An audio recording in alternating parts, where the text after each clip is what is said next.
The committee will come to order.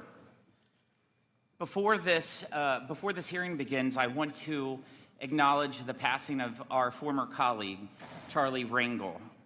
He started from humble roots in Harlem and rose to be a member of the Ways and Means Committee for more than 40 years, and ultimately, he became chairman of this committee, as his portrait sits to my right. As a member of this committee, Chairman Rangel, he recognized the United States and Africa, the relationship between them, of its importance, and was a leader in helping create the African Growth and Opportunity Act, or AGOA, as so many of us refer to. He wrote that after sustaining wounds during the Korean War, he said he hadn't had a bad day since. It's a pretty powerful statement. There can be no doubt that Charlie Rangel was a joyful warrior in the U.S. House. And our prayers are with his family, and I'd love to turn it over to Ranking Member Nill if he'd like to say a few words as well. Thank you very much, Mr. Chairman, and thank you for this recognition of our departed colleague. Charlie Rangel was one of the finest people that I have met in my long political career. Saw him as a mentor, saw him as a guide, but also saw him as an individual who overcame extraordinary odds in his own life. And he spoke of the anecdotes that should be powerful to all of us as we recall his contributions, including sitting in the chair when the Affordable Care Act was written. And I also think that despite whatever setbacks he had in a nation that was pretty segregated when he was growing up as a young man, he might have been a high school dropout, he might have been an individual who was pushing a cart at the Fulton Street Fish Market, but he also saw opportunity. And he always referred to America as this great country of ours. And I think that in his early days, there might have been reason for him not to think it was quite as great as the nation he came to serve as a war hero at the Yalu River. But it was also part of urban lore. It was part of the story of how we've all arrived here, and Charlie Rangel was a very important part of that mosaic. I will share one very funny story because his sense of humor was gratifying to all of us. He could take the steam out of an argument in 10 seconds after he listened very carefully to what somebody had to say. But I think meeting the Chinese government was one of the funniest moments that I had with him. We met in the Capitol, and at that time, the Chinese government, they had not really made the sort of reforms that many of us have come to see today. They were not dressed in Madison Avenue garb. At that time, they were dressed in military uniforms, men and women. And we were all wondering how Chairman Rangel would greet Madame Wu Yi and probably 25 members of the Chinese cabinet. And Charlie welcomed them by saying, I want to welcome all of you to the Capitol. The last time I was with all of you, you shot me. And recall that he was shot at the Yalu River, but he never forgot, as I said earlier, his reference to this great country of ours. So I appreciate the fact that you've offered us some time. I know that there will be a funeral mass at St. Patrick's Church tomorrow morning for him. He was a man of deep faith and abiding loyalty to this great country of ours. Thank you. Thank you, Ranking Member Nill. I want to start off first by thanking you, Secretary Bessent, for coming here straight from London after fighting for America's interest in negotiations with China. I also want to thank you for your close collaboration and ongoing work with Congress to deliver the One Big Beautiful Bill to President Trump's desk as soon as possible. You have noted how the different parts of President Trump's economic agenda, tax relief, fair trade, and deregulation are working together to ignite a new era of American prosperity. Only 5 months into the Trump administration, Americans are already seeing real results from his agenda. Inflation is coming down. Just look at the price of eggs. They are down 61% since President Trump took office. Wages are increasing faster than prices, helping families recover from Biden's 21% inflation tax. $9 trillion has been pledged by the private sector to be invested in new facilities, in factories, and American workers. In April, we saw the monthly trade deficit cut in half, with both U.S. exports increasing and imports decreasing.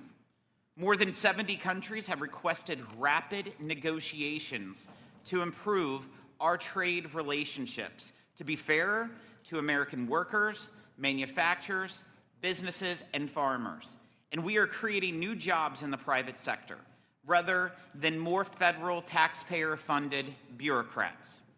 Democrats have tried to obstruct this success every step of the way. Just last month, they voted for the largest tax hike in American history in order to bring this progress to a screeching halt. Congress must pass the one big, beautiful bill to save American families from a looming $1,700 tax increase and instead give Americans a $1,300 tax cut. 77 million Americans voted to make the 2017 Trump tax cuts permanent. No tax on tips, no tax on overtime, tax relief for seniors, and no tax on auto loan interest payments. Democrats fought each of these tooth and nail. 40 million families will benefit from the increased child tax credit. Millions of American children born each year will now have savings accounts started in their name. Democrats voted against both of those items. 91% of taxpayers who use the standard deduction will benefit from a doubled deduction that is made permanent and further increased. Democrats voted against that as well. Washington Democrats voted against cutting taxes for blue-collar families. They described these as tax cuts for millionaires. Well, people making over $1 million will pay an even greater share of the tax burden than today, while families making less than $100,000 get a 13% tax cut. Nearly 30 million small businesses will benefit from a pass-through deduction that is both expanded and made permanent.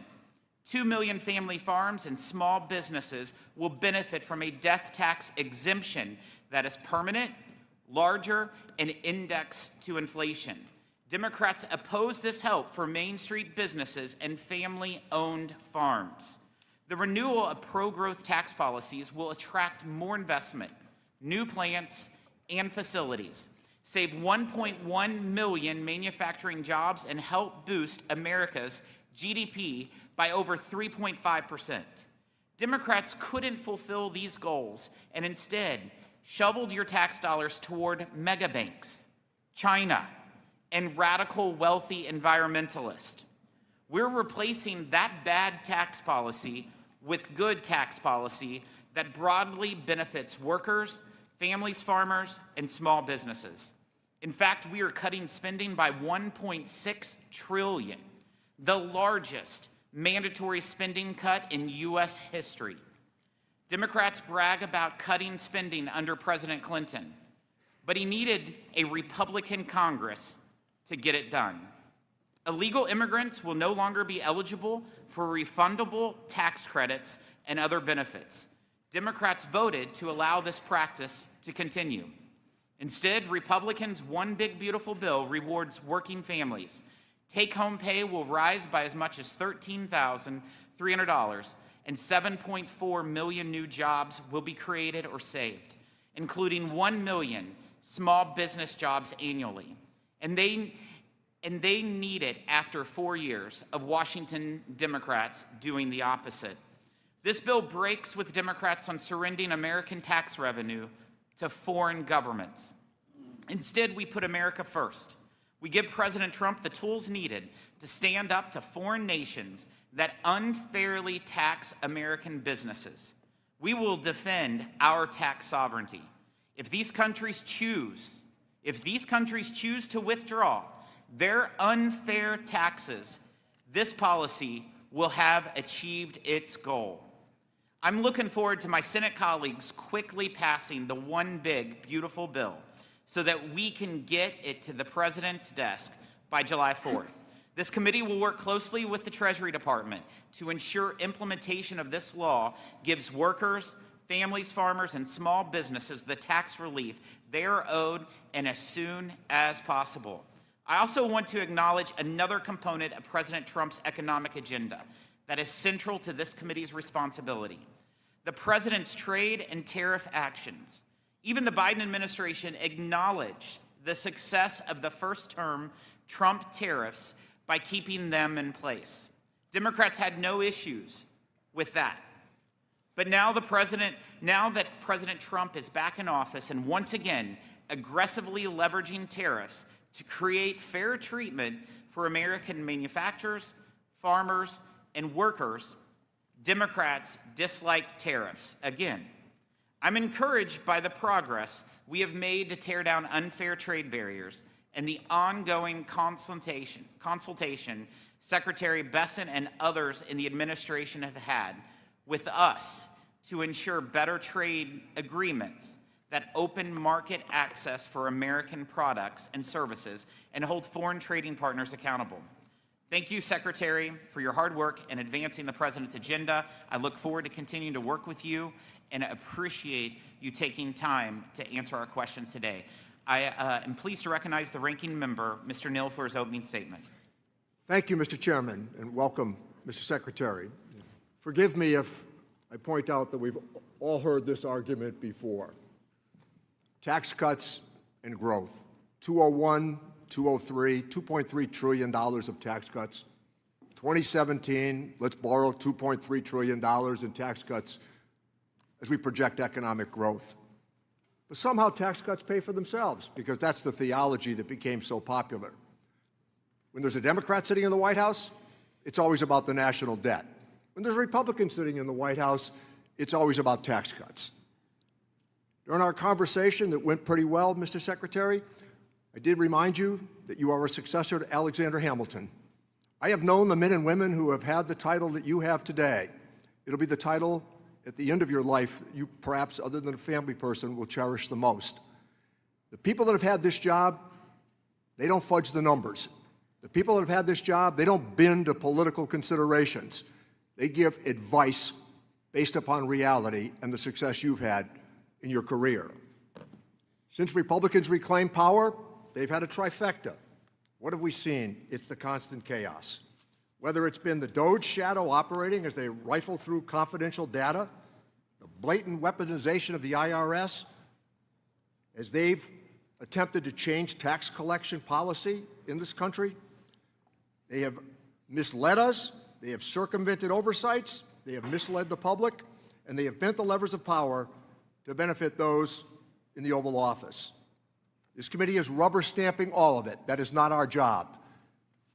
The members on this committee know I questioned Democratic presidents when I disagreed with them publicly and stayed with my disagreement if I thought it was based on principle. We see none of that any longer. It's what is stated at the White House that everybody acquiesces to on the Republican side. A blank check for the president. Never mind that we'll let wealthy tax cheats go. Never mind that the theology of tax cuts paying for themselves doesn't stand up. Never mind the pathology that if we only have tax cuts, it'll always work out.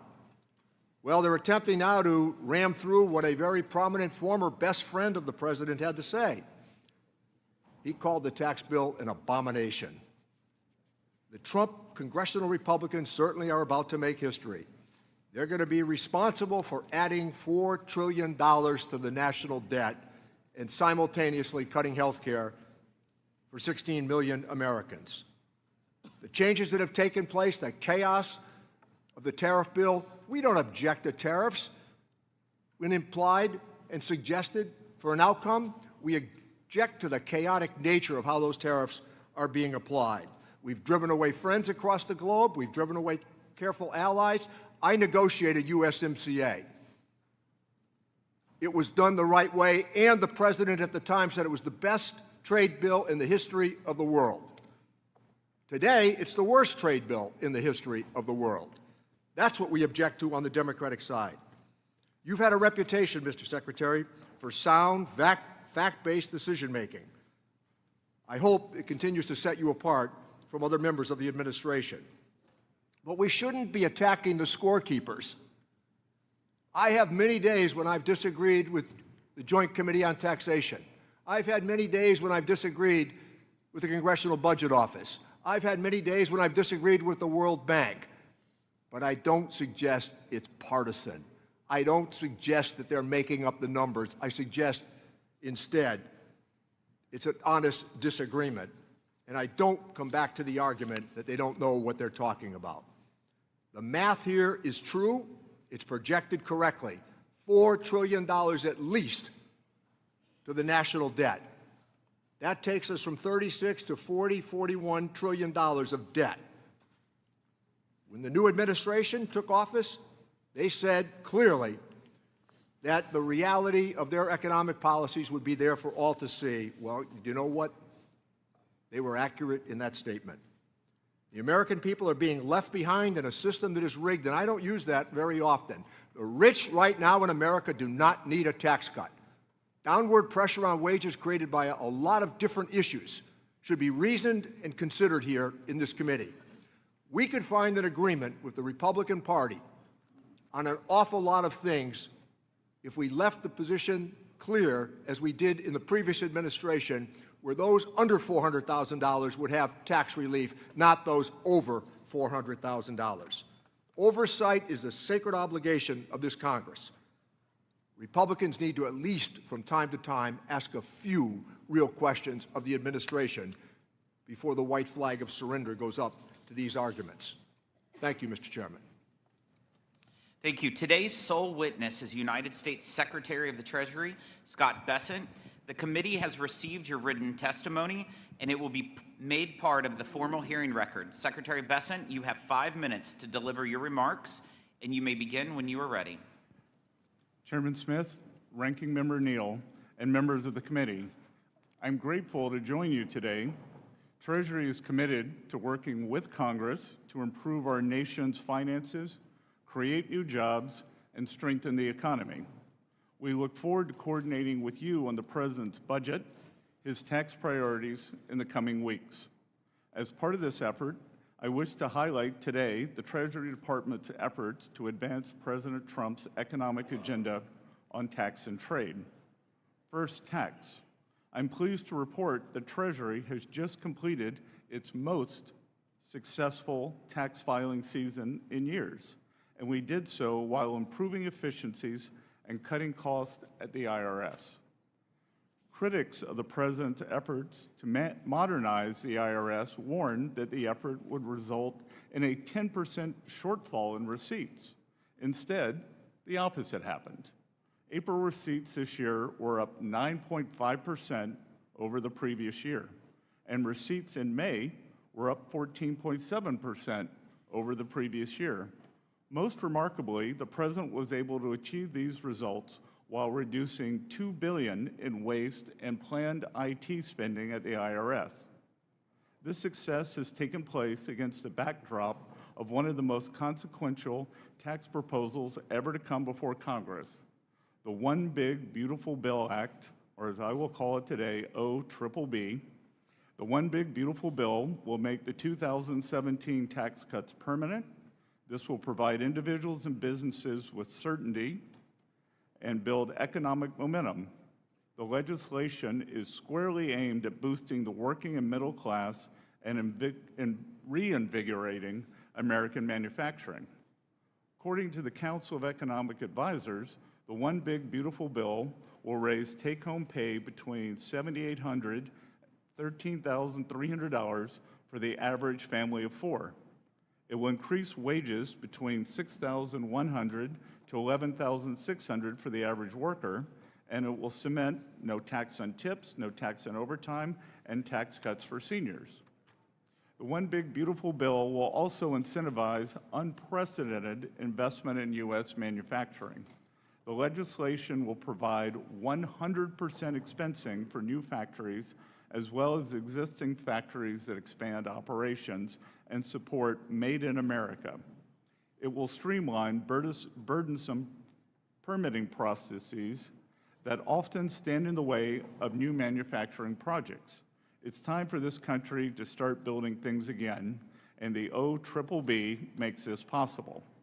The administration is grateful for the leadership of this committee in shepherding the One Big Beautiful Bill through the House. We are working closely with members of the Senate to get this legislation to the President's desk. Trade is the second topic I wish to highlight.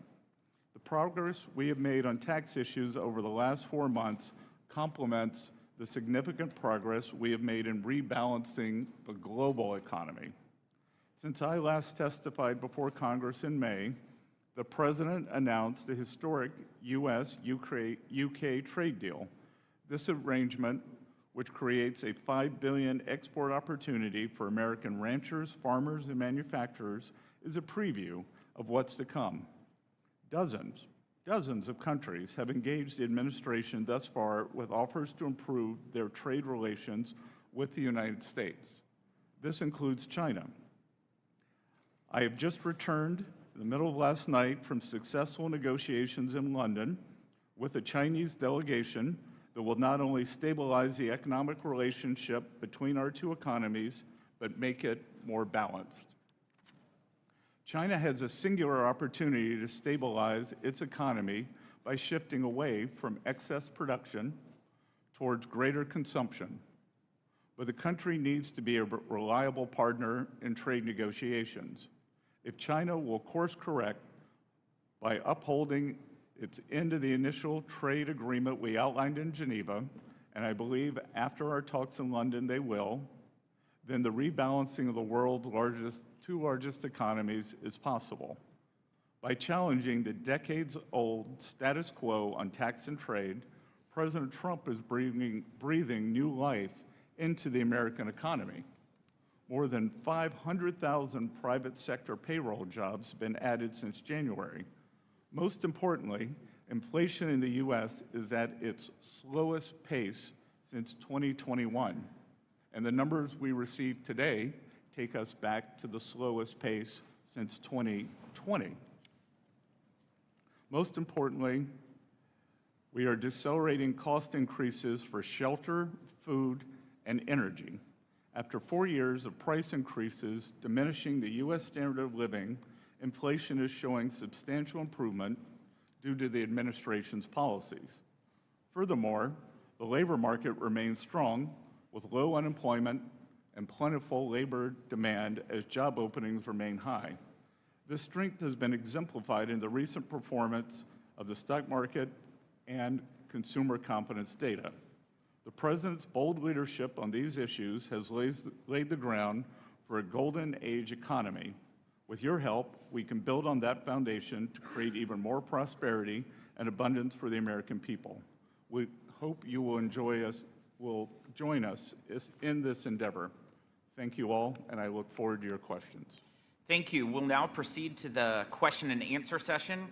One of the more absurd attacks we hear from our Democrat colleagues is that the one big beautiful bill is focused on the wealthy, not the working class. I'm sure the waitress who will keep more of her hard-earned money under the no tax on tips policy, or the lineman burning the midnight oil to restore power and seeing a tax cut under the no tax on overtime policy would be surprised to learn that Democrats consider them wealthy. Secretary Bessent, whether it is those policies or the tax relief in the bill for seniors, the double child tax credit and standard deduction, or the fact that the tax burden on the truly wealthy will actually rise under this bill, how does the one big beautiful bill deliver primarily for working families? Thank you for that question, Chairman Smith. As we saw in President Trump's first term, substantial non-inflationary growth was created. Non-inflationary growth. Real wages rose, and working Americans did better. Hourly workers did better than supervisory workers. We believe that this will happen again. As you outlined, no tax on tips, no tax on overtime. The tax breaks for seniors on Social Security, and the ability to deduct auto loans on new cars made in America, as was available when I bought my first car in 1978, will be restored. All of this will help working Americans overcome this horrendous affordability crisis that this administration inherited. The Biden administration negotiated a global tax scheme through the Organization for Economic Cooperation and Development that would rob American taxpayers of $120 billion and would discriminate against American businesses. President Trump issued a day one executive order opposing the Biden administration's global tax surrender. In the One Big Beautiful Bill, Congress provides the president, in line with that directive, specific targeted authorities to fight back in the event nations impose a discriminatory tax on American businesses, such as a UTPR. Last week, members of this committee met with an ambassador who was specifically concerned about how this provision would give the U.S. the ability to stand up for American businesses and respond to an unfair tax his country has imposed on American job creators. Secretary Bessent, why is it important for the Treasury Department and the President to have strong protective measures, like the one provided in the One Big Beautiful Bill, to fight against foreign taxes that discriminate against American companies? And how will the administration ensure that the use is targeted and in a manner to protect or replace U.S. tax revenue? Mr. Chairman, for whatever reason, the previous administration chose to outsource American sovereignty on tax matters, and the Trump administration believes that is unacceptable. Unacceptable. Many other countries would seek to pull in revenues from U.S. multinational corporations into their treasuries. And rest assured that the provisions in the One Big Beautiful Bill to combat this are a staking out of our fiscal sovereignty. The U.S. tax system will stand next to what is called Pillar 2, and other countries are welcome to relinquish their fiscal and tax sovereignty to other nations. The United States will not. So this bill will allow us to prevent our corporate revenues from being drained into foreign treasuries, and that is in the hundreds of billions of dollars. Thank you, Secretary. President Trump is also using tariffs to level the playing field and demand fair treatment for American workers, farmers, and manufacturers. Secretary, you are on the front lines of the president's economic policy agenda, including through your lead role in trade negotiations to demand fair treatment from China over the last couple days. How do the president's trade policies and tariffs and the total reset of our unfair trade and investment relationship with China that President Trump has led fit into the broader effort to reorient America's economy toward one that serves the working class instead of just the wealthy elites? Mr. Chairman, China currently has the most imbalanced economy in the history of the world. They now have an approximate 30% share of global manufacturing, and they continually grow their manufacturing base. They are in the midst of a real estate downturn, some may cause a crisis, and they are trying to export their way out of it rather than take domestic measures such as increasing consumption, dealing with banking problems, or dealing with the real estate crisis. They cannot be allowed to export their way back to prosperity, which would mean substantial decreases in the standards of living not only for the United States working Americans, but for working citizens across the world. Our negotiations with all countries seek to bring fairness. And I will echo President Trump's remarks. There are 18 important trading partners that we are in fulsome negotiations with.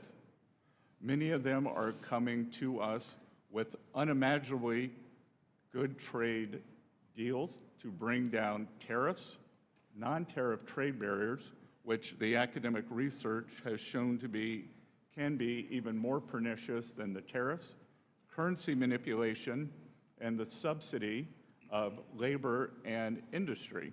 But as these countries come to us, and I look at the list, and I think, how could this have happened? How could this have happened? That the United States willingly became party to such unfair and unbalanced trade. And as President Trump has said, I don't blame the other countries. If you could get away with it, you should. It was those sitting behind the Resolute desk or those making trade policy who've allowed this to happen over 40 years. And we are determined to rebalance that for the American people. Thank you, Secretary. I now recognize the ranking member for any questions he might have. Thank you, Chairman. So maybe we could stick to a couple of facts here, as previously discussed, and that is that if you made $1 million last year, you're going to get about $84,000 in tax relief with this bill. If you made under $50,000, you are likely to get about $1 a day. The President said that we'd have 90 trade agreements in 90 days. We're 89 short because of the manner in which some of these allies have been offended.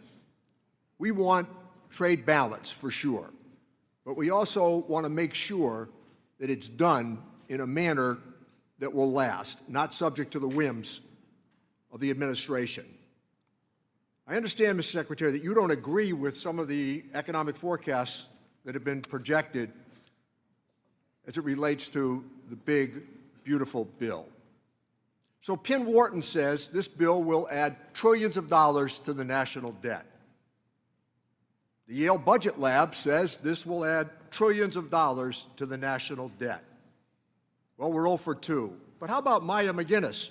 Not exactly known for their socialist leanings. They say this will add trillions of dollars to the national debt. Well, let's go to the Tax Foundation, hardly a left-leaning political organization. They say this will add trillions of dollars to the national debt because the money's going to be borrowed. Here, facts should matter. The advice of experts should matter. We have seen the bond market's reaction to some of these proposals. They're jittery. But you know what? In this committee, we listen. The administration is putting its head in the sand on this debt issue. The facts are going to be hard to escape. So let me turn to the impact of budget reconciliation as it relates to health care. In addition to adding trillions to the U.S. debt, the bill will cause 16 million Americans to lose part or all of their health insurance, according to CBO. We know what the consequence will be of losing health insurance for the American family. More visits to the emergency room, more postponed treatments, more bankruptcies that will come because of it. The problems that people have with health insurance only mean that later on the problems pile up. Bad health, the challenge that is now going to occur for our rural hospitals, surely many of which will be forced to close. Cutting more than $1.5 trillion from Medicaid, Medicare, and the Affordable Care Act certainly will mean job losses. No industry can sustain $1.5 trillion in cuts while we borrow money for a big tax cut that, despite what has been said here today, still favors people overwhelmingly at the top. Let me say, in regard to the testimony, Mr. Secretary, that you've offered, there's another key consideration here. You're suggesting that the improvements at the IRS have all taken place in the last 6 months? It's because of what we did with the Inflation Reduction Act. That's why the improvements have taken place, the technological upgrades that have taken place as well. We have a pretty good understanding of this. We want to use artificial intelligence for better tax collections. But all of this just happened in the last 6 months. That's our understanding based upon the testimony. The Commonwealth Fund, cuts to Medicaid and SNAP are going to lead to the loss of over 1 million jobs. The American Hospital Association estimates that tens of thousands of hospital jobs will be lost as a result of these cuts. Furthermore, a professor at Yale has said that this will conservatively cause tens of thousands of unnecessary deaths. Worse health care, job losses, more borrowed money. The American people deserve considerably better than what we're being told. But let me offer this challenge, Mr. Secretary. We would be prepared on the minority side to work with the administration and direct tax relief back to people under $400,000 of joint income, as opposed to the suggestion that is being offered here today. And if you disagree with the number that I offered about tax relief for somebody who made $1 million last year, let me give you the last 30 seconds to speak to that. Representative Neal, I have great respect for you. We've had good conversations, but respectfully, if I weigh 1,000 pounds and you weigh 50, and I gain 10 pounds, or I gain 10%, I have gained 100,000. That during President Trump's first tax cuts, the share of taxes paid by the high end of taxpayers, increased by more than 7%. And I'm sorry I chuckled when you talked about the IT at the IRS. The program is 35 years behind schedule, 35 years, and is wasting $2 billion a year. That's why we put the extra money in, Mr. No. The extra money went in for bodies, and whistleblowers acknowledged that standards were being lowered to bring in new agents. The money is not the issue here. It is how the money is spent. That's exactly right. We agree on that, how the money is spent. And the last point that I would make... It has been spent poorly. Let me make this last point, Mr. Secretary.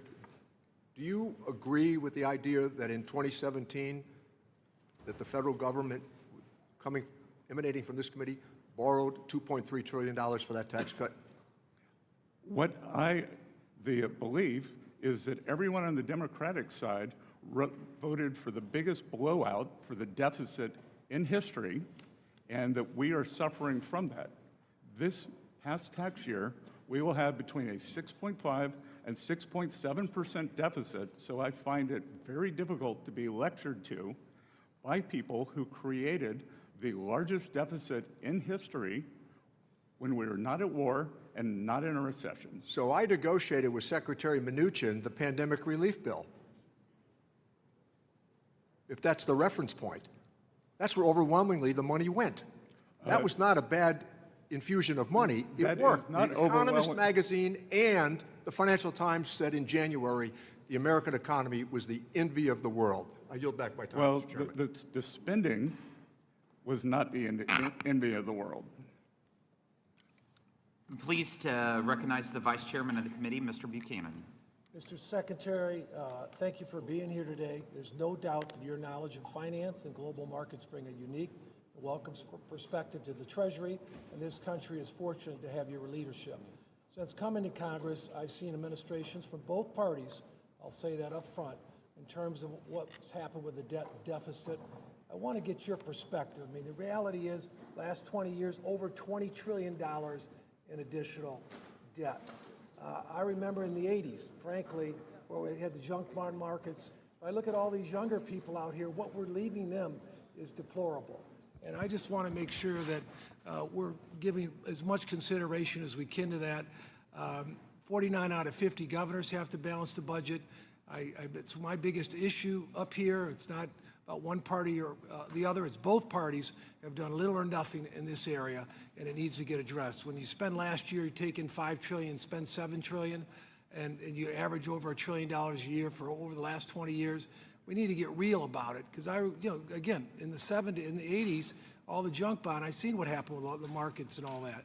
So can you make, I know you touched on it, but could you, and we'll get into the pro-growth things in a minute, can you just touch on it, your thoughts about where we're at and where we're going as it relates to that?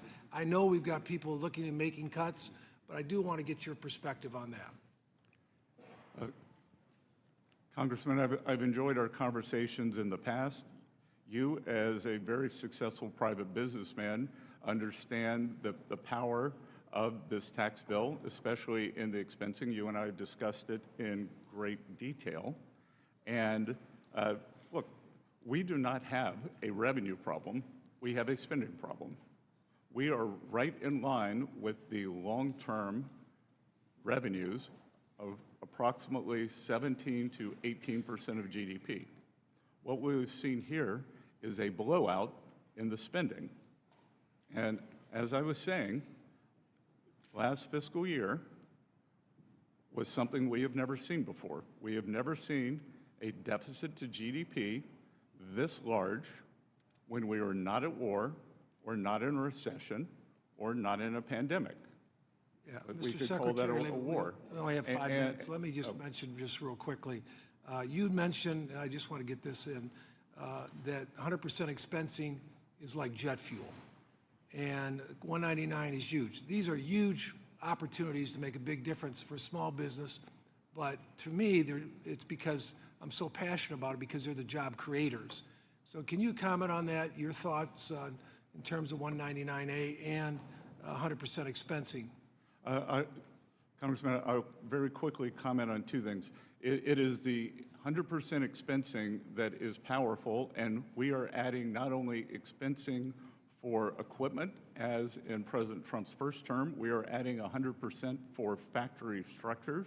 So if you want to build your factory here in the U.S., we want it to be tax efficient. We want you to have regulatory certainty. We want you to have quick permitting, and that is likely the single most powerful aspect. As the ranking member discussed, on the 400,000 level, that unfortunately is a disaster for small business in the 199. Most small businesses are pass-through entities, and those small businesses are substantially above that 400,000 threshold.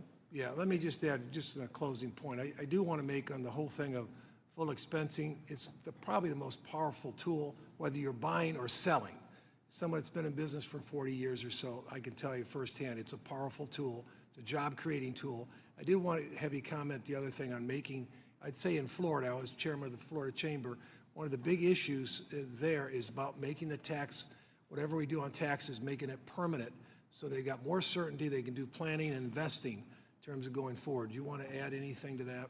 Yes, sir. I was with a group of business leaders earlier this week, and they were telling me that they are, in fact, holding back on CapEx because they need for the tax bill to pass so that they will have certainty that the 100% expensing will come back.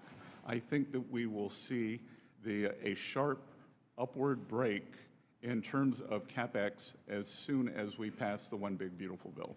Thank you, and thanks for your leadership. We're excited you're here today. Thank you. Thank you, Mr. Doggett. Thank you. If beauty is in the eye of the beholder, certainly I can understand, Mr. Secretary, why you and the members of the Trump cabinet are so enthusiastic about this beautiful bill.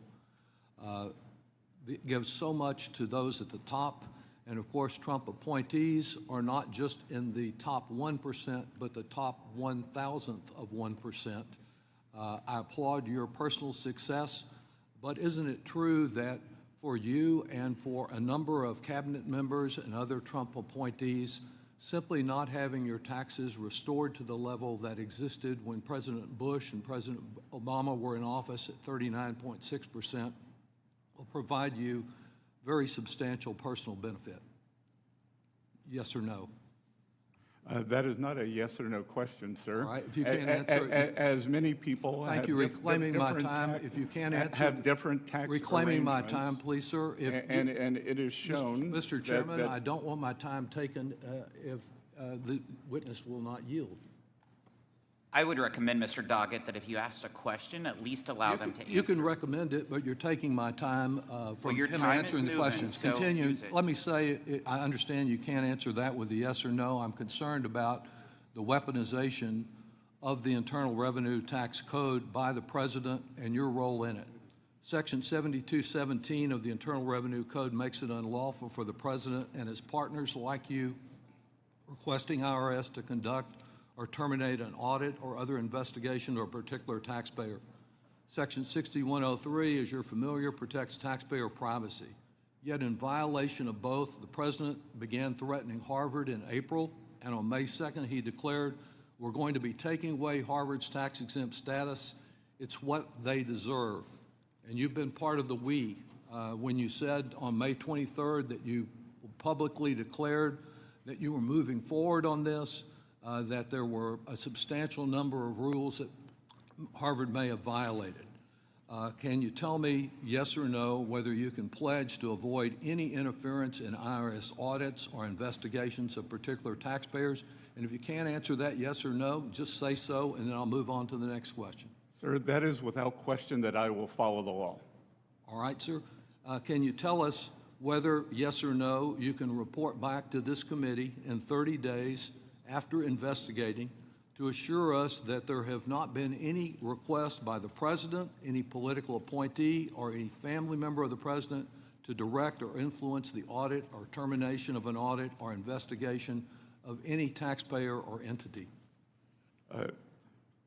Well, Congressman, as you said, this is all private matters, so it would be out of line for me to report back on any All of I this. ask- But I can assure you that I will follow the law and all proper procedures. Thank you. I'm just asking you whether you can report back in 30 days whether there has been any attempt, I'm not asking for the specifics of who was involved, by the President or any of the other people I mentioned, to influence or direct any audit or investigation of a taxpayer. Can you do that, sir? Well, Just answer. I can report right here. I am not in the habit of repeating private conversations, but the President and I have never had a conversation on Harvard's tax status. So I will report that right here. We don't need 30 days. I'm not asking just about Harvard. We If don't they can need pick 30 on days. Harvard, they can pick on anyone, and I'm just asking for a simple report on whether there have been any efforts of that, whether from the President or one of his associates, and it would seem to me that would be easy to do. But let me move also to the question of privacy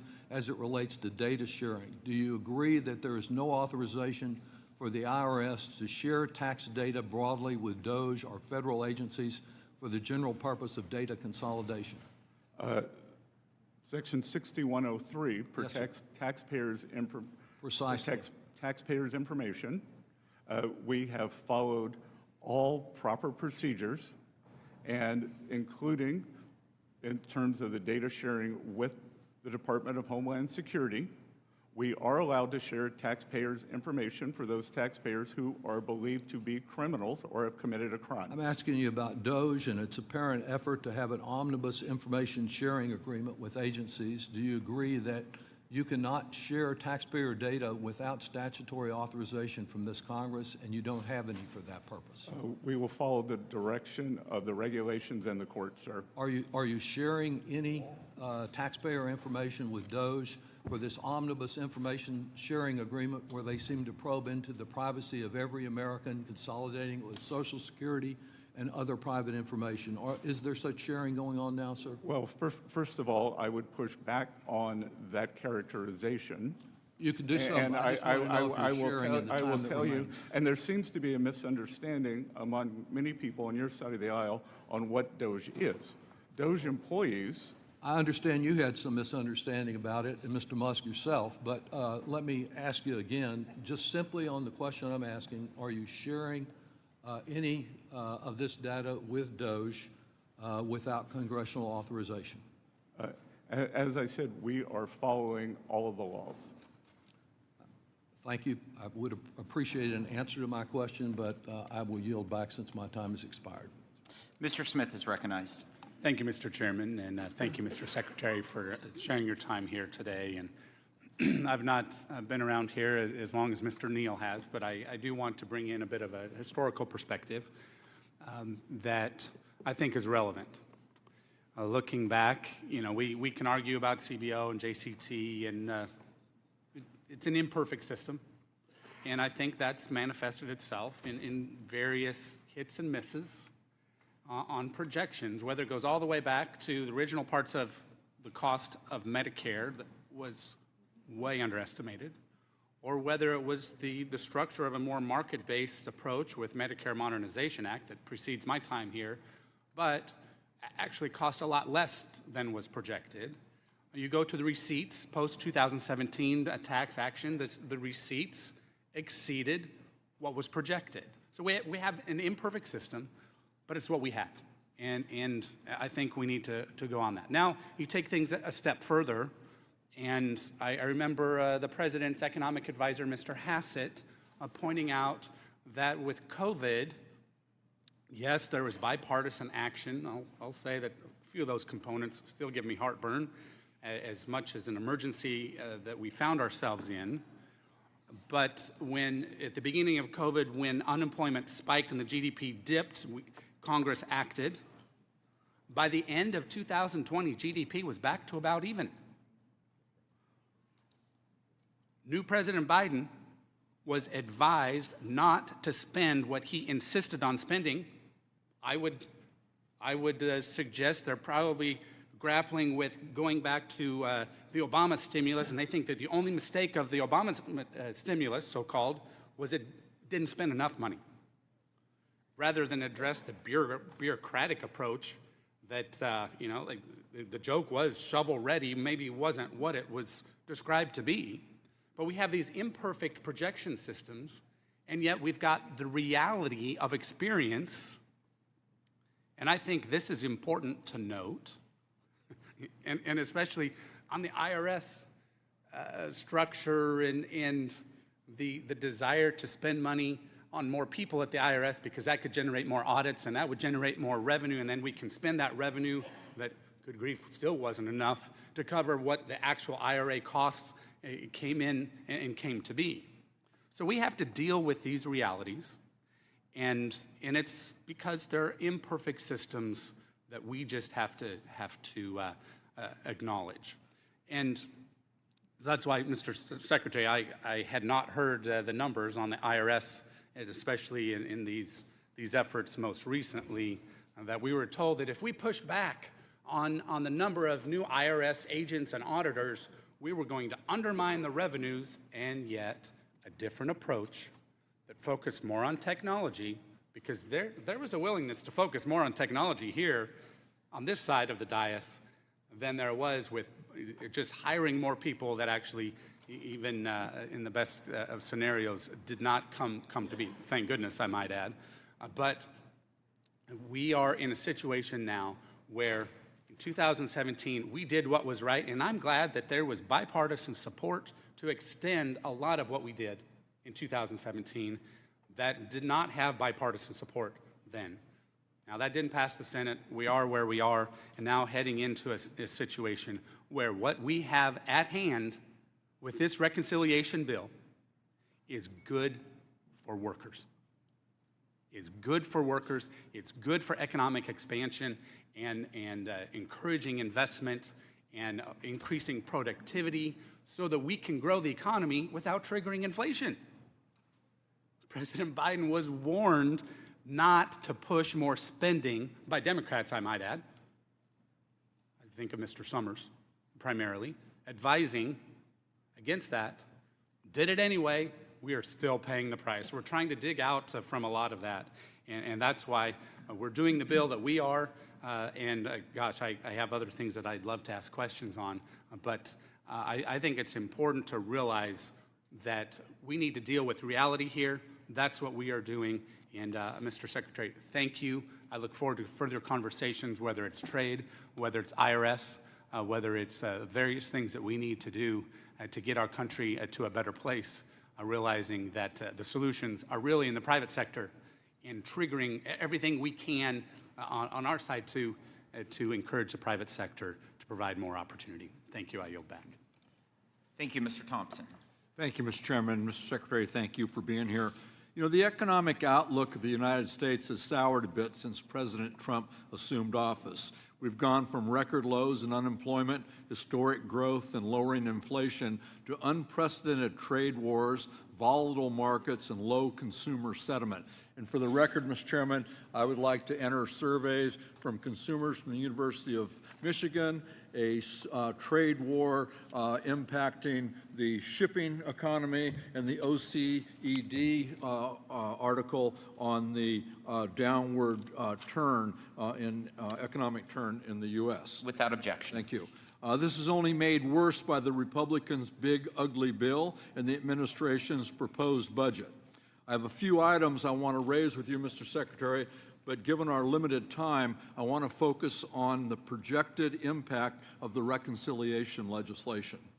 Economists from the CBO, the JCT, the University of Pennsylvania, Yale University, the Committee for Responsible Budget, and the Bipartisan Policy Center have all projected that this legislation will add trillions of dollars to our national debt. Experts have also projected that close to 16 million Americans will lose access to their health care, and 11 million Americans will lose access to nutrition benefits. These figures aren't coming from Democratic talking points. They're coming from economic experts with years of expertise. Yet, Mr. Secretary, you have time and again gone public and said that you dispute these claims. I believe you're a very intelligent and very competent individual.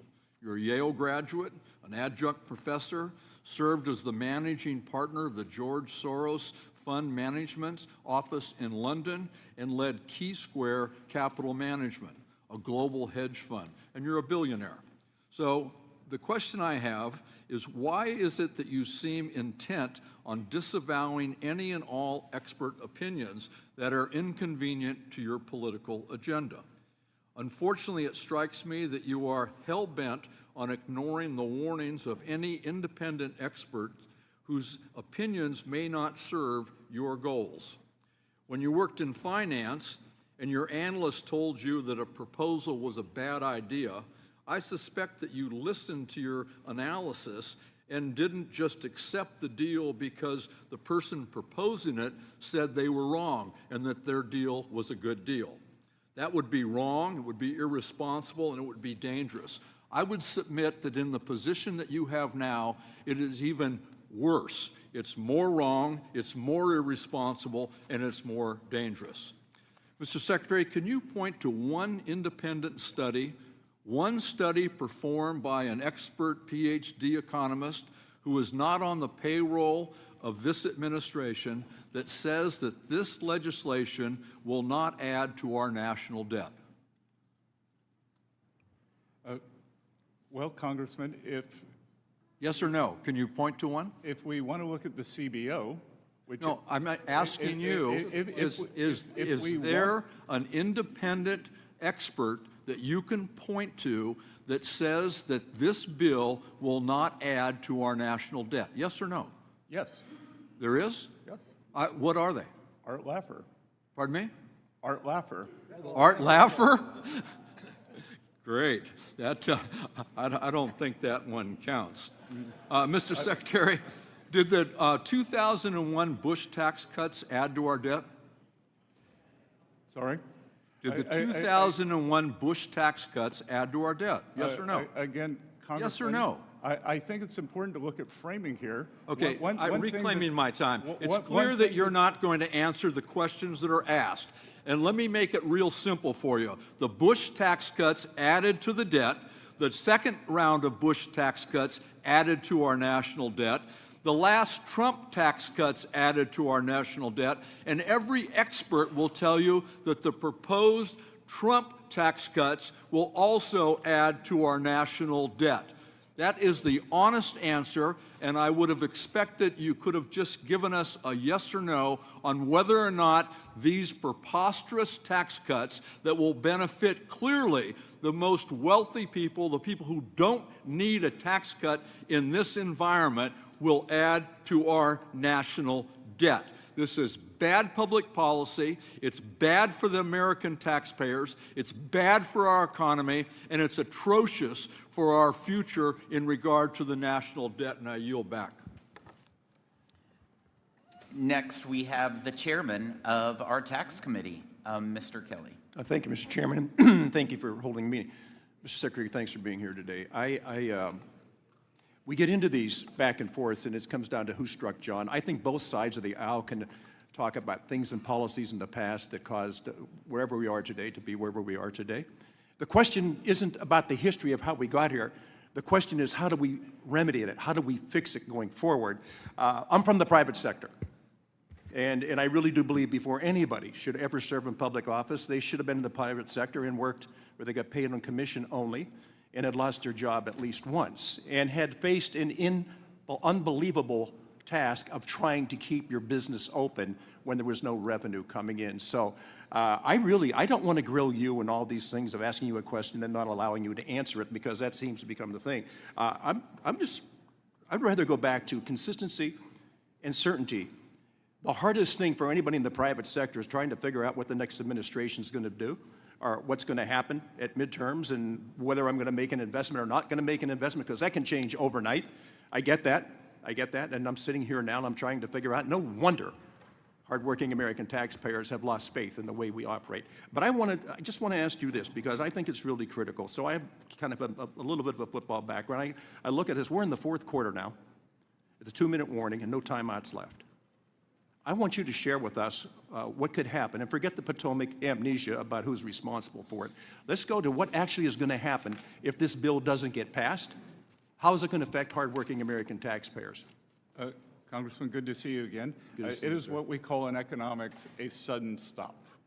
It would be cataclysmic. It would be the largest tax hike in history.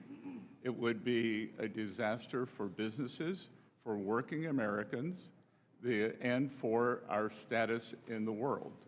That to have this happen, we would see increases in taxes on thousands of dollars of working Americans. We would see business contract, and we would see a substantial increase in the unemployment rate. So as you look at what's taking place right now, and I think there's always the back and forth about do these tariffs work, do they not work? Just from a standpoint, your background is incredible for you to be in this position today. So I want to thank you for doing that, because you stepped out of a pretty comfortable life where people weren't firing questions at you and not allowing you to answer them. Just going forward, and you told people just now what's going to happen if we don't get this passed. So what is it that, in addition to what we could do, that we're not already doing? Congressman, it is certainty and permanence. As we have seen, the corporate tax rate is permanent. We are not arguing on that here. Businesses have great certainty. Households do not. Small businesses do not. And this administration, myself especially, given my small town roots, they are laser focused that Main Street can do well here. And Main Street is a series of small business owners who work every week to make payroll. On average, 9 employees, family owned, and this would be cataclysmic for them. On the other side, having permanence, being able to invest, being able to hire more workers, being able to expand, will lead a Main Street resurgence. We will also see a manufacturing resurgence. Approximately 9% of Americans are now engaged in the manufacturing sector. History has shown us that wage growth occurs more readily in the manufacturing sector for working class Americans than in the service sector. So the combination of small business and manufacturing, along with the president's tax agenda for no tax on tips, no tax on overtime, a tax cut for seniors, and the ability to buy a new American-made car and deduct the interest, they will solve this horrendous affordability crisis. Because the way to think about it, Congressman, we are dealing with two things here. We are dealing with affordability, and we are dealing with inflation. Affordability is the stock of inflation, and we are working to pull that down. That can be pulled down two ways, through price levels or increase real wages. I think we can do both, but the real fill-up here would be increase real wages for working Americans. On the other side, we just saw the yet another fantastic inflation number, much of that due to decrease in energy prices. Thank you for being here, and again, for you to step out of your private life, which is very comfortable, to step into this arena, I can't tell you how much I appreciate it. Thank you so much for being with us today and your service. We appreciate it. Thank you, sir. Thank you. Mr. Larson. Thank you, Mr. Chairman, and thank you, Mr. Secretary, for coming before the committee as well. It's pretty clear, and listen, now, who needs to get into arguments when you need answers? And but you can see the frustration on this side. I appreciate your loyalty to the president and understanding your responsibility, but it seems pretty clear that in the time that we're given to ask a question, et cetera, the reason that people are seeking yes and no answers is because of the time that's allotted. It has nothing to do with you personally or whatever. You're obviously very bright and intelligent. So, Mr. Secretary, would you agree that I give great credit to Representative Massey, who stood on the floor and addressed the Congress during the debate on this bill, and he never criticized the president. He never criticized a fellow Republican. What he did was address the facts, and he laid them out very clearly. Let me quote what he had to say here. This bill is a debt bomb ticking. Congress can do funny math, fantasy math if it wants, but bond investors don't. This week, they sent us a message. Moody's downgraded our credit rating, and the bond investors who buy and finance our debt demanded higher interest rates on a 10-year note, 20-year note, and 30-year note. What does this mean? Very soon, the government will be paying $16,000 in interest for paying $16,000 of interest alone per U.S. family. What are we telling them? Instead of taking care of that problem, we are going to give them a tax break. The frustration you hear up here, of course, is that there's denial that tax breaks don't add to the national debt. Was Moody's wrong? Was Representative Massey's assessment wrong? I can tell you that clearly Representative Massey doesn't understand the bond market, and that any 24-hour window, as he's just said, is incorrect. That I will point out that the U.S. 10-year, which I repeatedly reference, is the only major 10-year bond that has a lower yield this year. So Has a lower yield today than it did on January 1st or January 20th. German yields are higher, Japanese yields are substantially higher, but U.S. 10-year yields are lower. So I'm not sure what's on Representative Massey's mind. So Massey is wrong, and Moody's was wrong too? Moody's, even the Democrats say that.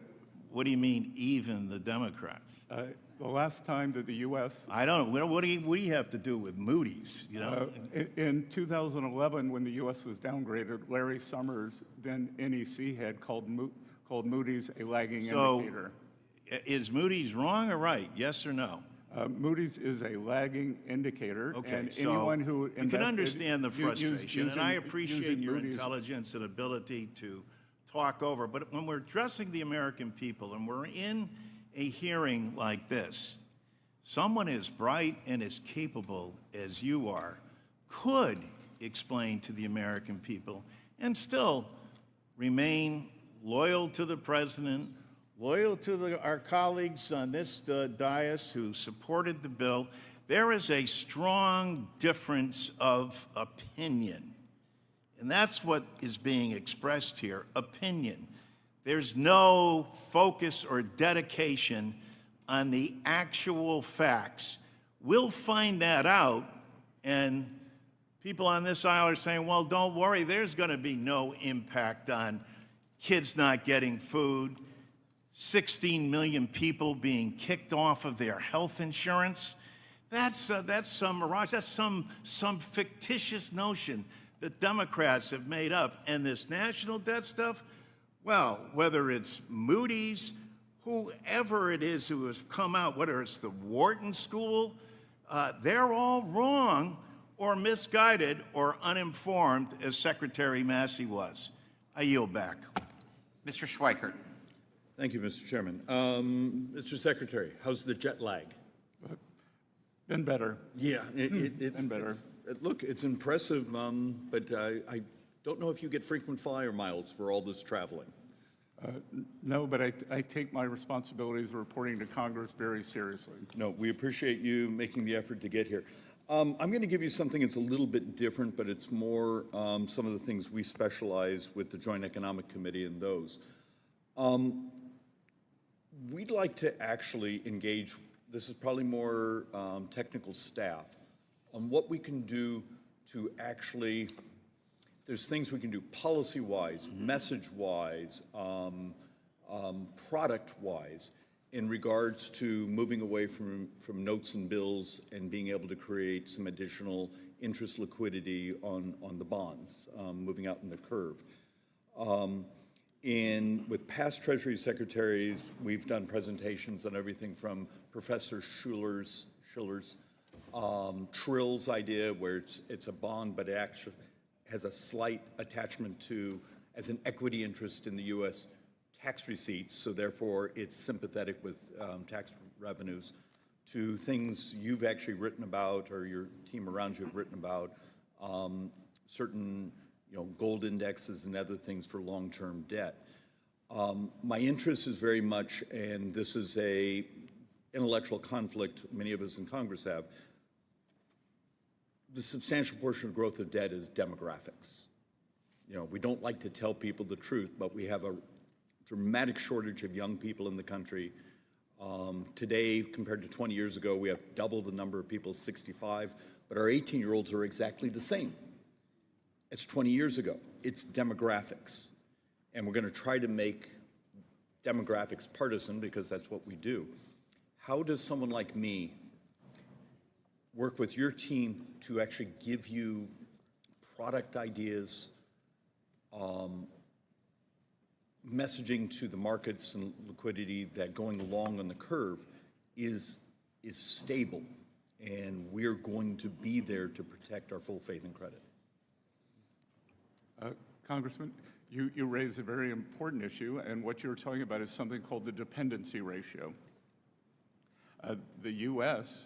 is the only major industrialized economy where that ratio is roughly stable. It is in slight decline. Many other economies, Italy, Japan in particular, they are seeing the dependency ratio blow out, and hence their productive capability. We would welcome the opportunity to engage with you and your staff on any ideas that you may have. Right now, we are committed to the regular cadence of Treasury issuance as it is. I would add that in my lifetime, and I can't believe, to go back to experts, we always see, it's this industrial revolution, it's that industrial revolution. I'm not sure whether we're on the fourth or fifth, but I do believe that we are on an industrial revolution, an AI revolution that may lead to a productivity breakthrough that could be very important. Mr. Secretary, you're stealing one of my speeches, but synthetic biology, AI, automation, and that's actually, it's a side conversation on reindustrialization and the actual statistical information of how much of that's going to be labor substitute by automation. and therefore we may not get the same wage growth in the academic literature. But that's going to geeking out a little bit. My great interest is, I don't believe many of us on this committee have spent enough time, whether it be a Democrat in the White House, a Republican, on debt management and the fact we on this committee have the responsibility to work with you in Treasury to have as much stability in that model. Because today we borrow, what, about $72,000 a second? You know, outside the math for extraordinary measures. I haven't done it by second, but I think yeah, on a daily basis. But Congressman, I can tell you, the thing that would give us the greatest debt stability is the increasing the debt ceiling. No, because I don't disagree that with... is a cataclysmic outcome that we will never allow to happen. Mr. Secretary, absolutely agree. Visibility, capacity is important. But even your own numbers, in 9 years, we borrow about $100,000 a second, almost solely driven by demographics, healthcare, Medicare, and interest. I beg of you, it's hard to do in front of these microphones because it's uncomfortable to talk about, but it's math, and it's the reality of what we are as people. We need to work together to provide visibility to these debt markets. And with that, I yield back. Thank you. I now recognize Mr. Davis from Illinois. Thank you, Mr. Chairman, Mr. Secretary. Today, Secretary Bessent appears here to praise the Republican One Big Beautiful Bill. That is the most cruel, draconian, inhumane legislation that I've voted on since I've been here. Government, I seriously believe, should help people and not hurt them. I reject this bill that makes poor people poorer, sick people sicker, and hungry people hungrier. I reject this bill that rips health care from 16 million Americans, with over 498,000 Illinoisans expected to lose their health insurance, including 102,000 children and 27,000 seniors in my district alone. I reject this bill that threatens my constituent Deborah and her 2 children, whom she adopted from foster care.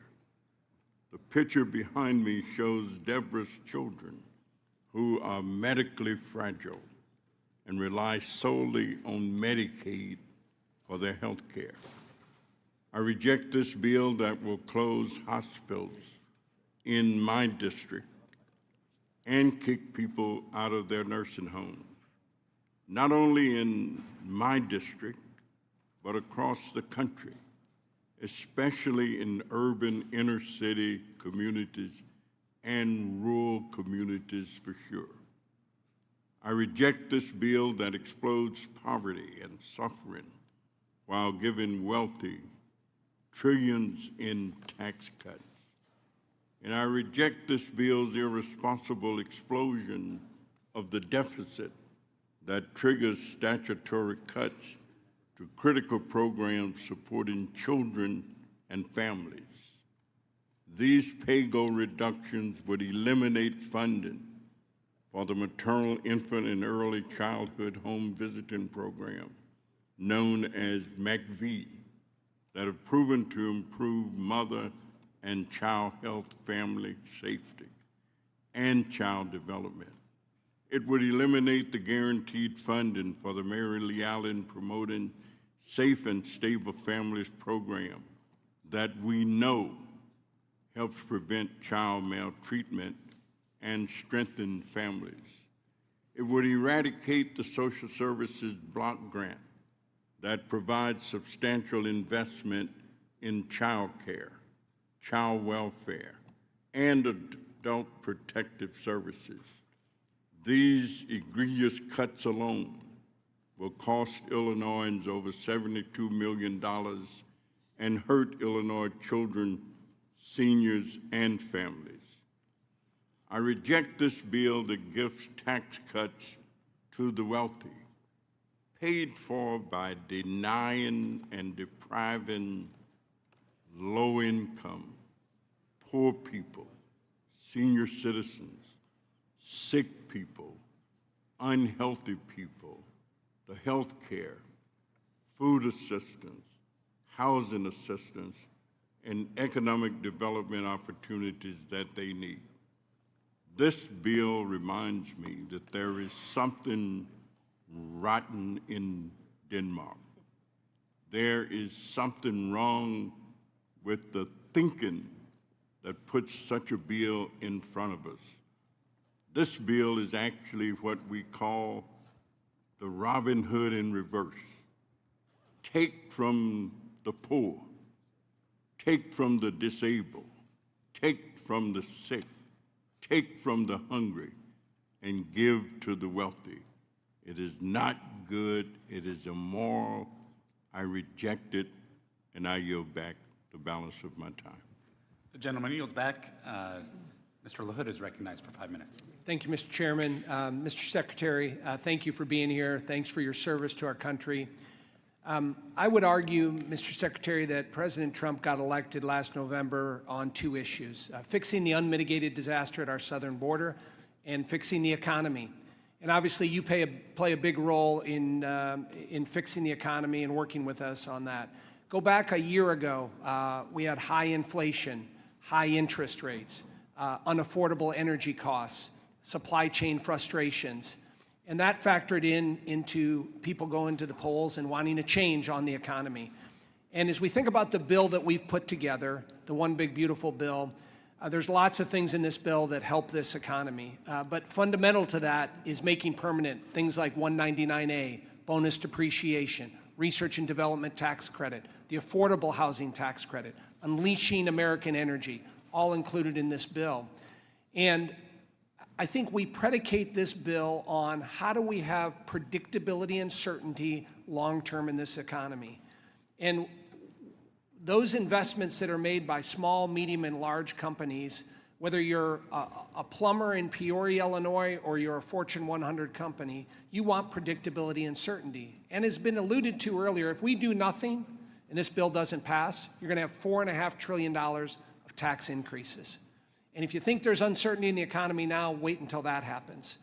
And so the other, I think, observation that's been made is there's a lot of money and resources sitting on the sidelines waiting to be invested. But we need that predictability and certainty. And I would argue we do that in this bill.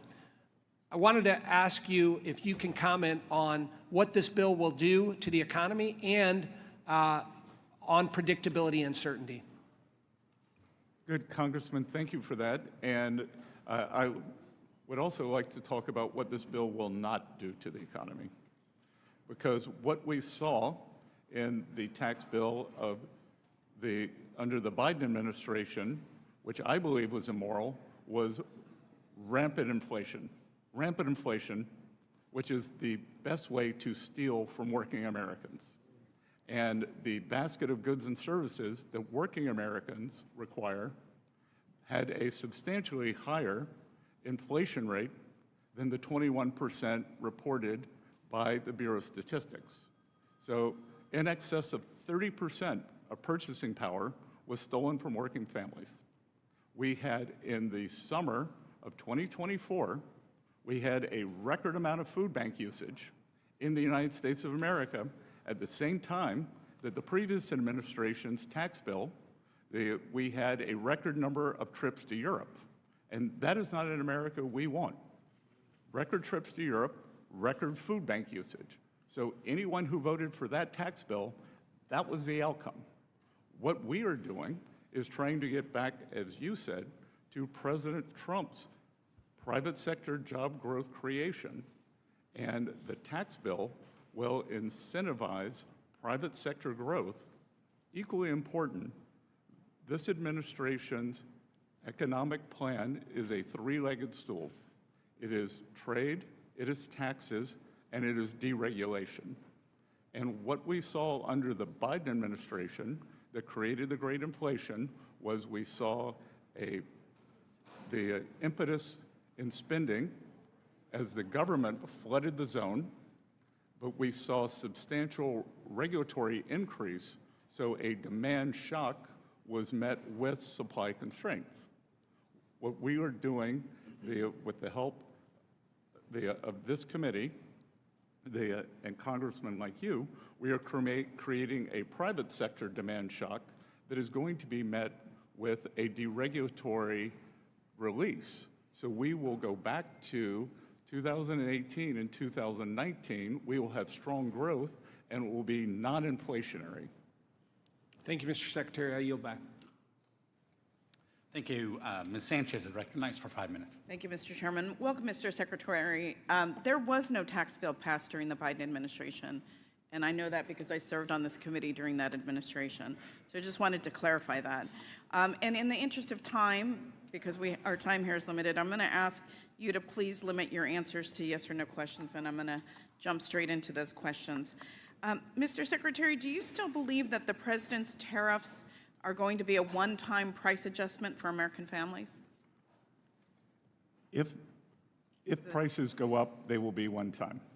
Okay, well, unfortunately, you appear to be talking out of both sides of your mouth, because you yourself have admitted, after conversations with Walmart, that some tariff costs are going to get passed on to consumers. And in fact, we've already seen that prices are rising on many everyday goods. No, Congresswoman, please don't interrupt me. We had The time is mine. The time is mine. Please don't interrupt me. I will ask you questions, and I will grant you an opportunity to answer them, but please don't interrupt me during my time.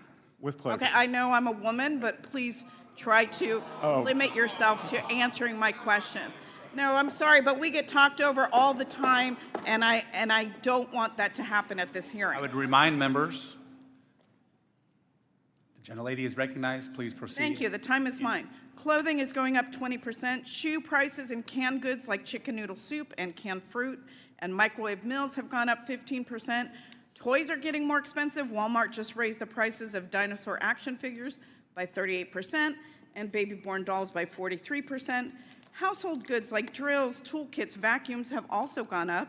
Stanley Black & Decker recently announced higher prices for all of their products, and these are just some of the products that are affected. On average, Trump's tariffs are estimated to cost households $3,000 more for the same goods than they would have last year. And that's money that could be going to... That's incorrect, and that is I'm not not sure incorrect. who's estimating. The best estimates are that consumers will pay $3,000 more for the same goods And that estimate is from that whom? they did last year. That estimate's from whom, I will get Congresswoman? you the estimates. Right, because But the that's C- money the that, C- the but that's money that CBO could be going estimates to a paying 0.4% goods increase. or paying rent and groceries. And it's clear that Trump's trade wars are hurting American families. Yet all we have to show for the economic pain are news reports of these flimsy trade deals. And I understand, Mr. Secretary, that you are co-leading the China trade negotiations. Do you think that China is a reliable trading partner? I think we will see. Well, pardon me for being skeptical of this administration's ability to get anything meaningful out of trade negotiations with China, because this administration is too swamped with trying to negotiate with 90 countries around the world. And to me, a poorly negotiated trade deal with China is probably not worth the paper that it's written on, because this is China's China's track record. These are facts. In the Trump administration's Phase 1 trade deal, China promised to increase purchases of U.S. goods and services by $200 billion over 2 years. Countless reports, and you yourself, have noted that China has failed to meet these purchase commitments. Those were purchase commitments that were negotiated by Trump in his first administration. They met their agreements under President Trump in 2020, and President Biden did not enforce them, and the Chinese delegation told me that they did not believe they needed to adhere to them. I'm reclaiming my time. That's incorrect. China has also not made the structural reforms that they promised Trump that they would. Many U.S. companies still reported widespread intellectual property theft and counterfeiting. So excuse me if the last attempt by the Trump administration to secure meaningful change from China doesn't exactly inspire any confidence in the current negotiations. And, you know, quite frankly, negotiating trade agreements with China requires more time and effort than this administration has given so far. And that's why I was alarmed to hear this morning that Trump said that the U.S.-China deal was done after just 2 days of talks in London. Mr. Secretary, the press release on this so-called deal looks more like a framework. Congress, who has the constitutional authority over trade, needs the details of this supposed deal. So I'm asking if you will provide this committee with the actual details of this deal, because there has been, unlike what was said earlier, there has been no consultation with our side of the aisle, at least, on the China negotiation. Will you commit to giving us the specifics of that deal, the details?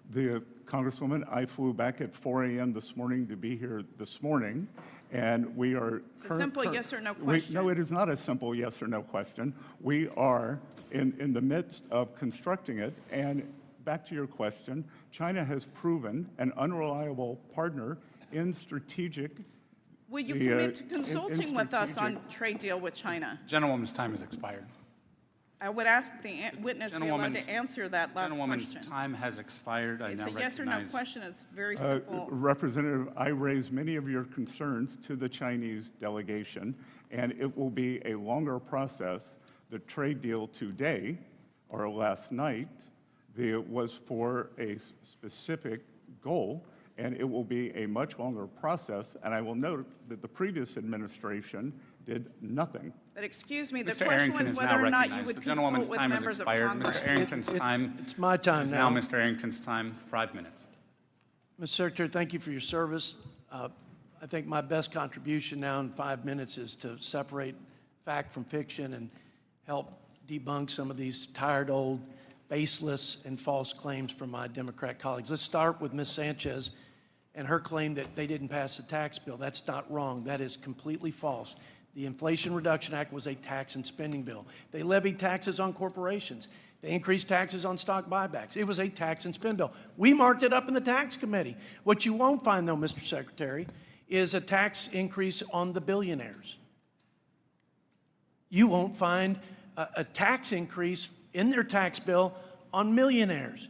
They didn't raise the tax rate for the top 10%, the top 20%, the top 30%. They didn't raise taxes on their millionaire. They didn't create the wealth tax that they're going to criticize us for. In fact, we're preventing all marginal rates from increasing by extending the Tax Cuts and Jobs Act, and including the top rate from going to 39% from 37%. They didn't increase it from 37% to 39%. They had total Democrat control, and they didn't do it. Feign indignation is what that is. Now, let's go through some more facts. If we don't pass the Tax Cuts and Jobs Act because they're successful in stopping it, there'll be a 22% on average tax increase for all Americans. Is that true or false? True. They'll lose about $5,000, $6,000, the median household income, they'll lose about $5,000, $6,000 of their family budget. True or false? At least that amount. Tax Cuts and Jobs Act, did the top 10%, did the top 1% pay a greater share of taxes after the Tax Cuts and Jobs Act? A much higher percentage, sir. Did the top 1% that paid 38% of the entire cost of the federal government actually, after TCJA, pay a higher percentage of the cost of the federal government, going from 38% to 45%? True or false? Yes, sir, 7% more. And the top 10% was paying 70%.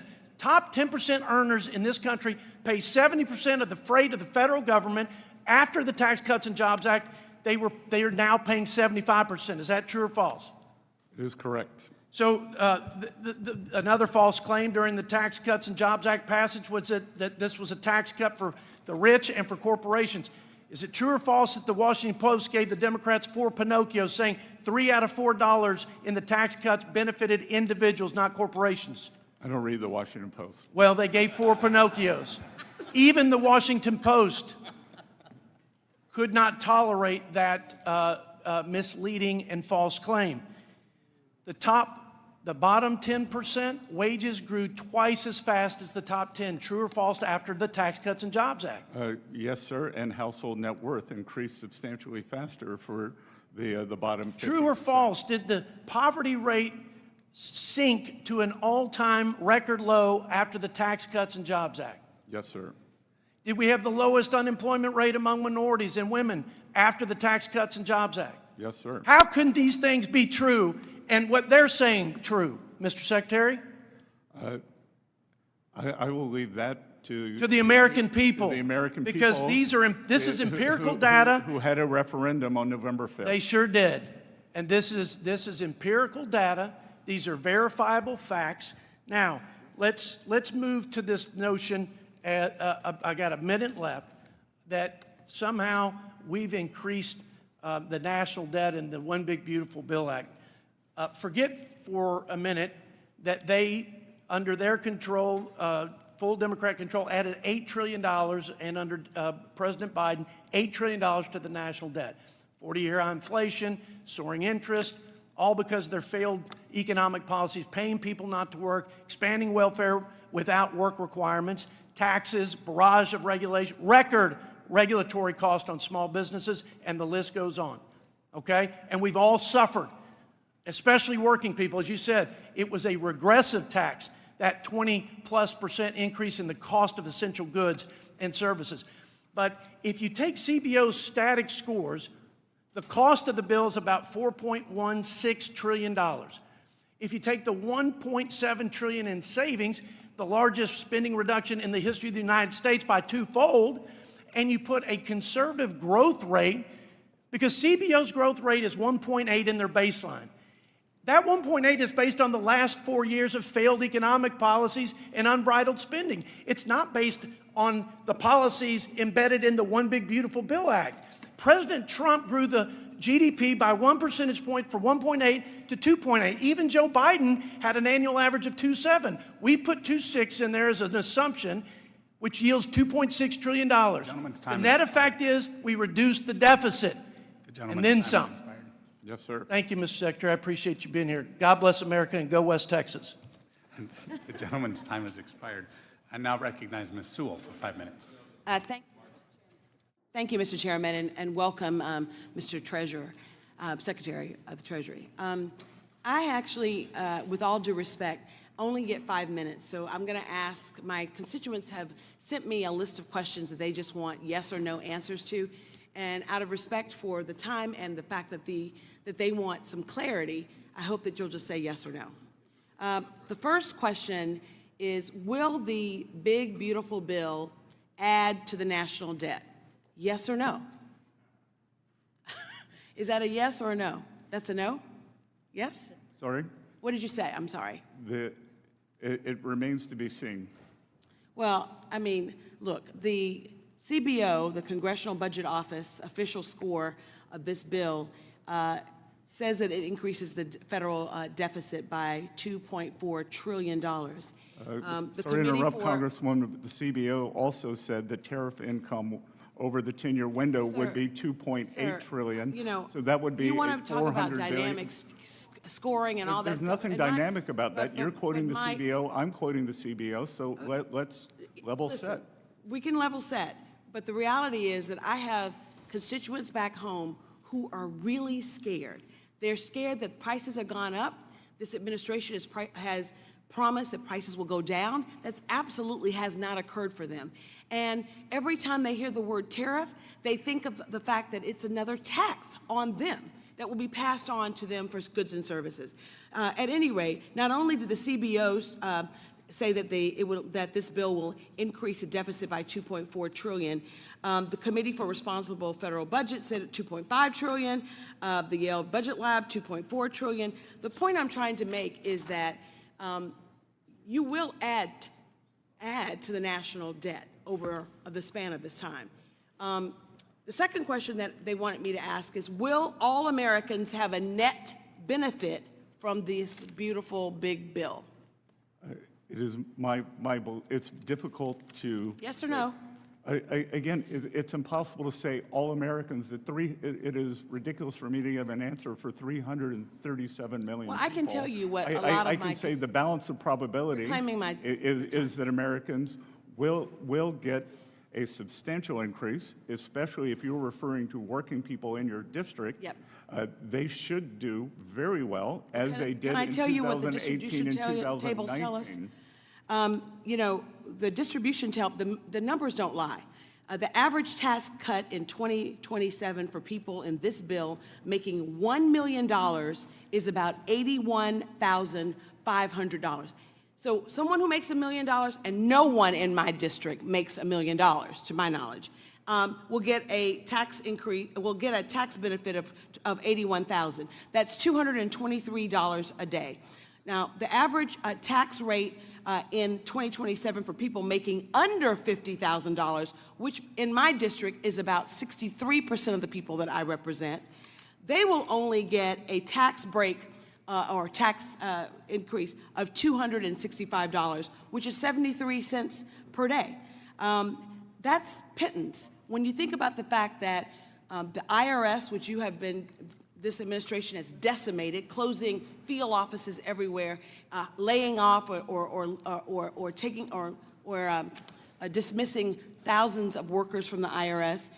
The folks in my district often get, bombarded with inquiries about their earned income tax credits, and billionaires that are going to get $81,500 more don't. So, I mean, the point that I'm trying to make is that not all Americans will benefit the same. We know that because people make different things. But the fact of the matter is, if you're only saving me $268 and you're taking away my health care, you're taking away my health, which 16 million Americans will have no health care, will lose their health care, and they have to lose their health care in order for you guys to actually pay for your bill.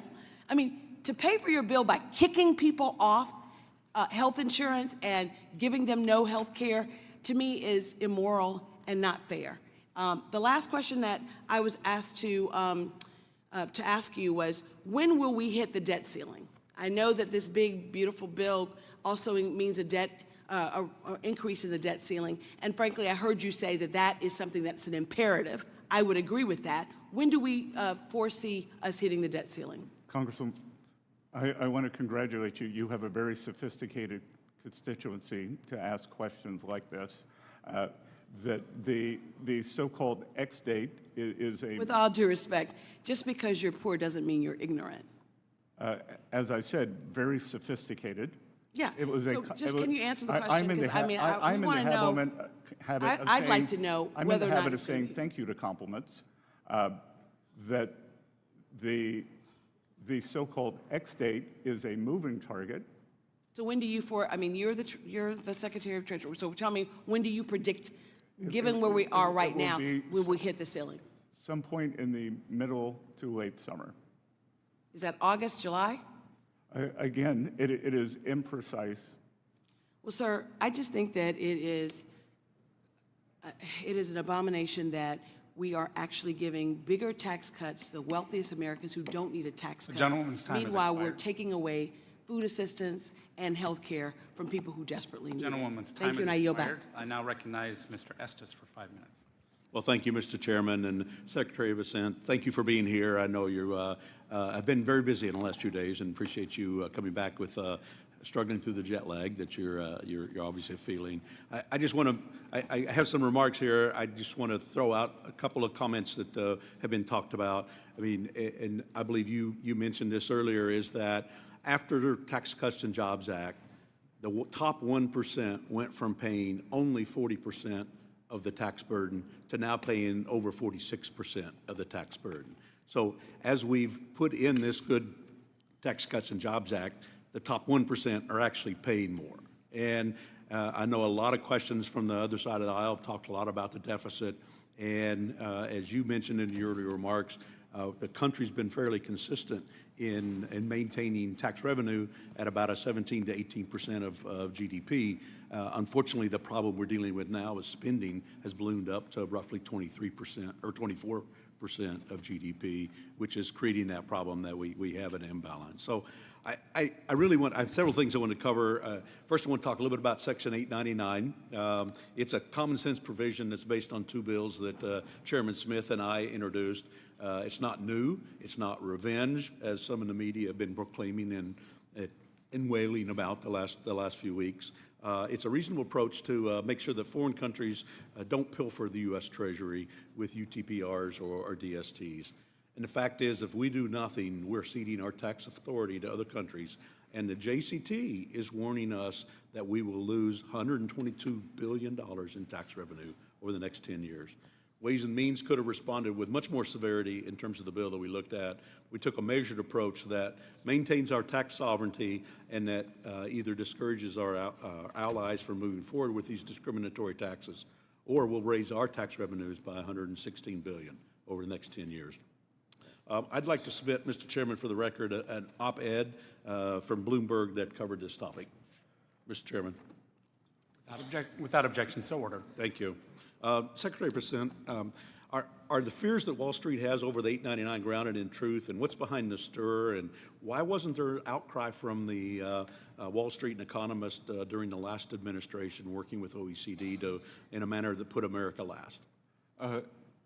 Sir, I believe that there is quite a bit of misinformation on 899, and I also believe that if businesses came back, took a deep breath, and much of the pushback is coming from overseas companies, and overseas companies are worried that their countries may try to usurp U.S. authority.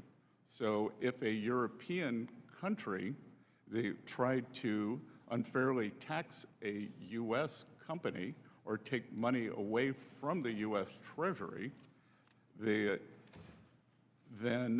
it would fall perhaps on that corporate. So they should look to their own capitals. This is a fiscal bill, not a revenge bill.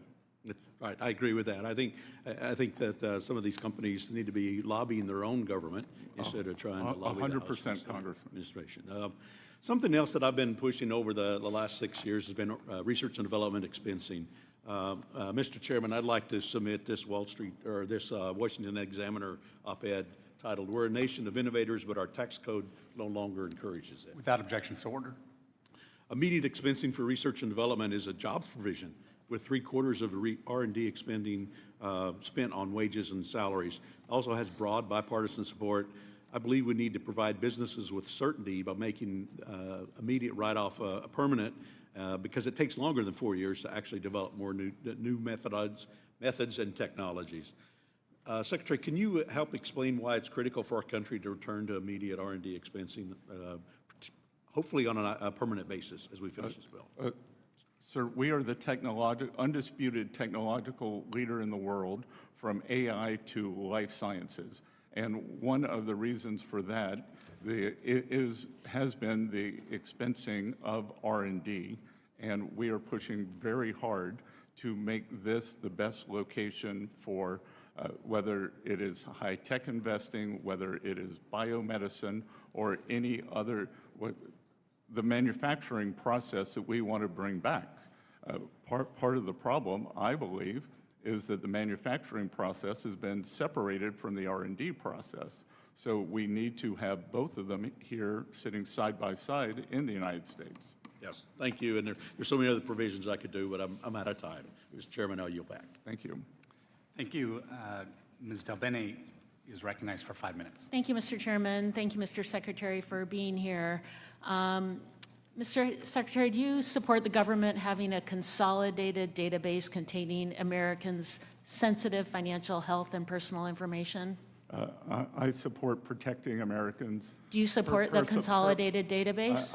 I support protecting Americans' personal information based on current law. I think it's very concerning that you're not able to say no. This is not a partisan question. In fact, just last week, Republican Representative Warren Davidson responded to reports that DOJ is merging huge sets of data from across federal agencies into a centralized repository. He said it's dangerous when you start combining all those data points on an individual into one database. It's a power that history says will eventually be abused, end quote. Well, I could not agree more, and would also add that this kind of database would be a goldmine for malicious actors who are eager to exploit Americans' sensitive data. And Mr. Secretary, Section 6103 sets forth the confidentiality and disclosure rules for tax returns and tax information. Just because DOJ wants to compile people's sensitive information into one place doesn't mean the confidentiality rules go away. Is that correct?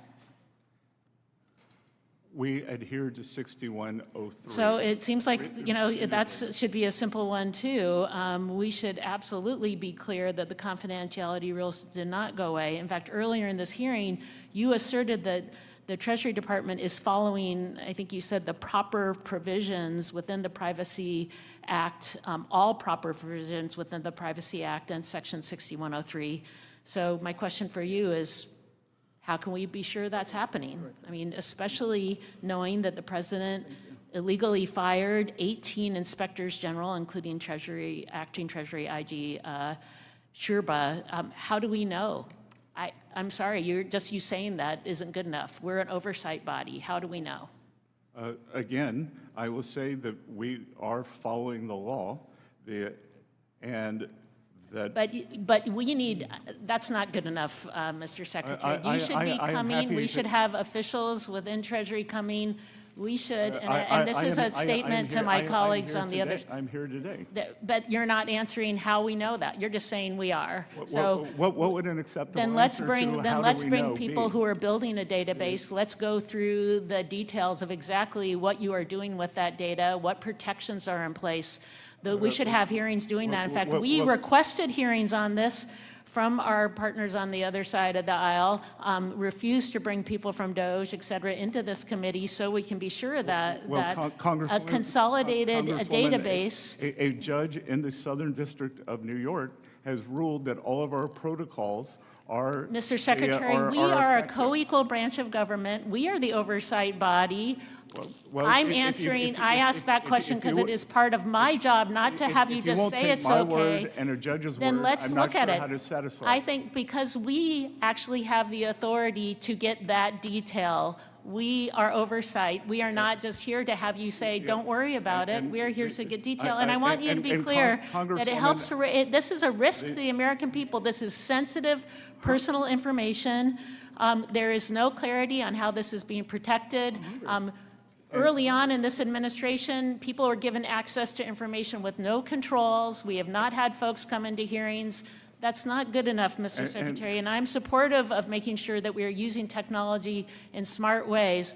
I'm also very supportive of making sure that we are protecting people's personal information and we are following the law. 6103 is clear, and there is no, and now this consolidation, there's no approval on how this consolidation takes place, and you can't even be clear to me that you're about where you stand in terms of making that happening. So I don't think we're getting the information. Maybe it did not filter up to you, but we provided a staff-level briefing several weeks ago. Then let's bring folks. I want to ask the questions, frankly. It's not about whether or not you had a staff level briefing. Let's bring experts to answer detailed questions in this body so that we get those answers. You know, I have a technology background. I'm happy to have those detailed conversations of exactly who's given access, how that access is given, and how we are making sure that information is protected. We absolutely have to make sure that there are no violations, that there are the right protocols put in place. We have no data to say that. We just have, you'd say, just trust me, it's okay. That's not good enough. And Mr. Chairman, Gentlewoman's time has expired. Mr. Chairman, I yield back. I now recognize Mr. Smucker for 5 minutes. Thank you, Mr. Chairman, and thank you, Secretary, for being with us. And congratulations on what appears to be a great deal with China potentially, and a reset of our relationship, and a deal that'll be great for American business, It's an American excellent workers. start, Congressman, but a start. Yeah, I'm really continue to be proud of the work that we've done with the Tax Cuts and Jobs Act, the impact that it had on my constituents, where average families in my district saw an increase of about $6,000 in their wages in the years following that. Inflation was low. I'll put up any day the record of the previous Trump administration with what we've seen, the disaster that we've seen in this past administration. And so grateful to have the opportunity to work with you to extend those benefits once again to every American. And we're hearing a lot from the other side here today on things that they're falsehoods about the bill, things that are not in this bill. And I just want to remind our listeners what Democrats are voting for by voting against this bill. They will be voting for a vote against this bill is a vote for the largest tax increase in American history, a tax increase that will affect average households at every tax bracket level. They're voting for a decrease, in fact, a 50% decrease in the child tax credit, which is so important, provides important relief to every American family. They're voting for allowing Medicaid dollars to go to people who are here in the country illegally at the expense of American citizens. Yes, sir, 1.4 million of them. And they are voting to allow Medicaid dollars that are intended for people who really need them to go to individuals who could be working but choose not to. They are voting for Medicaid benefits not to go to women and children as they should. They're also voting against policies they voted for before that will be critical to grow this economy and provide additional opportunity. Policies like full expensing, they voted for that last cycle or last session. Full deductibility of R&D, full expensing, I mentioned full expensing, and then we're adding full expensing for structures, which will re-energize American manufacturing. All of the things Democrats will be voting against by voting against this bill. Yes, sir. So I want to again say that we're doing this is going to be beneficial to every American, and we're also doing it in a responsible way by finding savings that will drive more efficiencies in some of these programs, but will ensure that we will not add to the debt, assuming we meet very, I think, conservative estimates on growth. Do you agree with that? Yes, sir. And to go back to the CBO, the CBO produces a black box. And that black box says the growth is 1.7 or 1.8%, whether we make the TCJA permanent and continue, and that permanence causes stimulus, or, as you said, whether we have the largest tax cut in history, which would be cataclysmic, obviously, but it also assumes no change in growth. So obviously, both cannot be true. Exactly right. So we're going to do this in a fiscal responsible way. Now, I do have one question for you, and I only have a minute left. One of the things that I was impressed with when, during your confirmation hearings and leading up to your appointment as secretary was your 333 plan. And particularly in the short amount of time I have, you have a stated goal at that time, at least, of getting to the deficit at being at 3% of GDP, which I know how much you're concerned about the debt. The Democrats today are raising concerns about the debt. I share those concerns. I think that's a great goal. Do you still hope to achieve that 3% debt to GDP, deficit to GDP by the end of Trump's term? Yes, sir. It's a deficit to GDP, which the other side of the aisle doesn't seem to want to talk about, or the total debt to GDP, which Secretary Yellen and I agree on. It is those two numbers that matter. The absolute number, while daunting, those two ratios are much more important. And I said that we would like to have a 3 in front of the deficit to GDP by 2028, the end of President Trump's term, which is the long-term average. And I think this sets, Gentleman's time has expired. This sets the basis for being able to achieve that. There's going to be a lot more work to do, and I look forward to working with you to achieve that goal. Thank you. Gentleman's time has expired. I now recognize Ms. Chu for 5 minutes. Secretary Bessent, my constituents are sick with worry about losing their health care coverage.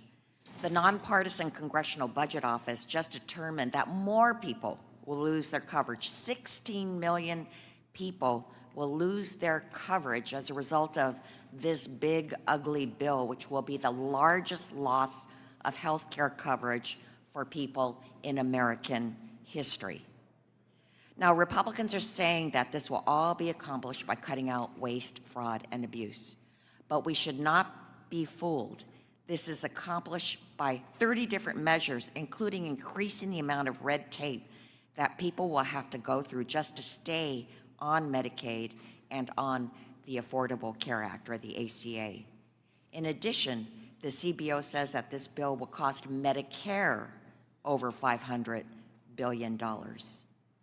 I think of the many grandmothers and grandfathers who need nursing facilities as they face various illnesses like dementia or Alzheimer's. In my district, 62% of them rely on Medicaid to get any kind of care. But this bill requires all kinds of new paperwork to stay on these programs, including paperwork for seniors seeking to dually enroll in Medicaid and Medicare. Where will these seniors go if they lose their Medicaid because they didn't file yet another form, all while having dementia? This is a life or death situation. But I guess Republicans believe, as Senator Jody Ernst said, well, we're all going to have to die. And then there is the ACA. I remember what it was like before the ACA, where people could not get health insurance if they had a pre-existing condition, like everyday conditions like asthma or even pregnancy. The ACA provided tremendous relief to millions. But this big, ugly bill will require even more red tape to stay on the ACA. It demands that 2.5 million people, like gig workers, like Uber drivers, who don't even know what they'll earn in a week accurately, estimate their income for the next year. It requires people to re-enroll year after year rather than having an automatic enrollment, which is not required by any health insurance or Medicare. It reduces enrollment periods so it can cut people off the program. And it takes away the premium tax credits that helped millions of families afford health coverage.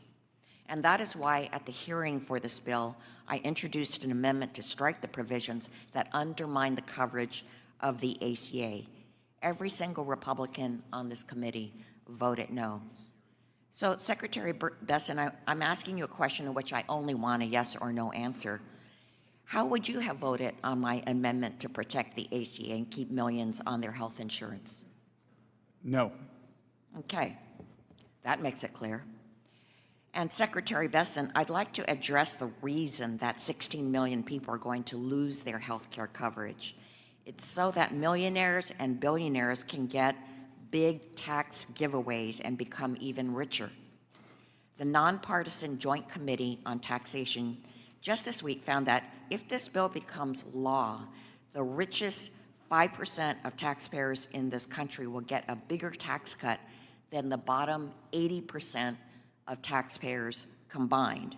To put dollar amounts on it, someone earning $1 million will get a tax giveaway of $81,500 in just 1 year, while someone earning less than $50,000 can only expect $265 in 1 year, which is only 73 cents a day. That millionaire will get a tax cut in 1 day that's almost as big as what the middle-class person will get over the entire year. And of course, this does not account for the burden of paying more for basic necessities because of Trump's tariffs, nor does it account for the loss of life-saving benefits like Medicaid coverage or SNAP food assistance. When the University of Pennsylvania included the benefit cuts into their analysis, they found that the poorest 20% of households in this country will lose $30,000 over their lifetime if this bill gets signed into law. It's quite literally a reverse Robin Hood scheme, taking from the poor and giving to the ultra-rich. That's why I had an amendment that said there should not be tax giveaways for those earning more than $10 million per year.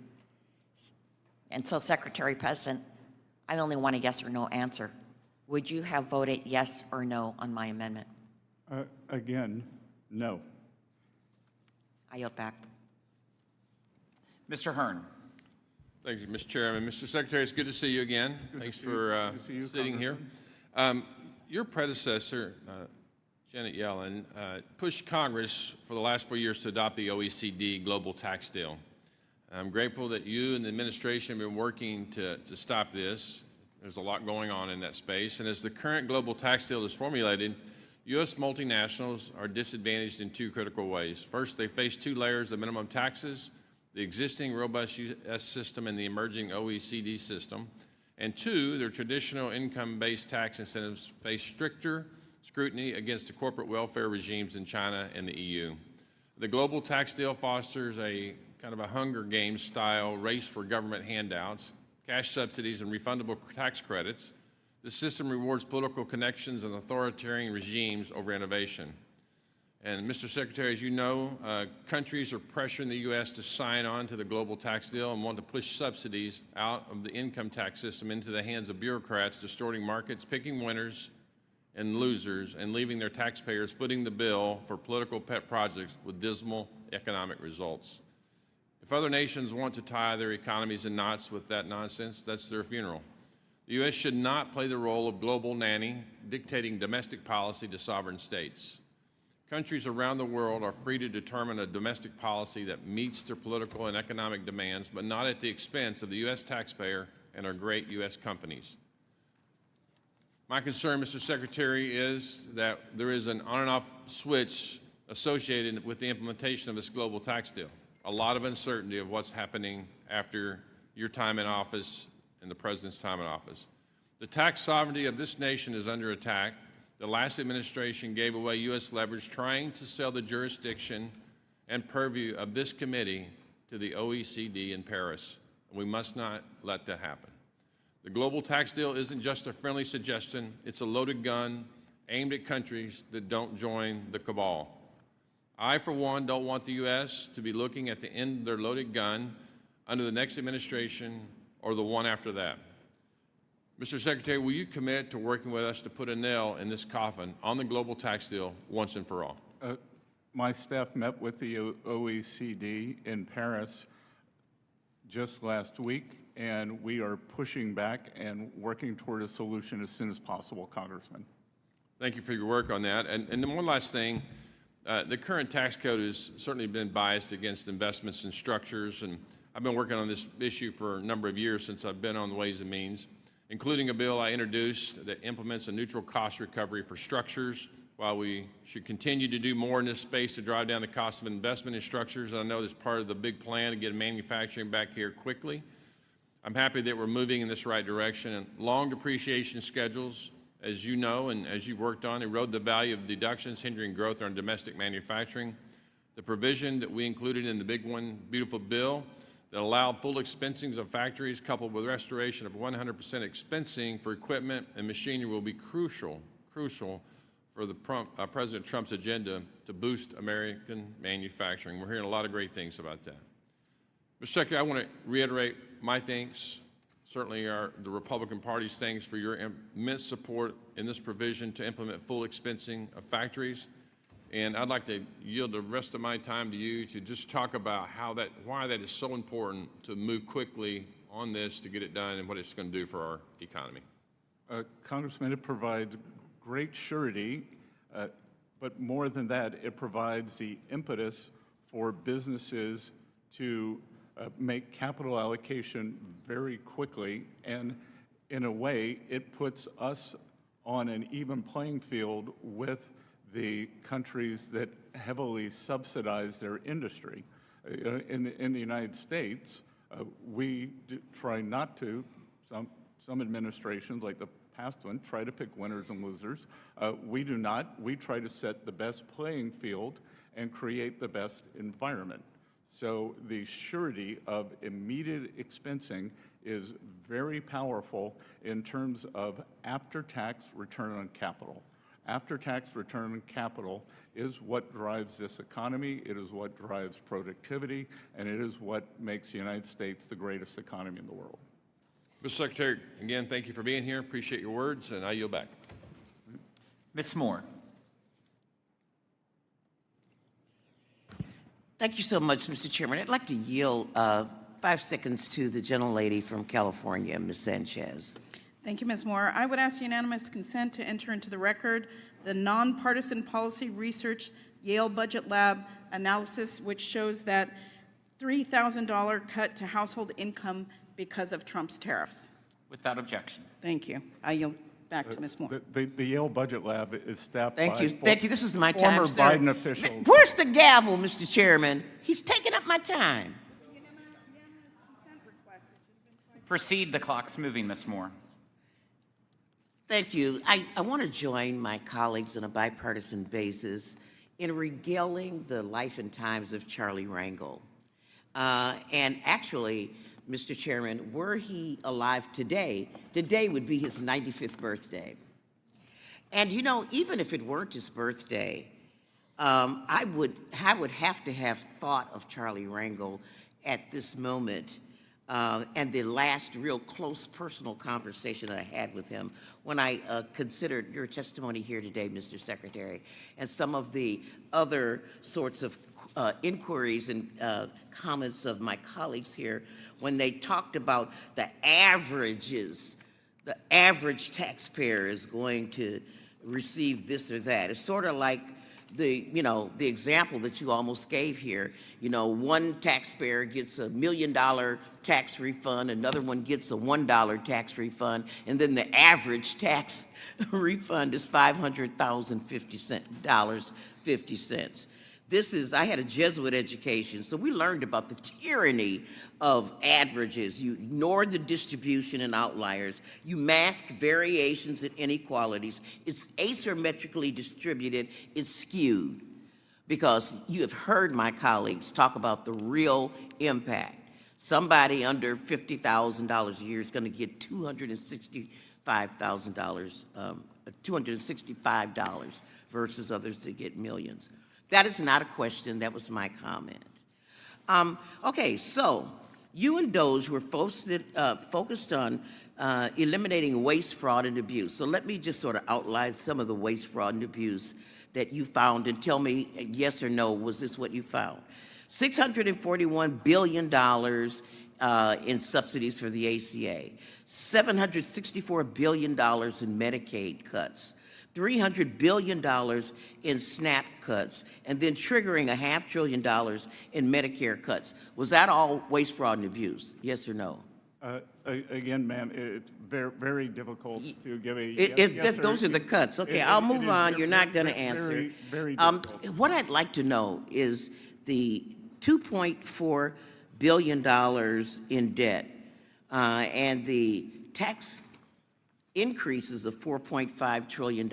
Is that not spending? Are tax cuts spending and creating, especially, not just adding to the debt, but the interest rates on the debt? Is that or is that not spending, yes or no? Are tax cuts, if I give you a tax cut, am I spending out of the Treasury to do that? Yes or no? Not if we, Mr. Secretary. not if we create more income. Okay, than the nature of we're the talking about a gambler's fallacy with projecting growth that's never been proven by anybody, anything. So I will move on because I see my time is waning. Let me ask you some more questions. Do you think that a problem we have in our tax code is that we have $700 billion a year in a tax gap because you know, the very wealthy are evading illegally their tax responsibilities? Is that or is that not waste, fraud, and abuse? Would you characterize that as waste, fraud, and abuse? I mean, I'm just a simple question. Is that waste, fraud, and abuse? My priorities are collection, privacy, and customer Okay, service. so but you at the didn't. We're not collecting that, and you cut 31% of the budget from the IRS that would have actually, you know, processed these claims. The largest budget cut was in the IT department that began the modernization in 1990. Okay, the and true has spent cost more- of has spent economic more than security $50 billion. Has determined that 50% of Americans are financially insecure. 50% of Americans. So do you think that any of them are going to suffer from the cuts in Medicaid, SNAP, and ACA not to have these resources available to them, yes or no?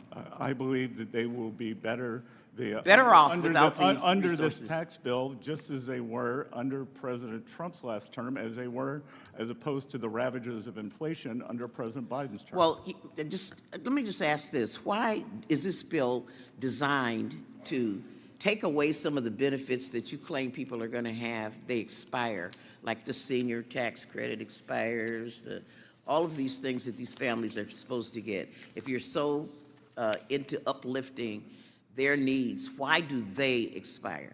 No tax on tips. No tax on tips expires. Sorry? It expires.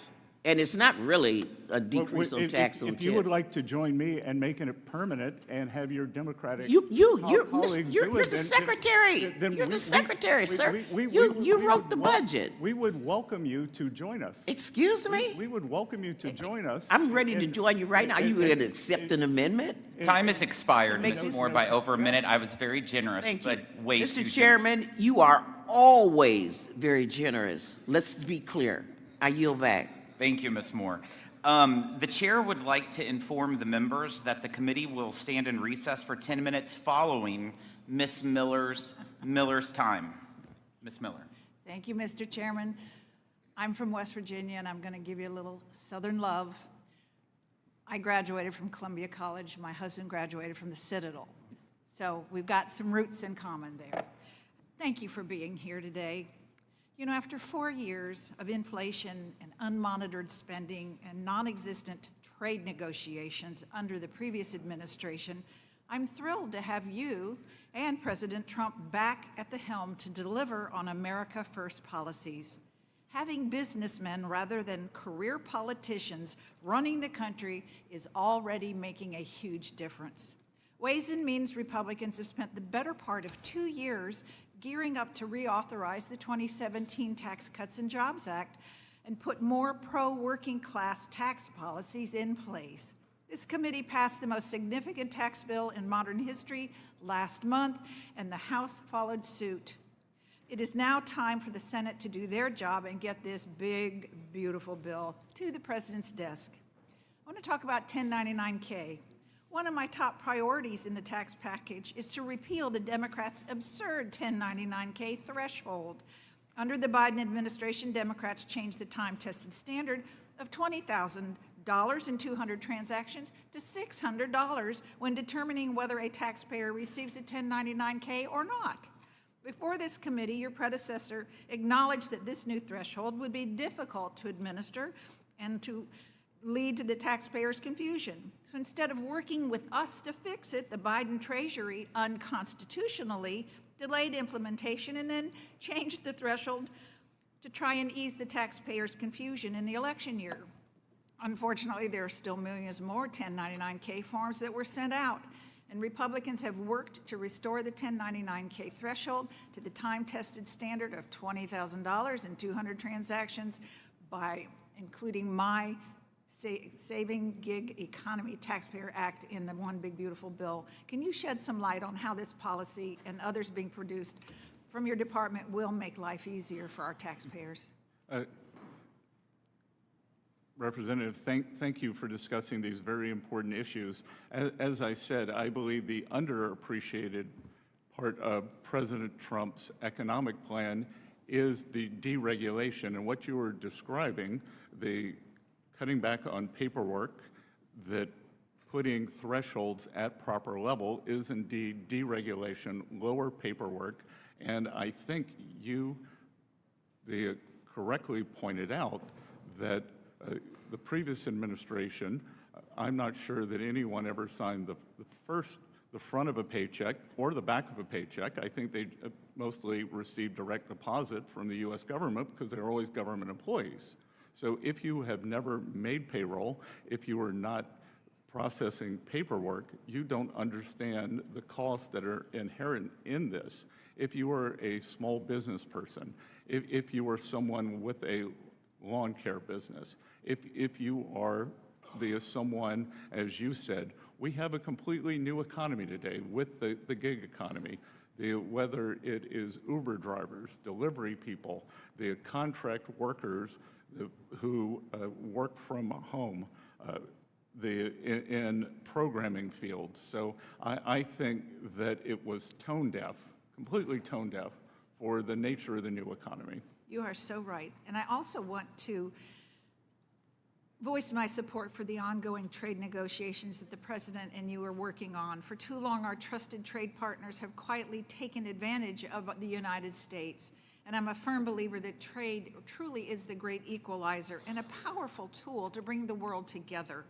However, sometimes the tool can be used effectively and not always with fairness. I'm particularly interested in the domestic steel industry. From West Virginia, we've been producing quality steel for decades, and some in my hometown in Huntington and my district is currently ramping up more steel production even further with new mills in Mason County. So I'm supportive of the Section 232 tariffs on steel that the President has pursued, and I'm eager to work together with the administration to ensure that a level playing field is also applied to the U.S.-UK economic prosperity deal. The UK has a history of subsidizing its steel industry, which in turn often undercuts our domestic steel producers. Can you commit to continuing working on securing fairness for our domestic steel industry across trade deals? Representative Miller, I had the privilege of being with the President at the U.S. Steel factory in Pittsburgh a week ago Friday. And I can tell you that the President's commitment to the U.S. steel industry is unwavering, that we are bringing back domestic production, and what we have seen, and one of the previous questions about is China a reliable partner, what we have seen during COVID since then is that there are strategic industries in the United States where we must have an industrial base. And I would put steel in the top 3. Thank you. Mr. Chairman, I yield back. Thank you. The committee will stand in recess for exactly 10 minutes.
The committee will come to order.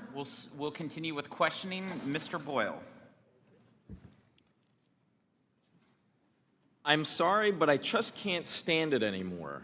This massive, outrageous, pork-filled spending bill is a disgusting abomination.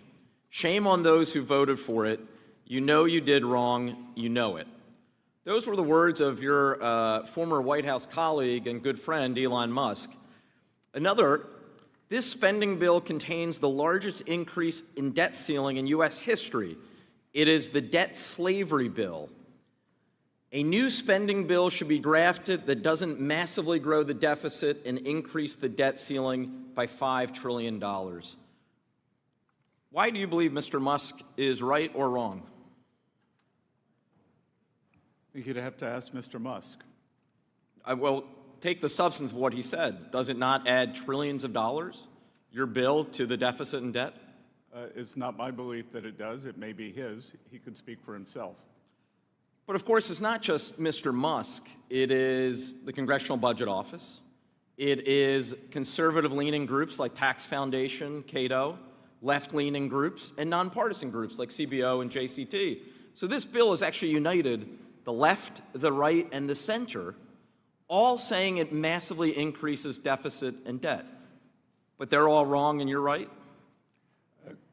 Congressman, I think that there are a range of outcomes that I think that many do not include the pro-growth measures, just as they were wrong with the original TCJA, and that has proven to be a resounding success.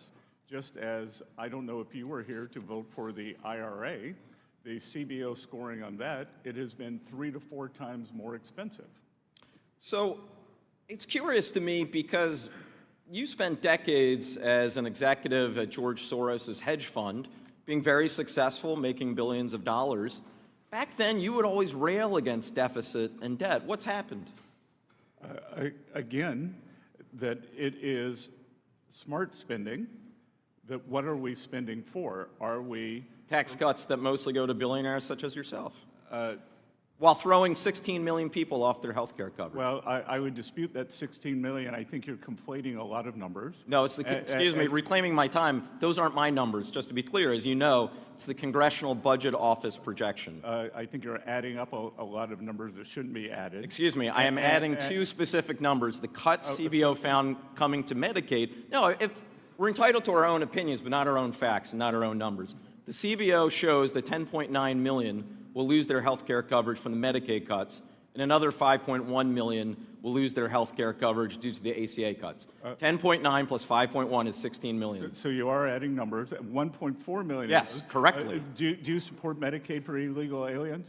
1.4 I am asking the questions, not you. Although you'll be happy to know that in my Commonwealth, home state, Commonwealth of Pennsylvania, actually they check your citizenship status before you can enroll in Medicaid. But I understand why you're wanting to divert and change the subject. Let me move, since we've taken up already most of my time. The World Bank yesterday had a shocking growth projection. They slashed their growth projection for the United States by upwards of 40%.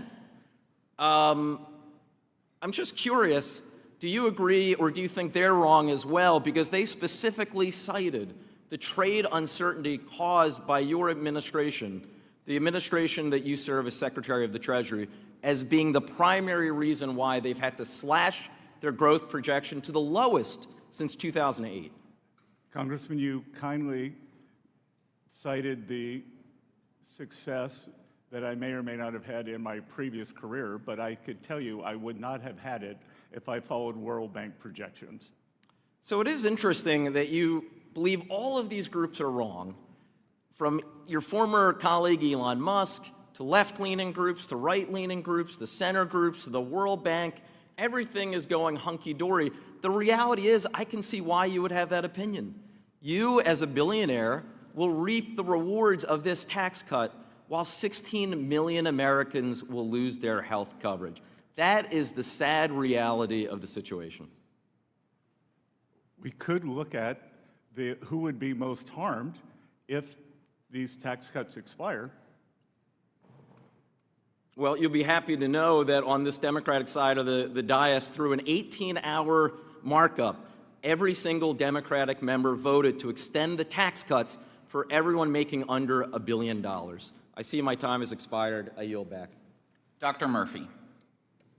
Thank you, Secretary, for coming, and I apologize for the bellicose manner in which you're being treated. I think if we all want respectful parley and we actually want to learn things, we do it respectfully. You know, I'm just going to take a side. I am a physician in healthcare. I always want everybody to be able to access healthcare. But if I can say 3 words: illegal, ineligible, and able. So let's go to the illegal part first. The last party let in anywhere between 13 and 20 million people in this country illegally, and now they're placing their health care burden on the rest of the American country. So let's talk about the illegals, providing health care for illegals. By the way, those aren't American citizens. 2, ineligible. Last administration did not allow states to audit their Medicaid rolls. Guess what you're supposed to do? You're supposed to say, hey, you're still fit eligibility, you're an impoverished child, you're a pregnant woman, you're a disabled person, you're an impoverished senior citizen, you are eligible. But if you're not, you are not eligible for Medicaid, period. Able-bodied. Who can be against able-bodied individuals working to get health care? I mean, my gosh. So I'm hearing this ridiculous statistic of 16 million people who should not be eligible, who are not eligible. It is just embarrassing every time they bring this thing up. So anyway, you know, I do want to get back to the fact that our nation now, and this is blames on Republicans and Democrats, has gone far too long as far as where our economy is. We become a service economy, we become a government employment economy. We make some things, we assemble other things, but we don't manufacture things. We've talked about this. I look at this, at what's happened in North Carolina, the drying up of cities, especially in the East. I want to talk a little bit about tariffs, and this is a difficult discussion. I'm hearing more and more from manufacturers in North Carolina that the tariffs in the short term are harming them.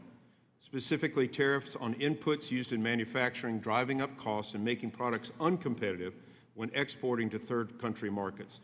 These export markets are highly competitive, and U.S. companies have to compete with the EU, with China, other countries to be able to offer their products cheaper. Who can offer their products cheaper than U.S.? I really just would like to know how we're going to navigate this. I really believe our tariff policy was necessary.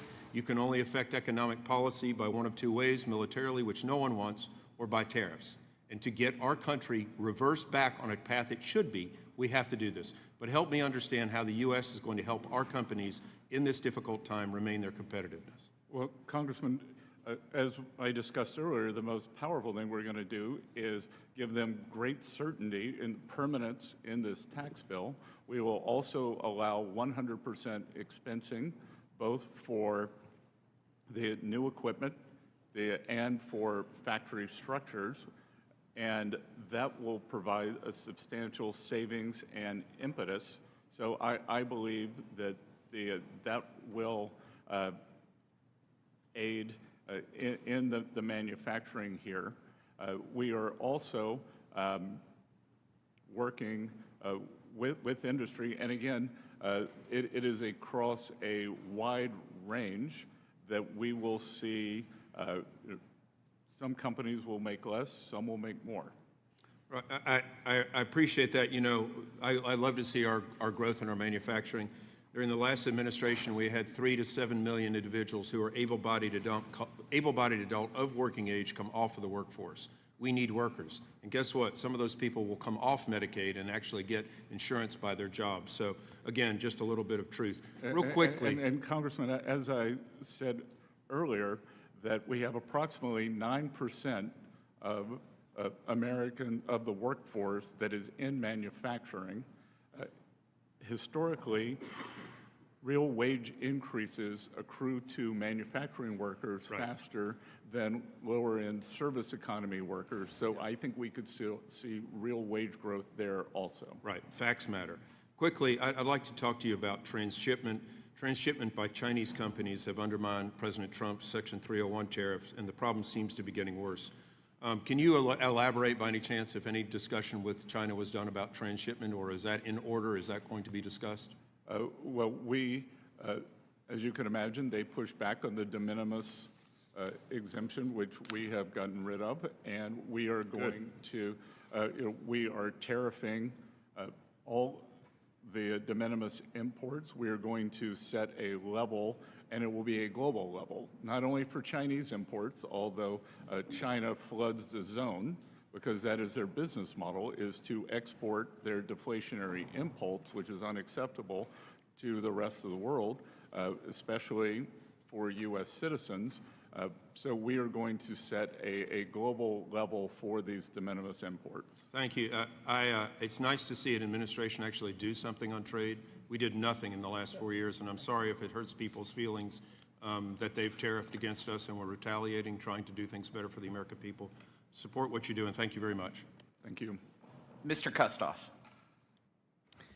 Thank you, Mr. Chairman, and thank you, Mr. Secretary, for being here today and after your long days of travel. So thank you very much for being here. If I could ask you, Mr. Secretary, there's been a lot of attention lately and a lot of conversation around the bond markets and rising yields for U.S. Treasuries. If I could get you to address that, maybe some reassurance. Maybe a couple of questions. First of all, what is your current assessment of the bond markets and your view of the upward pressure on Treasury yields recently? Congressman, if I could break that down into three pieces. One is the smooth functioning of the bond market. So even during the April high volume, high volatility period, the bond markets functioned very well, trades cleared. There was never a question of financial stability. Two, at Treasury, our bond issuance is going quite well. We are actually seeing an uptick in primary purchasers as opposed to, so these are the end users who would hold it as opposed to dealers or flippers. And then three, as I said earlier, the United States 10-year is the only major 10-year yield in the world that is down on the year, So for all the sky is falling and cries of what's happening, or that a crisis is inevitable, the U.S. continues to be the most stable bond market. You've had a lot of questions today about the One Big Beautiful Bill, and a lot of questions, very detailed questions. What would happen to the economy if Congress were to fail to pass the One Big Beautiful Bill and the majority of the tax cuts from 2017 were to expire?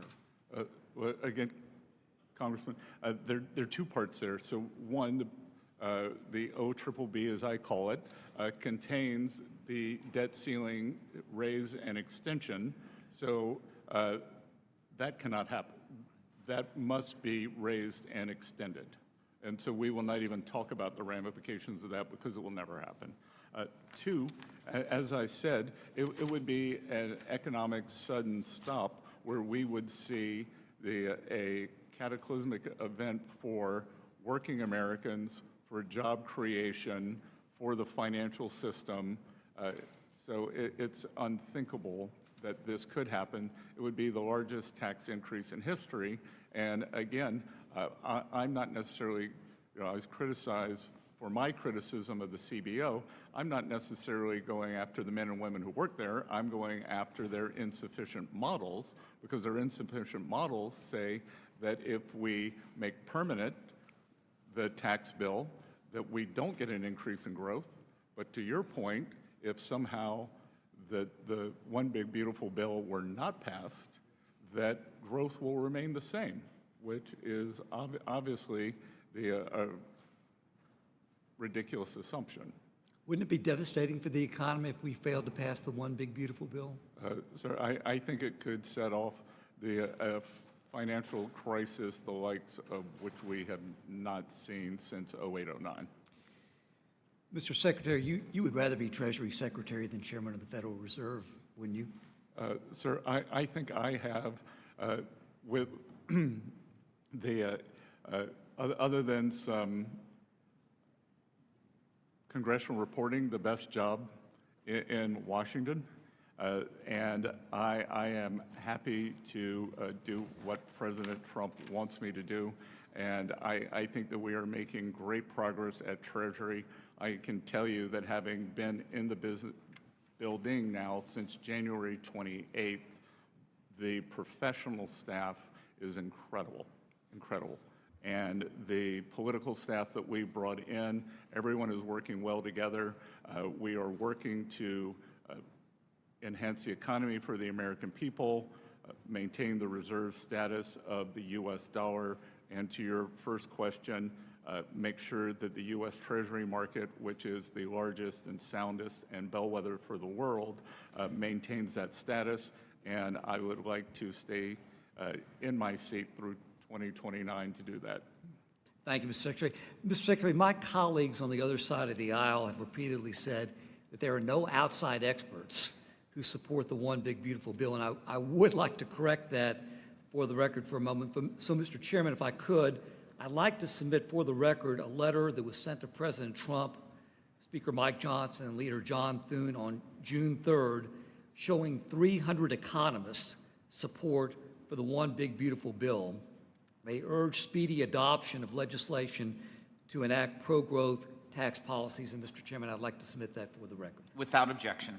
Thank you, Mr. Secretary, and I yield back. Good, and Congressman, I believe I may have been in London when that was published, so I look forward to perusing the names of the economists on that list. Thank you, Mr. Secretary.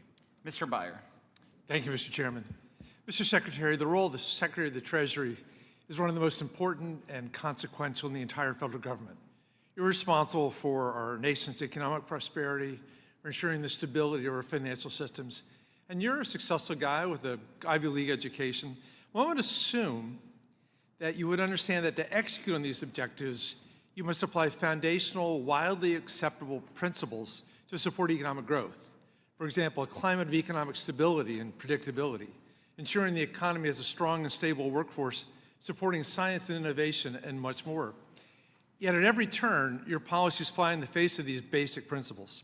The erratic tariffs have thrown the markets and consumer confidence into free fall, while driving up costs for businesses and consumers alike. The misguided and cruel immigration policies of this administration are forcing highly skilled talent to seek opportunities outside of the U.S. and have left businesses across the country without workers they need and our communities depend upon. And the indiscriminate slashing of our libraries, medical research centers, NIH, the National Science Foundation, have forced our scientific progress backwards. At the same time, your public comments about the state of the economy suggest you don't even understand the severity of the damage that you're causing. For example, for months, despite every indication to the contrary, you've suggested that the U.S. dollar is not weakening, but instead that currencies of other countries are growing stronger. This might be more credible if the dollar hadn't weakened against gold most of all. That's akin to suggesting our sea levels aren't rising, that the land is shrinking. Demand for treasuries is weakening, and the markets aren't buying what you're selling. The only time the markets have reacted positively is when the administration is in retreat from key policy areas. I want to say, given your successful past, isn't this embarrassing? Is there a question there, sir? There's a question. Isn't this embarrassing? Oh, is it embarrassing?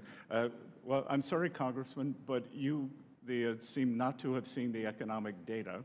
The GDP growth has been quite substantial. Job growth is solid. GDP growth is half what it was last year, sir. The job growth is solid, and we had job growth is a third what it was all last year, sir. No. And private sector job growth especially. And if you'd like to talk about inflation, would you? The inflation has been coming down. Just the inflation is good so far. We will see every economic thing I read, which is much every day, suggests the impact of the tariffs is not hit yet. Well, why don't we look at the data rather than the hysteria, which is how I made my career. Let me move on. You like to use the phrase strategic uncertainty as a justification for the tariff mess, pretending that the erratic policies have been the result of a clever, thoughtful plan, which is impossible to believe. There's a common assertion with these tariffs that I'm struggling to understand. The committee just passed a reconciliation bill that's going to explode the deficit by almost $3 trillion. The president tells us that's just fine because according to the CBO, if all of his tariffs policies remain in place, we're going to see $2.8 trillion in new taxes from the tariffs. You used that number earlier today over the next 10 years. But here's my question. If you're supposedly cutting all these deals, 90 deals in 90 days, and the president's going to retain the power to adjust tariffs on a whim, how can we reasonably expect that those $2.8 trillion in new tariff revenues are going to be real? Isn't this just one more example of how the lack of a plan is going to lead to an explosion in the nation's debt? How do you have your cake and eat it too? Well, you claim the tariff revenue is going to offset the increase in debt, and yet you also say you're going to get rid of that tariff revenue by negotiating 90 new deals. Well, Congressman, two things. It sounds like you're questioning the CBO because that's a CBO score, not my number. You used it today. Yeah, but it's the CBO score. So if you want to use CBO, let's use CBO. They're claiming $2.4 trillion in new debt, and they're also saying 2.8 in tariff income.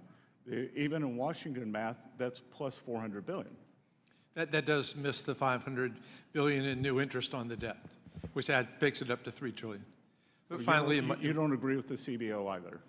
in my 45 seconds, your counterpart, Secretary Lutnick, recently declared on television that Trump's president's tariffs are not going away, quote unquote, even with your deal on China that you announced. Secretary Lutnick was asked by Senator Kennedy if he'd accept a deal that removed trade barriers for places like Vietnam, and he gave an answer that was frankly all over the place and difficult to understand. We're less than a month away from Liberation Day Part 2. Very few of the trade deals have been announced yet. I think most people in Congress and around the world would like to know what's going on. Should America be preparing for Liberation Day 2.0? Should we plan, what do we plan for July 9th and July 2nd? I would say, as I have repeatedly said, that there are 18 important trading partners. We are working toward deals on those, and it is highly likely that those countries that are or trading blocs, as in the case of the EU, who are negotiating in good faith, we will roll the date forward to continue good faith negotiations. If someone is not negotiating, then we will not. Mr. Chairman, I yield back. Thank you. Mr. Stubbe. Thank you, Mr. Chairman. Mr. Secretary, the Democrats and the left continue to say that this is just a tax cut for billionaires. So I'd like to give you the opportunity to respond to that. Sir, as we saw last time, the impetus or the higher collections were on the upper bracket. So the top 10%, the top 1% pay more. If I weigh 200 pounds and my sister weighs 100 pounds, which is approximately right, and we both lose 10% weight, then I lose 20 pounds and she loses 10. So they prefer to speak in absolute rather than percentages. So the percent increase, as the Congressman Arrington said earlier, that we went from approximately the top 10% paying 38% to 45%. So that it's a very loud talking point that lacks all logic. And so who would be hurt the most if Trump's Tax Cuts and Jobs Act expires? As I have said, a sudden stop in the economy always hurts the working Americans. So the bottom 50% of wage earners would be hurt by far the most, as they always are.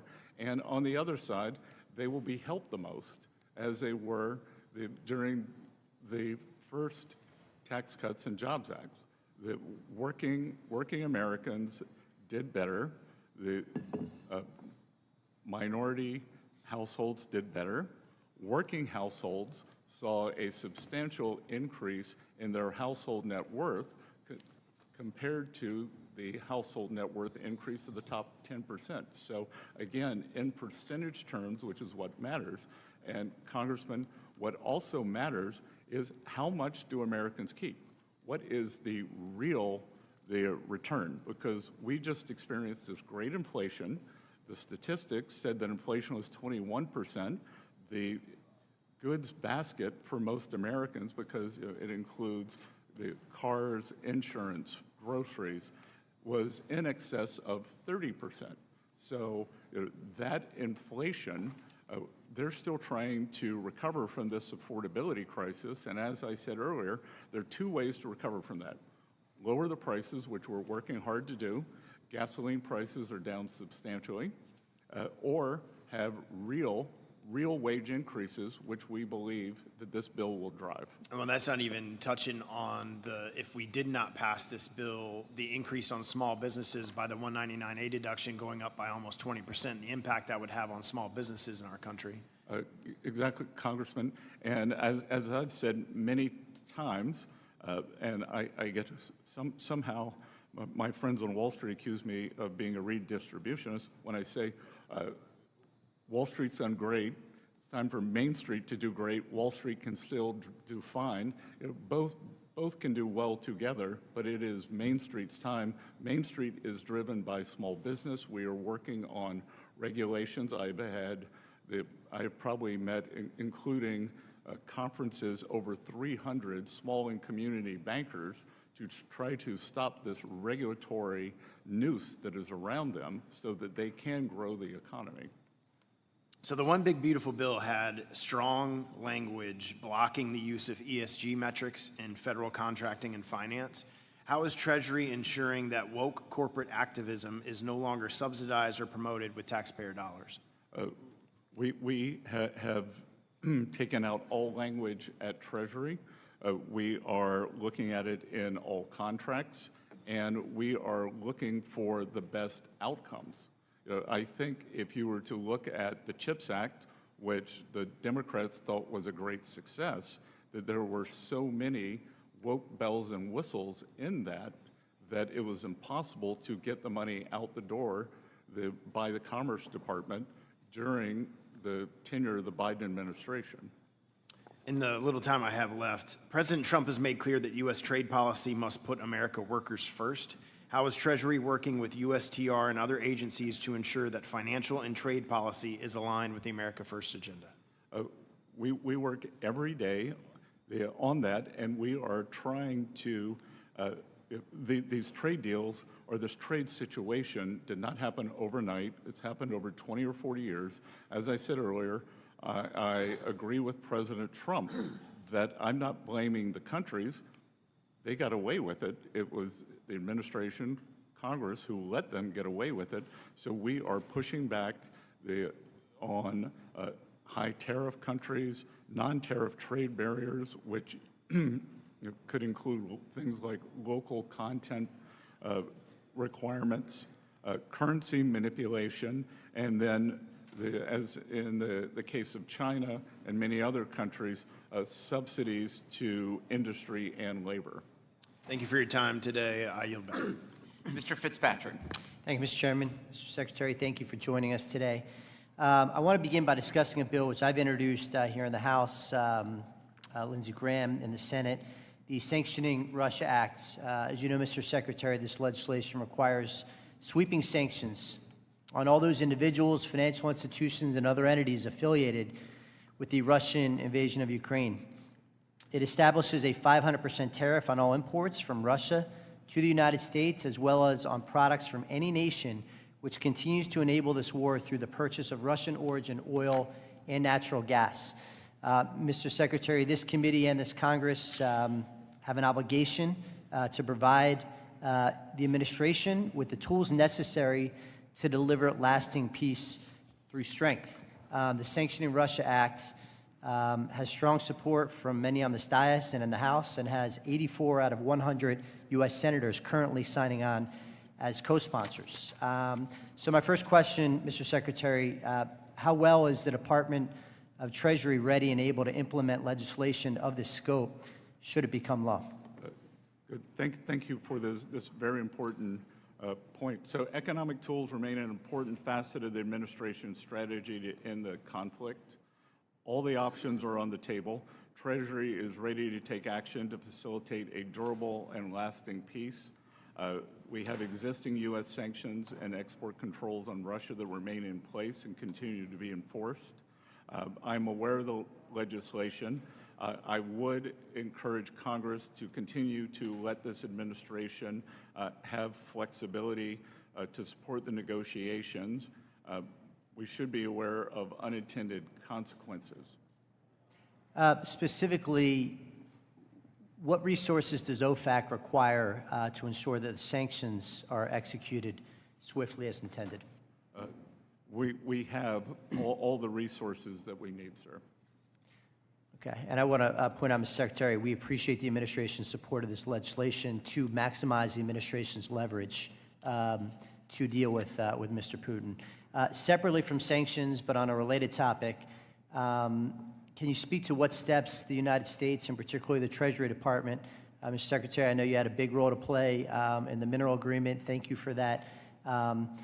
Any steps you can share of the Treasury Department taking to implement the April 30th agreement, which establishes a joint reconstruction investment fund in support of the long-term economic success of Ukraine? Yes, and Congressman, just as I have said with the U.S., economic security is national security is economic security. President Trump and I believe that a strong, sound Ukrainian economy over the long term will be their best defense. When the Berlin Wall came down, Poland and Ukraine economies were the same size. Now Poland's is 3 times larger. I believe that we could imagine in 2 decades that Ukrainian economy, through good management, through a partnership like this and global investment, could be larger than the Russian economy. And I think that that would provide a very prove an extreme deterrent for whomever is running Russia then. I would say this partnership, we are working on operationalizing it quickly. There's going to be, we had members of the Ukrainian economic team in our offices at Treasury last week. There's going to be a big conference in Rome about rebuilding Ukraine. We are urging the World Bank to focus on this. And Congressman, I believe that you will be in extreme agreement with me on this, that we are dedicated and confirm the fact that no country contributed to the Russian war machine through monies, through troops, or through military parts or any parts used for Russian military weapons will be eligible to participate in the rebuilding of the Ukraine. You do not get to destroy a country, destroy people, ruin lives, and then get paid to rebuild it. Thank you for that, sir. Just very quickly revisiting, you said you wanted flexibility. This legislation is designed to give the administration maximum flexibility and pressure to end this conflict. It's got a ton of co-sponsors in the House, 84 out of 100 U.S. senators. Is there any changes specifically you'd like to see made to that legislation? I'm happy to have my staff work with you on that, and it is good to see that some things can get done on a bipartisan basis. Thank you, sir. I yield back. Thank you, Mr. Evans. Thank you, Mr. Chairman. During this hearing, we have been hearing about the ways that the Trump administration claims it will help working people. However, the data shows that policies will do the opposite. The Trump administration wants to help the rich, not the poor. However, the Democrats on this committee are committed to helping the poor and the working class families. That is why we have protected legislation to protect affordable health care, increase the child tax credit, and make sure the rich pay their fair share. I've also introduced legislation called the Tax the Workers Act. It is important to understand that where we are today, that workers are demanding help and support. Workers should be able to keep more of their paycheck. Both younger and older workers will qualify. The Earned Income Tax Credit is one of the most effective tools to bust poverty. Congress should work on these type of methods to help needed assistance, not people who want favors from this corrupt administration. I encourage my colleagues in this administration to reconsider their approach to governance and work with us to make this country better. stop stealing from. It's important to make sure that we make sure that people in the poor, not just the rich, that we have an opportunity here to really send a collective message. And I hope, Mr. Secretary, that we will take advantage of that. I yield back the balance of my time. Ms. Tinney. Thank you, Mr. Chairman, and I just want to say thank you to the Secretary for your remarkable testimony. I don't know if I've seen better testimony in my short number of years in Congress, but I will say I've continued to be impressed, and in honor of today's baseball game, President Trump's appointment with you, he definitely hit this one out of the park. So congratulations on your great work. I would just say it's on 3 hours sleep. So. That's even more incredible. I know the feeling of jet lag for sure. And just wanted to talk to you about a couple things. And you know, I'm a small business owner. You know, I have a district that my entire northern border is Canada, and they're a very important trading partner on so many levels. And we are, you know, we really, I was one of the people that was here in President Trump's first term and voted for the Tax Cuts and Jobs Act. And unlike the Democrats who are here, I come from rural upstate New York, and I will tell you as a small business owner, and our business is in its 79th year, we're still in business. And the one thing that saved us was the Tax Cuts and Jobs Act. It was incredible to give us the small business benefits that we received, that some of them you referred to today. And I just wanted to highlight just a couple things just to touch on this issue, and I really thank Secretary of Commerce Howard Lutnick for meeting with us and talking about this issue with us. But we do have a number of legacy businesses in my community. They're copper fabricators, aluminum fabricators, all dependent on smelting operations coming from Canada. And some of these companies are 100 years old, 200 years old. Paul Revere built his copper business in my region, Revere Copper. It's been there for over 200 years. And they're a little concerned about the tariffs, although they wholeheartedly agree we need to bring our supply chains back. They wholeheartedly agree that our area and our Erie Canal District, which I represent most of the Erie Canal, we were hollowed out by China and unfair trade, and we want to continue to do business. And they all agree that we need to deal with reshoring and bringing our supply chains back with President Trump. And these are wonderful, patriotic, legacy businesses. We want to make sure that they can be in business. Now, again, let me add one more factor. They're surviving in upstate New York. So we have some of the highest taxes, highest regulatory burden, highest minimum wage. Most expensive energy. Worst energy state, you know, extremely, by the way, a catastrophic energy grid that we face. If it weren't for the nuclear power, all of which the nuclear reactors are in my district, and hydropower coming from Niagara Falls, another gift, we can't touch our wonderful natural gas reserves that we have in the Marcellus and Utica Shale because of New York's far left Democratic one-party rule. Ridiculous, unscientific policy. But we also have, is there a way that we can find some relief for some of these businesses on the tariff side and make sure that we can bring Canada back in the mix? And is there work being done, not just on the fabrication side with copper, aluminum, steel, but also on the agricultural side? Because I also have the 5th largest dairy district in the entire country. And we have issues with the USTR and with Canada's unfair trade. So we have sort of both sides. Can you address that a little? I know President Trump really wants to help us. Where's your position on this? So, Representative, I think that you have talked about the balancing act that rebalancing trade constitutes. Because on one hand, Canada has very discriminatory dairy tariffs on the U.S. I can't remember the number, but they're in the... Great. We'd like to revisit that issue as well, the USTR. We think they're unfair. We think... They're in the hundreds of percents after a bit. We are happy, even though it's Commerce and USTR, my staff is happy to discuss with you, your constituents, your staff, what we can do to make the manufacturing up there more resilient. Companies that have been around since Paul Revere are doing something right. Mm-hmm. So we want to make sure that we can help them not only survive, but thrive. And so we are happy to do that.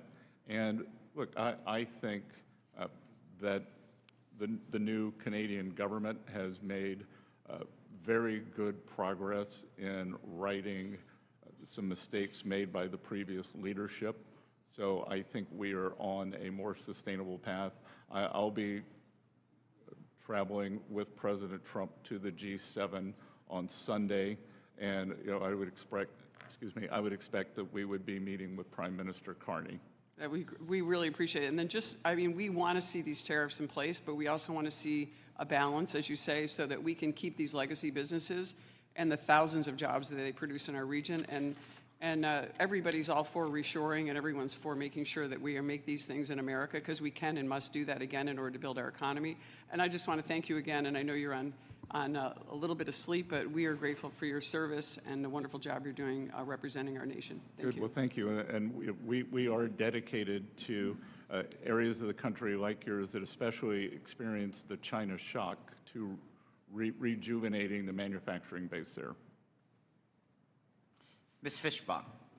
Thank you, Mr. Chair. And Mr. Secretary, I would like to also thank you and just tell you what an incredible job you're doing, and really appreciate that you are here, even on so little sleep, here in front of the committee. And we kind of know how you feel since we did our 18-hour stint a couple of weeks ago now. But sincerely, just thank you and thank you. And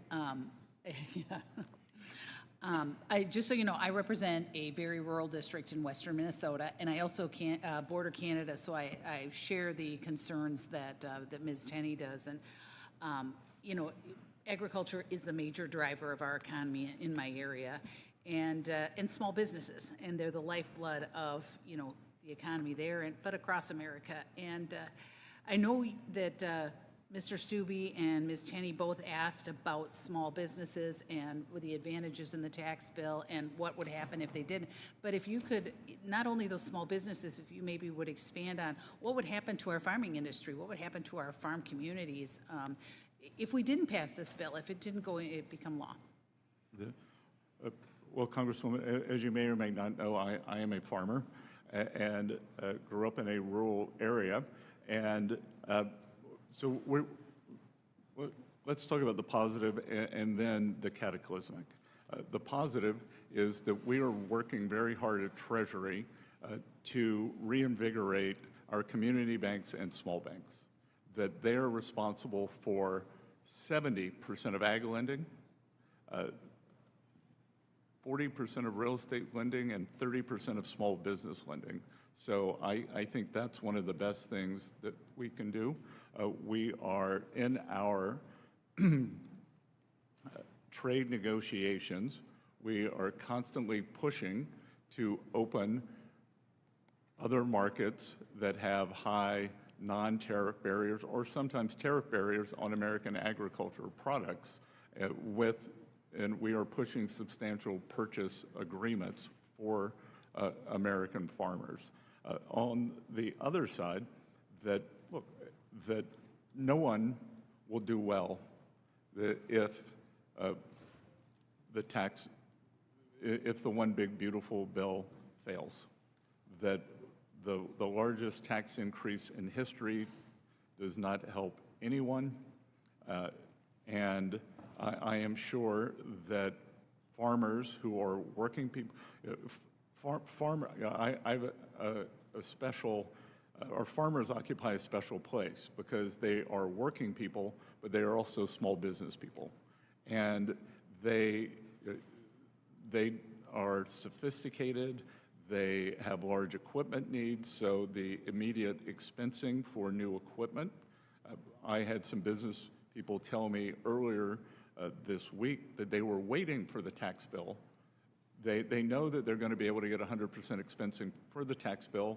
As President Trump said in his address to Congress, it will be retroactive to January 20th, but they need 100% certainty because, as I'm sure so many of your constituents operate on razor-thin margins, that without the surety of the tax bill, without knowing they're going to get the 100% expensing, that they will not be able to buy the new equipment that will give higher yields. Well, and thank you, Mr. Secretary, and I appreciate your comments on capital, because that is one of the challenges, not just for the ag community, but the communities in general, is that capital expenditure. There's not as much available in rural areas, and so I appreciate your work with those smaller banks and trying to open markets. But just one other thing I wanted to ask about, the Biden administration and, the 45Z provision in the reconciliation bill, and the Biden administration failed to finalize guidance on 45Z, and it's created, serious issues and uncertainty in the biofuels industry. And, you mentioned the uncertainty, and we're feeling the uncertainty of that with the biofuel plants. And so can I get a commitment from you to expedite the process of finalizing the guidance for 45Z? And can I also ask that you would work with myself and other members of this committee to make the credit the strongest it can be for American farmers? Yes, so I am happy to put myself in contact with yours immediately. We want to get this done quickly. What we are trying to do is to make sure that 45C is more of a North American product, and that there are not overseas actors, specifically Chinese companies, that backdoor into it through Mexico. Well, so we will work quickly with your staff on that. Absolutely, and I would love to be part of that process, because we need to do this for our farmers. And I am over time. With that, I yield back, Mr. Chair. Thank you. Mr. Schneider, you're recognized. Thank you, Mr. Chairman. Mr. Secretary, you come to this historic committee with both the honor and the responsibility to uphold the proud legacy of your predecessors, starting with Alexander Hamilton. As Mr. Neal earlier noted, it's a fair expectation that when you come here, you don't, quote, fudge the numbers. Mr. Secretary, I'm disappointed that so much of what you have said today has stretched the truth, ignored the facts, and avoided directly answering our questions. But that really shouldn't surprise anyone, as in your relatively short tenure as Secretary, you've established quite a record of dissembling, deflecting, and too many times just simply highlighting. I'm going to highlight just a few. On June 1st, on Face the Nation, you said, thus far there have been no price increases because of the Trump tariffs. Simply not true. In fact, many companies have expressly stated that they've been forced to raise prices, and others expect to do so. Public companies have noticed this in their, as required by law, reports to their investors. I ask unanimous consent to submit to the record an article published by CNBC titled, "Here are the retailers raising prices as Trump tariffs take hold." Without objection. Costco has said, Congressman, I would this is point my out time, that Mr. Secretary, inflation this is my today was time. Costco has said it's 0.1%. increased prices because of tariffs for bananas, for pineapples, for flowers. Best Buy has raised prices, and those changes took effect in May. Shark Ninja has raised prices for coffee machines. Newell Brands, Graco has said it has raised prices on baby gear by 20%. I ask unanimous consent to submit the entire May issue of Musical Merchandise Review, the cover titled, "How Tariffs Are Already Impacting and Will Continue to Threaten the Music Industry," just as an example. I also had a constituent visiting this morning who manufactures here in the United States with U.S. employees using U.S.-produced aluminum, selling to U.S. consumers. He shared with me that the price of aluminum, what's known as the Midwest Premium, rose 30 cents a pound after President doubled the tariffs on aluminum. Reuters reported on June 9th that the Midwest Premium hit a record 62.5 cents per pound, and that since Mr. Trump was elected, the price has risen nearly 190%. Another example, on May 18th, you said gasoline prices have collapsed under President Trump. According to AAA, when President Trump took office in January, the average price per gallon was $3.23. Prices have gone up and down, but last month, the Bureau of Transportation Statistics said that prices were actually higher. This week, AAA has the average current price at $3.12. None of this reflects a collapse in prices. And on March 7th, you said, "There's nothing I'm going to do to hurt collections at the IRS." Yet immediately after the end of this year's tax season, an internal IRS memo indicated you intend to cut 40% of the IRS workforce. You stated that the systems at IRS are grossly outdated. Your predecessor, Charles Rettig, sat in that chair. He was appointed by President Trump, and he testified that we have a potentially $1 trillion annual tax gap. He said then, and I believe now, that better systems and more people working in compliance will help close that tax gap. And yet you are trying to stop the investments in new technology and cutting 40% of the workforce. Mr. Secretary, I frankly wonder if we and the American people should believe anything you say. But let me shift topics. Is there a question, Mr. Secretary, sir? I am sure you saw the World Bank's forecast released yesterday that economic growth in the United States this year will drop by half as a result of the president's tariff policies. It also lowered its forecast for global economic growth because of Mr. Trump's tariffs, and warned that if they increase further, the slowdown will be even more severe. I ask unanimous consent to insert into the record an article from the Wall Street Journal entitled "World Bank Sees U.S. Growth Rate Halving as Tariffs Slow Global Economy." Without objection, if so ordered. So let me now turn to investment in the U.S. Mr. Secretary, the U.S. is the world's first choice for foreign direct investment, or FDI. Yes or no, is it good that foreign companies and foreign investors want to invest in the U.S.? Always. FDI has grown every year since at least 2018. Mr. Secretary, is it good or bad to see that FDI grow in the U.S. economy? Good. More than 8 million American workers work for companies with foreign ownership. Mr. Secretary, isn't part of what President Trump and you are trying to do is provide incentives for foreign companies to bring jobs back to the U.S.? We're providing all companies bring jobs back to the U.S. Great. So now let's discuss Section 899, which my Republican colleagues passed in this House. It's a new set of taxes applying punitive taxes on investors, on individuals, and on companies that are domiciled in countries that levy unfair foreign taxes. They include many of our allies, members of the European Union, the UK, Australia, Canada, and others. Major investors and employers agree that if this revenge tax is implemented, employers will pull back on investment in their operations in the U.S. Indeed, the Joint Committee on Taxation's revenue estimate confirms this. Later in the budget window, the provision begins to lose revenue. Mr. Secretary, this runs counter to yours and the President's stated goal of driving investment in the U.S. We should be welcoming foreign direct investment, trying to give incentives for it to come here, not creating Congressman, barriers. we should not welcome foreign countries taking U.S. companies' tax revenue for their own treasuries. But you are punishing the companies and the individuals who want to invest in the United States, lowering investment in the United States, hurting American jobs, hurting American innovation, hurting the future for American workers. That is a I yield back. mischaracterization. Gentleman's time has expired. Mr. Maury, recognized. Thank you, Chairman. Secretary Bessent, thank you for being here. Thank you for also clarifying some of the perils of Pillar 2. This is a tough discussion. To be able to push back on what Pillar 2 could ultimately do, where we are losing so much revenue to foreign countries, that's the exact opposite of what took place in the Tax Cuts and Jobs Act, where companies through the foreign-derived intangible income was actually encouraged to invest back in the U.S. And we haven't seen the type of inversions that took place during many of the Obama years prior to 2017. Companies are repatriating their revenue and they're repatriating their support back into the U.S., and we're going to continue to do that.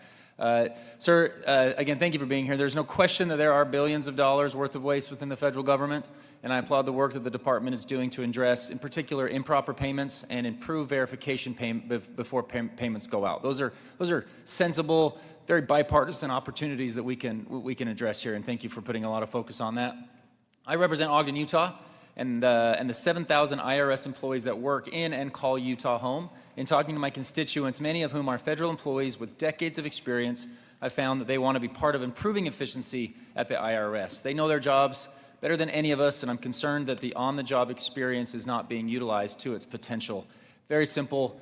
Sir, we've had some amazing opportunities to interact, and I've appreciated all of that with you and your team. Can we continue? Can we sit down with you and your team and discuss the specifics of the Ogden facility and how I and the Utahns I represent can participate in increasing efficiency at the IRS? Congressman Moore, I appreciate our past interactions, and my staff and I would be happy to do that. And what I will tell you is that we are aiming for a culture change at the IRS. We have empowered, we are cutting waste. There is a 35-year-old, maybe close to your age. I wish. The tech update where we are spending $3.5 billion per year, which is 10 times more than a private sector bank would spend for the equivalent payments. And what we are finding is that the hardworking people, as you describe in Ogden, are feeling empowered, and that's what we want them to do. We want them to provide the solutions, not for the solutions to be provided from up high. I've walked through the systems with them, taken tours and stuff. They're excited about the particular technological improvements that we can make, and your investment and your focus on that is much appreciated. So, okay, with my remaining few minutes, let's try to correct some of the fallacies we've been hearing about the One Big Beautiful Bill and its effect, in particular, on national debt, something that I'm very passionate about. Correct me if I'm wrong on any of these statistics. Since World War II, the average annual real GDP growth rate sits at approximately 3.15%. In the last 10 years, even with COVID, the average is still at approximately 2.5%. Yes, sir. Those are the facts that I have here. The bill that the House Republicans passed assumes a 2.6% growth rate, and that would generate $2.6 trillion over the next 10 years. With the spending cuts, historic spending cuts that we've done, ranging in about 1.6 cuts and other offsets, that assumed growth rate is enough to offset the tax cuts provided to the middle class through this bill. In fact, it will actually reduce the deficit by an assumed $184 billion. Some quick yes or no's on those numbers. Do you think that with President Trump's deregulatory policies coupled with the tax policies of the One Big Beautiful Bill, that this 2.6% growth rate is possible to achieve? I think it is possible, and we achieved it under President Trump's first term, and I think we could easily see it over the 10-year window at an average. And do you think it's possible that we could actually exceed a conservative 2.6% rate? Yes, sir. I believe that given this gigantic AI spend that we're seeing, that the productivity increases from that may hit the U.S. economy within the next 12 to 24 months and could accelerate our GDP growth. Accelerated GDP growth, and do you think that my colleagues from the minority party are correct when they say that the bill will add trillions of dollars to the national debt? I believe that they are mistaken. Just to close here, it is not unfair for my colleagues on the Democrat side to use CBO scoring in any type of criticism. I did it with the CBO scoring of the American Rescue Plan. I just wish we could keep the argument to where it should be. We are assuming what I believe is a reasonable 2.6% growth rate. The CBO's taking a lower percent. That's great. I think they're wrong in this case. And I think they always undervalue the potential that we have and the reality that we have from this type of economic growth policies. We have not seen revenues tank or dip since 2017 when we enacted these. We have an opportunity here to create a strong GDP, and that is the most important factor to being able to go and get after our debt to GDP ratio. Sir, thank you so much for the clarifications, and I yield back. Ms. Van Dyne, you're recognized for 5 minutes. Thank you very much, Chairman. If my colleague Linda Sanchez is true as it implies that women are constantly interrupted, you must be having a gender identity crisis today, because you have not been allowed to finish a single sentence from my Democrat colleagues on the other side of the aisle. I want to allow you to have an opportunity to speak because you've got a lot to say. I mean, over the last 4 years, we've seen working families and small businesses have been sidelined, while green corporate welfare has soared and the IRS has turned into a political weapon, targeting audits instead of actually offering assistance. But now, thanks to President Trump's decisive leadership and your work at the Treasury, we're finally seeing a course correction. This committee's Republicans have been proud to partner with the administration and with your office on the One Big Beautiful Bill. Legislation that delivers exactly what Americans have demanded: permanent tax relief, higher wages, stronger supply chains, and a laser focus on working families. And this bill ends tax on tips and overtime, slashes wasteful green energy giveaways to China, and it puts America, not global climate conferences, at the center of our economic policy. And unlike the so-called Inflation Reduction Act, which sent billions overseas and destabilized our energy grid, this is about made in America investments and letting working people keep more of what they earn. We're also seeing tariffs properly applied, bringing adversaries to the table, reopening trade talks, and resetting unfair terms that have hurt U.S. workers for decades. That's leverage. That's leadership. And finally, let's talk about the IRS. Under your leadership, we have seen billions in waste cut in one of the most efficient filing seasons in recent memory. You've shifted the agency from policing to public service, where it belongs.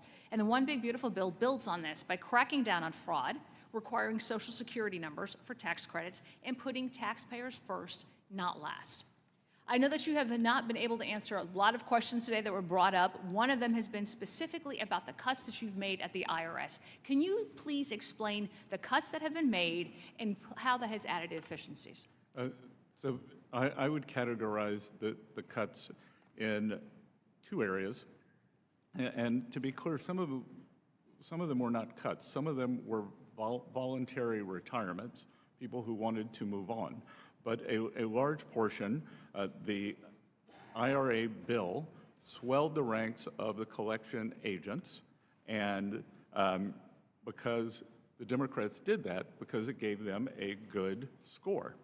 That the CBO said, if you hire more bodies, then there should be more collections. Data, I believe, has shown that that is not true. It would be like saying, oh, if we draft Scott Bessent and we have him play against LeBron James, he will do fine. That these new auditors are not equipped to audit sophisticated taxpayers. They would undoubtedly be unleashed against working Americans. We saw from a whistleblower in the Atlanta IRS that qualifications were lowered to bring in these new agents. So we have just gone back to... So we were filling bodies. We weren't actually filling the places with workers. And so we've just gone back to the 2020 level, and the IRS collected taxes very well for hundreds of years before that. Secondly, the tech upgrade has been a disaster. It began in 1990. It is still ongoing.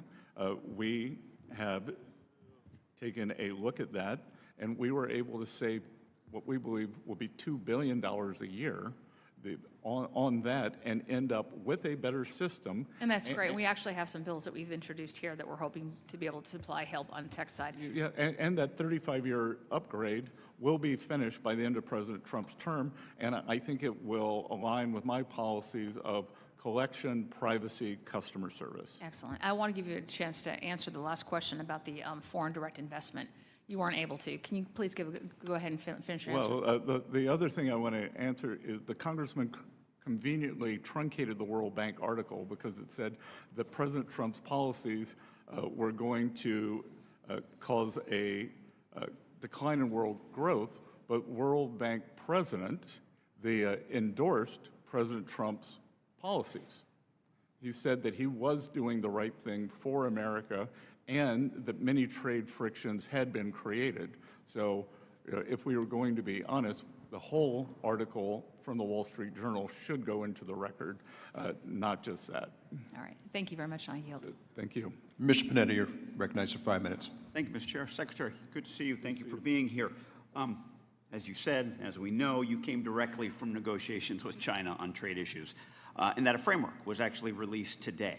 And I do appreciate your willingness, the administration's willingness, to seek these types of deals. However, I got to tell you, I'm really, really concerned about the sustainability of any agreement given the lack of congressional involvement and the use of this administration's tariffs under IEEPA. Now, unlike trade agreements, not frameworks, agreements that pass through Congress, these executive frameworks don't include dispute mechanisms, including independent arbiters to rule on disputes. And I think you believe, and I believe, I would say, that makes enforcement extremely difficult. And trade agreements, I firmly believe, need to be enforceable. Secretary, did the last administration, when it had an agreement with China, the China Phase 1 deal, did they come to Congress for a vote? The Biden administration? No, I apologize. The last Trump administration. Thank you. No. Okay. And what happened was that China failed to meet all of its obligations under that Phase 1 agreement. And although it committed to increasing its imports from the U.S. by $200 billion from 20 to 21, it only followed through with 58% of its promised purchases. Now, under Trump's China Phase 1 agreement, did companies have access to any neutral dispute resolution process or panel when those obligations were not met? I would have to, I'm not USTR, so I'd have to get back to you. Okay, thank and you. I would always, Thank you. I would also say the Biden administration failed to No, enforce. I'm reclaiming my time, as I got to do. It didn't, okay? So this administration has tried these types of agreements before, and it led to unenforceable agreements. Now, look, learn from Biden. Learn from Trump. I get it. I'm with you. Frameworks, when it comes to trade, as I say, and my colleagues have heard me say, is like a hamburger without the meat, okay? You need agreements. You need Congress involved. And that's what I'd ask, that you please change track towards these more sustainable, comprehensive free trade agreements. And please, get us involved. Use Congress. Help us use our authority. And I know we need to do more of that as well. Trust me. Secretary, the national debt is $36 trillion, correct? Approximately, yes. $29 trillion of that debt is held by the public, correct? Approximately, yes. And I think that number is relevant. It's relevant for assessing the debt, as the rest of the debt is in intergovernmental holdings or money the government owes itself. And I believe it's more helpful to look at the debt held by the public as a share of the U.S. economy. At the beginning of this year, the ratio stood at nearly 97% of the GDP. I mean, that's not far off its peak of 106% of GDP after World War II. However, at that time, debt to GDP was on a downward trajectory. Now, from the end of World War II up until about 2008, the debt averaged only 40% of GDP, which was pretty manageable.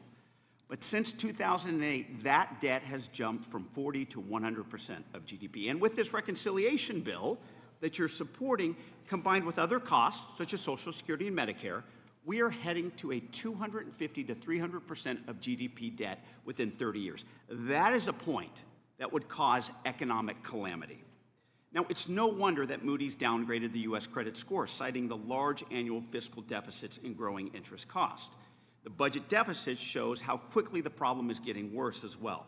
The deficit was $1.8 trillion last fiscal year, but this reconciliation bill is set to increase that to over $4 trillion by the end of the decade, and it could send interest costs higher than $2 trillion by 2034. This would consume nearly 1/3 of all government revenue. The CBO said the reconciliation bill would increase the deficit by $3 trillion. A reasonable Federal Budget Committee estimates $5 trillion. Penn Wharton estimates $5.8 trillion. I get the warnings of rising debt and rising debt eventually causing an economic calamity, but it's already hurting the economy now, as we're seeing higher interest rates, higher mortgage rates, and we very well may see elevated inflation and a drag on economic growth. Now, under the current debt trends, real income growth is projected to slow by 10% in the next 30 years. But if the debt rapidly rises, income growth could decline by 30%. Secretary, in your confirmation testimony, you stated that we must get our fiscal house in order. And you've talked about the national debt as a security problem in the past. Is this still your view? Congressman, could I ask where those numbers came from? I will get that to you, but I have those in my preparation. Okay, happy to get those to you. because- Once again, I hope it is still your view. I'm out of time, but I really hope it is still your view. And I hope that you not only support trade deals that deal with Congress, I hope that you support a bipartisan fiscal commission where Democrats and Republicans can actually come together, sit at the table, and actually work together on reducing our debt and deficit. Thank you, Mr. Secretary. I yield back. You know what, Mr. Secretary, I'm going to give you some opportunity to answer the question. Which question? Yeah, well, I still... I know you're wondering where the figures came from. You need to know where the figures came from. As I've said before, when I look in the mirror in the morning, I see a deficit hawk, and they support everything to consolidate this debt, stabilize the debt to GDP, and bring down that ratio in a controlled manner. We didn't get here overnight. We're not going to fix it overnight. I would like to fix it by the end of President Trump's term.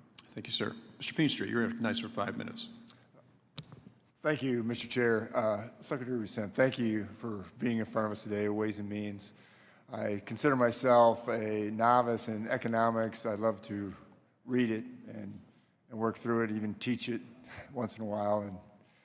And I appreciate all that you've done under this administration. I live in rural Iowa. You live, I think, in rural South Carolina, and we love our areas that we live in.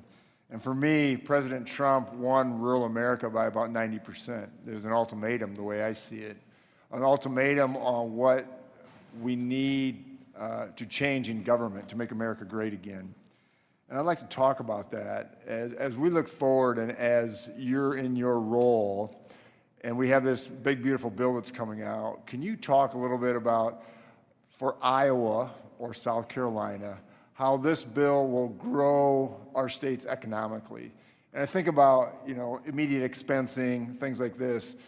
Can you just tell the public saying, all right, this is how this is going to be economics on steroids? With pleasure. So, and I think it's a multi-pronged approach. I would go back to the small and community banks, because as I said, small and community banks finance 70% of ag loans, so we are working to stabilize and unshackle them. The tax bill, farm structures would count for immediate expensing in the tax bill, as would any farm equipment that would increase the efficiencies. 179 depreciation, you name it. And as you know, most farms are set up as pass-through corporations. Right. And again, these people, I think, do not consider themselves rich. They are not the ones being stereotyped and lampooned by the other side of the aisle here. These are hardworking people who, they do manual labor, they keep their books, they buy equipment, they make business decisions, and I think that the certainty and the permanence here is going to be very, very important. It's invaluable. To know that it is going to be there. And as I said, many business owners with whom I've spoken are holding back on the expenditures. Right. And I'm glad you mentioned 90% of the farmers who supported President Trump. I actually, within the past 48 hours with my Chinese counterpart, I told the Vice Premier that you did not make good on your ag purchases, and President Trump's #1 constituency, they are our farmers, and we expect that will be made good. Thank you, Secretary Bessent. Thank you. I mean that.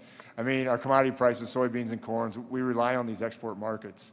And if Brazil and Argentina takes over these markets, we're in deep trouble. So I'm very grateful for that.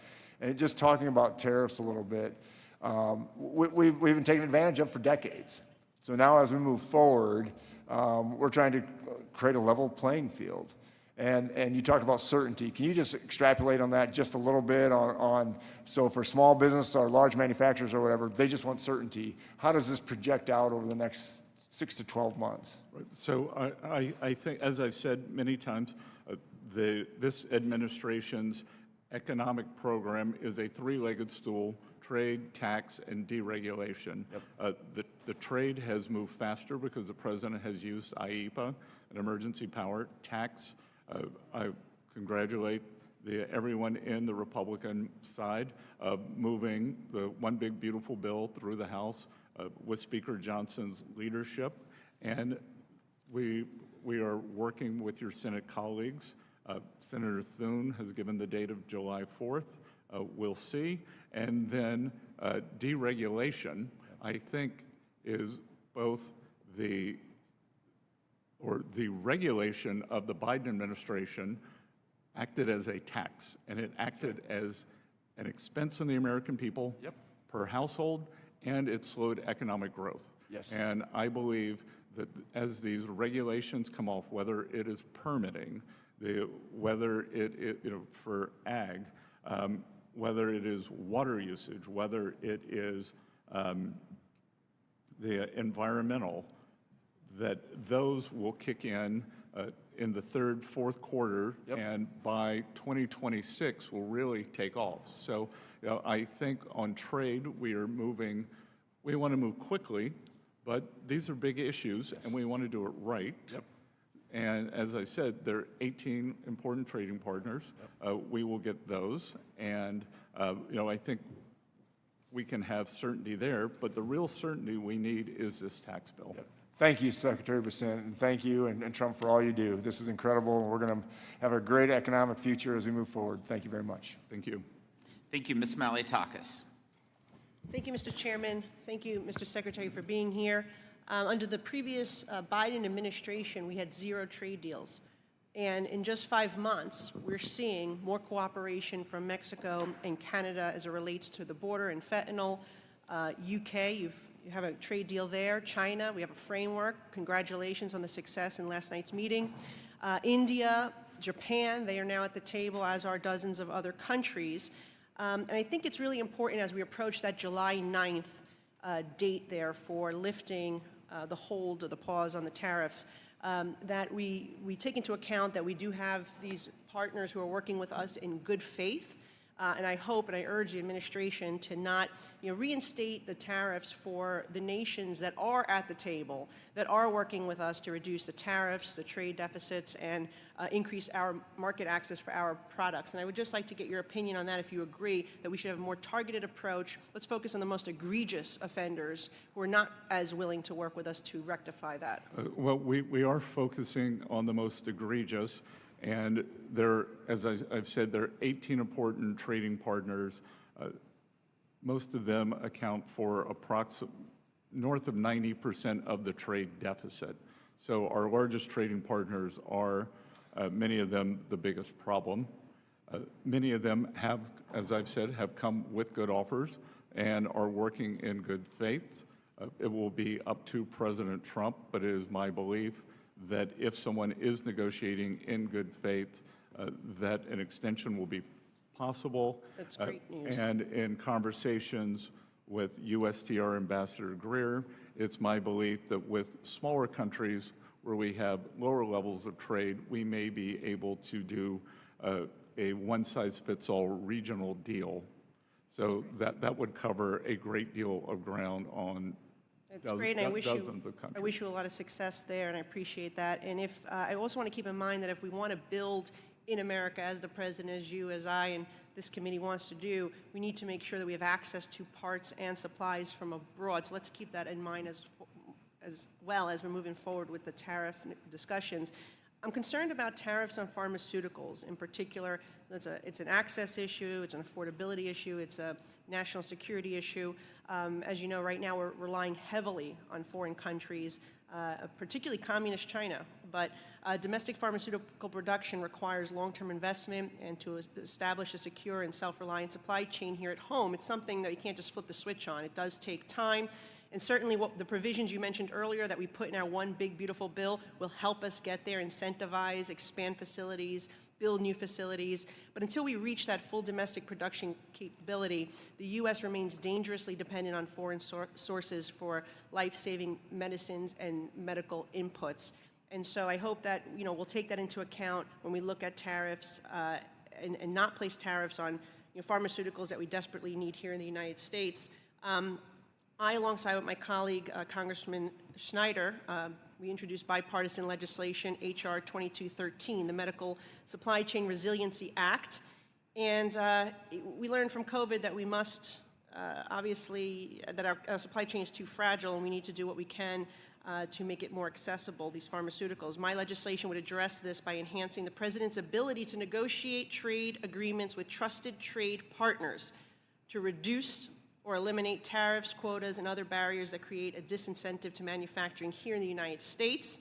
It would ensure that critical medical goods and supplies and services are delivered safely, quickly, efficiently to patients here at home. And I hope that you will take a look at this bill.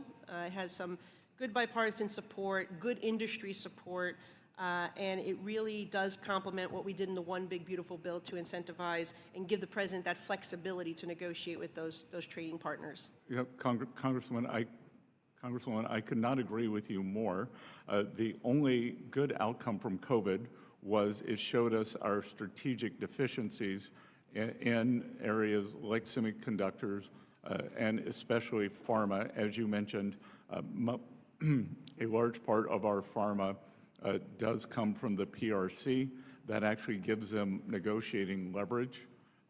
I think it would be a tragic mistake if they were ever to flip off that switch, but it's always there. They could.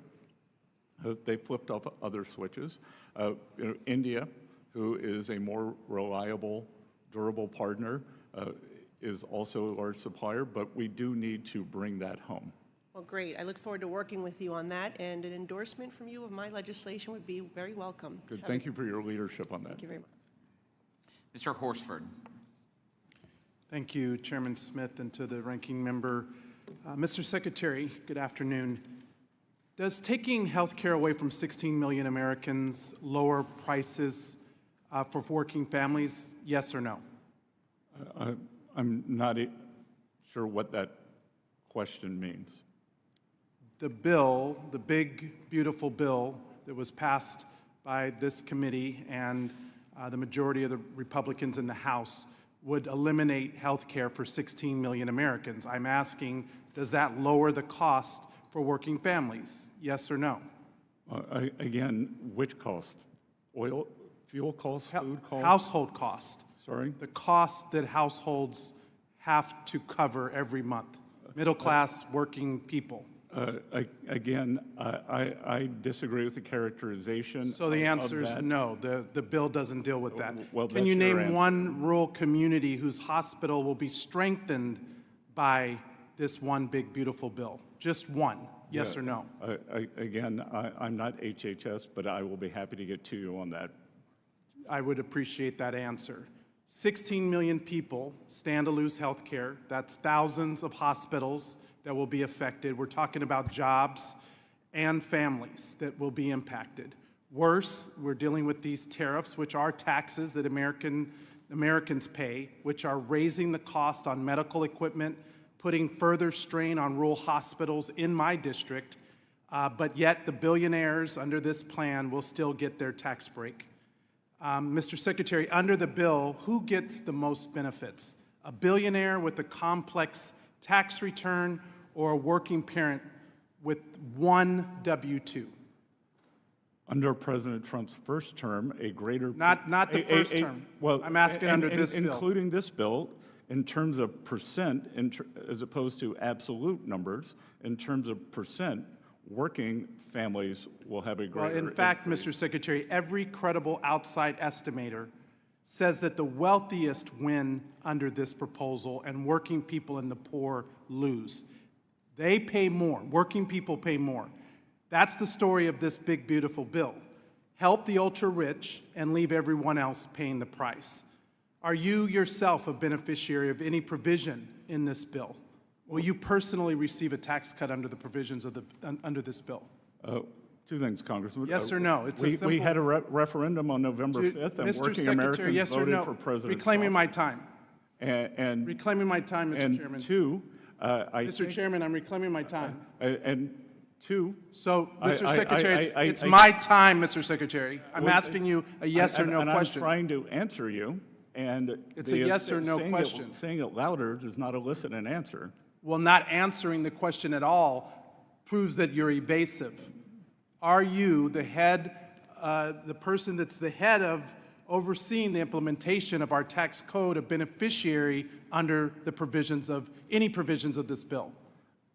Again, this is an extension of an existing bill. So are you a beneficiary? This is an extension. Okay, I will take that as a no. Mr. Secretary, did the TCJA help increase the supply of housing? Yes or no? Sorry? Did the TCJA help increase the supply of housing? Yes or no? I don't know. And according to the Federal Reserve of Philadelphia, comparing the pre and post TCJA housing market, they found that between January of 2015 to October of 2019, housing construction, in fact, slowed under TCJA. So, Mr. Secretary, do tariffs on steel, aluminum, and lumber raise the cost of construction? Yes or no? Again, on the housing point, the interest rates went up because the economy was stronger. And under this proposal... Inflation was nascent. And under a budget report that just came out from the Yale Budget Lab, they just released data showing that because of the debt that is going to be added By this big ugly bill, mortgage rates will increase. Are you aware of that? I'm aware that This bill is a I'm aware that the disaster Inflation for the Reduction people Act, of which I Nevada guess you who are voted for. struggling with the cost of rent and the ability to afford housing. These are the pressing issues that my constituents are concerned about, and I hope that this administration understands the impact of the negative consequences of their proposal. This administration very I much yield- understands I yield back. the impacts on working Americans, and that's why working Americans voted for President Trump. Mr. Kerry.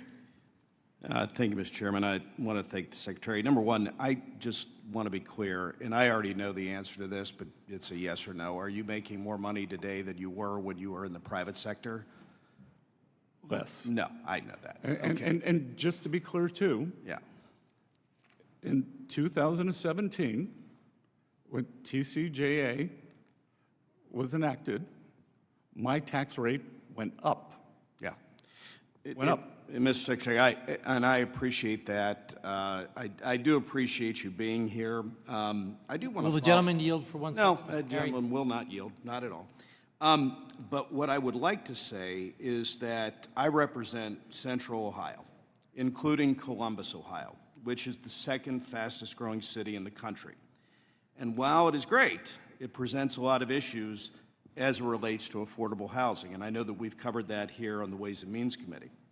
According to a report commissioned by the Building Industry Association of Central Ohio, housing permitting must increase approximately twofold in recent trends to meet the projected housing need of over 100,000 new housing units in just the next decade. So obviously increasing affordable housing is something that's very important to Central Ohio and all across the 15th Congressional District, and it's been a top priority of mine in Congress. The bill that we have put forward, well, there were some things that I disagreed with. The bill that we did expand affordable housing supply by restoring the 12.5% allocation increase for LIHTC, while lowering the bond financing threshold to 25%. I think these are very, very powerful things in the affordable housing world, and something that I think we as members of Congress, on both sides, I mean, you're going to hear a lot of drama, but the bottom line is I think there are a lot of things that we can agree with. Do want to ask you a couple questions before we move on to the next person. Over the last 4 years, in a state like Ohio, families have been squeezed, obviously, by rising prices, cost of living, groceries, whatever. And I want to address the child tax credit, because I think this is something that we did in our package that I'm very proud to have supported. So I supported it in this bill, and it increases it by $500. Can you speak to how the Treasury views the role of modernizing the child tax credit and boosting family stability and workforce participation, and what's at stake if we let these enhanced benefits expire? Well, Congressman Kerry, that is a fantastic point, because not only does the One Big Beautiful Bill add $500 to the child tax credit, it makes it permanent. Mm-hmm.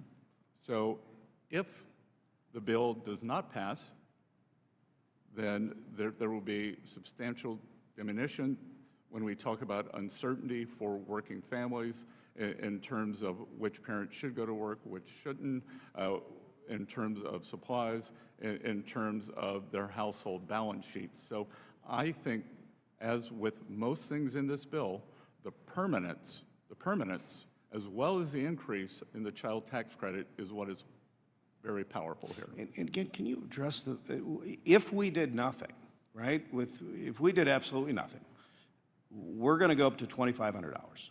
But if we did nothing, what does the child tax credit go back to?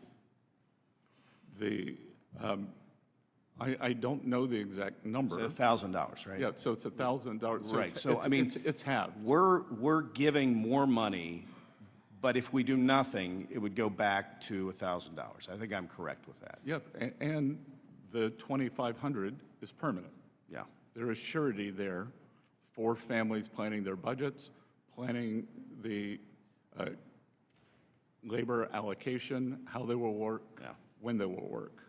Mr. Secretary, I do appreciate your time, and I want to let you know, I mean, as somebody that's on this committee, there are a lot of things that my colleagues on the other side and I agree with. And I just want you to know that I know that we will work continually hard to work with the administration to make sure that those things get through because it's for the betterment of the American people. So, Mr. Secretary, thank you for your time, and I appreciate your service, sir.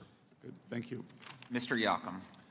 Thank you, Mr. Chairman, for holding this hearing today. And Mr. Secretary, thank you for being here. I want to applaud your work on rooting out waste, fraud, and abuse. You've seen a lot of hysteria and dire predictions about DOGE, but a recent briefing by Treasury and DOGE to our staff showed there's plenty of unsexy work that happened behind the scenes. There's one example where the IRS had over 100 licenses for a piece of software where it turned out they only needed 2. There's a saying that character is what you're doing when no one's looking. The same applies to government spending. I appreciate your work in going line by line within your budget to find unnecessary spending and things like this that we can root out. One area of spending that I do think is well worth the investment is our taxpayer advocate service, which helps our caseworkers navigate the IRS bureaucracy that our constituents often face. Mr. Secretary, countries across the world are implementing taxes that target American companies. Canada's digital services tax, for example, is estimated to bring in $2.5 billion of revenue for Canada. $2.3 billion of that is from American companies. The UK, EU, and others are contemplating digital services taxes and undertaxed profit rule measures that target American companies, which basically pulls money straight out of the U.S. Treasury. Our One Big Beautiful Bill gives the Treasury Department updated tools that will fight these unfair taxes. Obviously, the best way for companies or countries to avoid these tools and these taxes is to not have unfair taxes in the first place. Are you in conversation with any countries about their DSTs and UTPRs, and what is the status of those conversations? Yes, and to be clear, we do not use 899 as a negotiating thing, but other countries do pull substantial revenues out of the U.S. Treasury, and our great internet companies, which are unique to the U.S., they are an example. This digital service tax was especially egregious. Look, Canada is a close ally, but like, say, one's neighbor on a block, sometimes your neighbor can take things for granted, and they have put in a digital service tax, and they are taking taxes retroactively. And Mr. Secretary, how hard is the administration fighting and pushing back? It is a centerpiece of our tariff negotiations. So when I talk about what are we pushing back on, we are pushing back on tariffs, non-tariff measures, currency manipulation, government subsidies, and unfair taxation and the fines such as the EU does on the same companies. Thank you, Mr. Secretary. And to follow up on one of my colleagues' questions, has China threatened to cut off our pharmaceuticals? No. Thank you. Speaking of China, China has plowed nearly $2 trillion over the last 4 years into increasing factory production and construction. But those factories aren't just churning out gizmos and gadgets for domestic consumption. It's doubling down on their overcapacity, and the numbers bear that out. Exports from China rose 13% in 2023 and 17% in 2024. It seems like there's a global recognition of the threat posed by Chinese overcapacity. The EU, Brazil, Indonesia, Thailand, and others have also imposed tariffs on China to counter the flood of cheap imports, not just us. You've talked in the past about a, quote, fortress North America, which we would coordinate with Canada and Mexico on Chinese overcapacity. Can you please give an update on administration efforts around this? Sure. So China accounts for approximately 30% of global manufacturing. They're trying to go on their way to 40. That is unsustainable. I warned our allies that when we put our tariff wall around China, that the goods and services, which I would say are the equivalent of that Disney movie where the brooms carry the buckets of water, that's the Chinese business model. And I warned them, the goods will come ashore in Europe, in Canada, in Australia, and unfortunately, I was proven correct. So they are seeing substantial price deflation from China, especially in things like EVs. So we think that it's important not to have transshipment. So goods cannot move from China to Vietnam to the US, from China. And the reason I talked about Fortress North America, because the greatest opportunity for transshipment is via Mexico or Canada using USMCA. Our trade partners are very responsive to this. They have made some very good offers on it. Thank you, Mr. Secretary. And Mr. Chairman, I yield back. Mr. Gomez. Thank you, Mr. Chairman. Mr. Secretary, how are you doing? So far, so good. Okay, I was just curious because I know Elon Musk body checked you at the White House. I just no animosity to Elon Musk, right? You know that? That's what I heard. So you believe, That's what I heard. you believe what you read on Breitbart is well, what listen, you're telling us, Congressman. I didn't know if it's too sensitive for you. I won't ask that question, but let me move on. I will take South Carolina over South Africa any day. Mr. Secretary, you believe that people should be judged on their merit, correct? Yes, sir. You believe people should be judged on their job performance, correct? Yes, sir. Okay, just want to make sure. And the reason why is that one of the first things this administration promises to do was to lower taxes, not lower taxes, lower the cost of living on day one. So let's get into that. On June 1st, Mr. Secretary, you said in regards to tariffs that there have been no significant price increases and concerns are overstated. Listen, I get it. For somebody that's worth $521 million, listen, no significant tariffs are not going to impact you. But I want to talk about working class people, people in my district and across the country that are impacted by tariffs. Do you know what percentage of shoes are actually that are sold in the United States are made here? I do not know that, but what I know is... Let me reclaim my time. And the reason why... The inflation number Let me tell you why. Because 1% of the shoes sold in the United States are made here. 1%. That means 99% of the shoes are made somewhere else. As a dad of a toddler who's growing and growing and growing, we have to buy him a lot of shoes. So that's what we know, that the prices are increasing on shoes. We also know that under the most favorite nation tariff rate, that amount is about 20%. Then you add an additional 10% across the board that you guys have placed, we're going to see people, working people, paying more for shoes, paying more for their clothes, paying more for essentials, and it's going to go up. And I get it. You're worth $521 million. I know that the president's a billionaire. I know Elon Musk. Most of the cabinet members are billionaires. And I know that you're on the lower end of that economic ladder in the White House. But for somebody that's making $30,000 or less a year, it's significant. I worked minimum wage jobs growing up. My parents worked 4 to 5 jobs a week to make ends meet. That's most people in this country. And one of the things that we know is this big billionaire bill is going to increase taxes on working class people. We know that most of the benefits go to the higher income folks.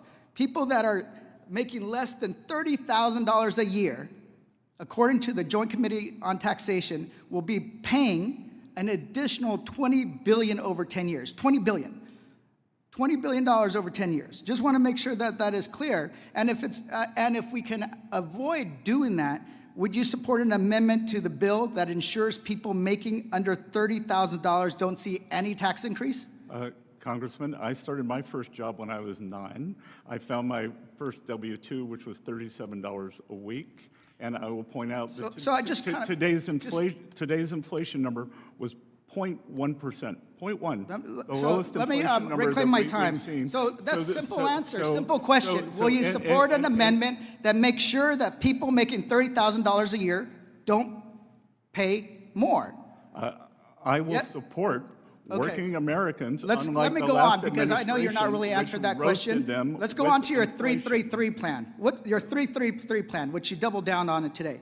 3% growth, 3% deficit to GDP, 3% million barrels of oil of domestic oil produced a year.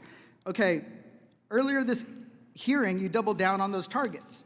And we agreed earlier in the, when I first asked you, merit, based on job performance. So will you resign if the targets aren't reached? Those were all for the end of President Trump's administration. Well, you So said... I plan on leaving then. Okay, well, how about we make a little wager, $50? You know, I'll be around. Would you make... Will you make a wager? Come on. If it can go to charity, if it can go to charity, Okay, with pleasure. Let's make a wager, $50. To charity. To charity. Okay. And here's the why, because most economists don't think that you're going to hit those targets. CBO actually thinks this budget bill is going to grow the deficit to 7% of GDP. If you might not be willing to put your job on the line because you'll be gone by the time that the mess actually explodes. I get it. I mean, Schweikert on this committee didn't even want to vote on this damn bill because he's a deficit hawk.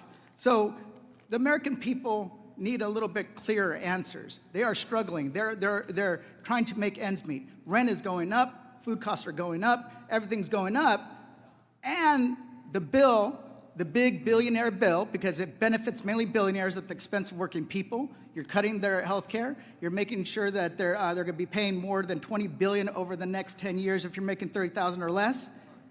And you guys don't care. And I think you don't care because your net worth is $521 million. Okay, your time has expired. That would be a false assumption. Thank you, Mr. Chairman. I yield back. That would be a false assumption. And I think the people who didn't care were the Biden administration, who wiped out working families and lost in a massive referendum on November 5th. I would like to remind the committee that this is the Ways and Means Committee and have discussions on policies, not personalities. And don't call another member out by their name. If you're referring to another member, you say what state they're from. That is the rules of this committee. Thank you. Mr. Miller. Wow. Thanks, Mr. Chairman. Mr. Secretary, how you doing? Good to see you. Good to see you, Congressman. You as well. I got to tell you, if I had to hang my hat in credibility on the Congressional Budget Office, man, I would be pretty embarrassed. Let's go through that just a little bit, and I'll dive into my remarks here. The Congressional Budget Office is as credible as the Central Broadcasting Organization, which went bankrupt. Last time they did an assessment on the 2017 TCJA, they were off by, gosh, what was it? The number was so small. It was around $1.2 trillion that the CBO is off. I'll let that speak for itself. Thank you for being here, Mr. Secretary. And Congressman, I would point out that they were wrong. The IRA cost thus far has been more than 3x their projection. Oh, as I said it, Mr. Secretary. Well, the green subsidies in the IRA. If I had to hang my hat and my credibility on the CBO, I would be embarrassed, and that is all we're hearing. So let me get into the remarks, and thank you for being here. Over the past few years, we've seen the rapid rise of digital assets across the financial landscape. More and more Americans, from everyday investors to institutional asset managers, are engaging with these technologies, and not just for speculation, but as a part of broader shift toward more accessible, decentralized financial tools. And it's not just individuals. Increasingly, United States businesses are integrating cryptocurrencies into their corporate strategies. This trend is unfolding across industries, but it's not without risk, as we know. Without clear accounting and tax guidance, these decisions introduce new layers of market exposure, not just for shareholders, but for the financial system as a whole. It has never been more evident we need clarity and parity within the tax code.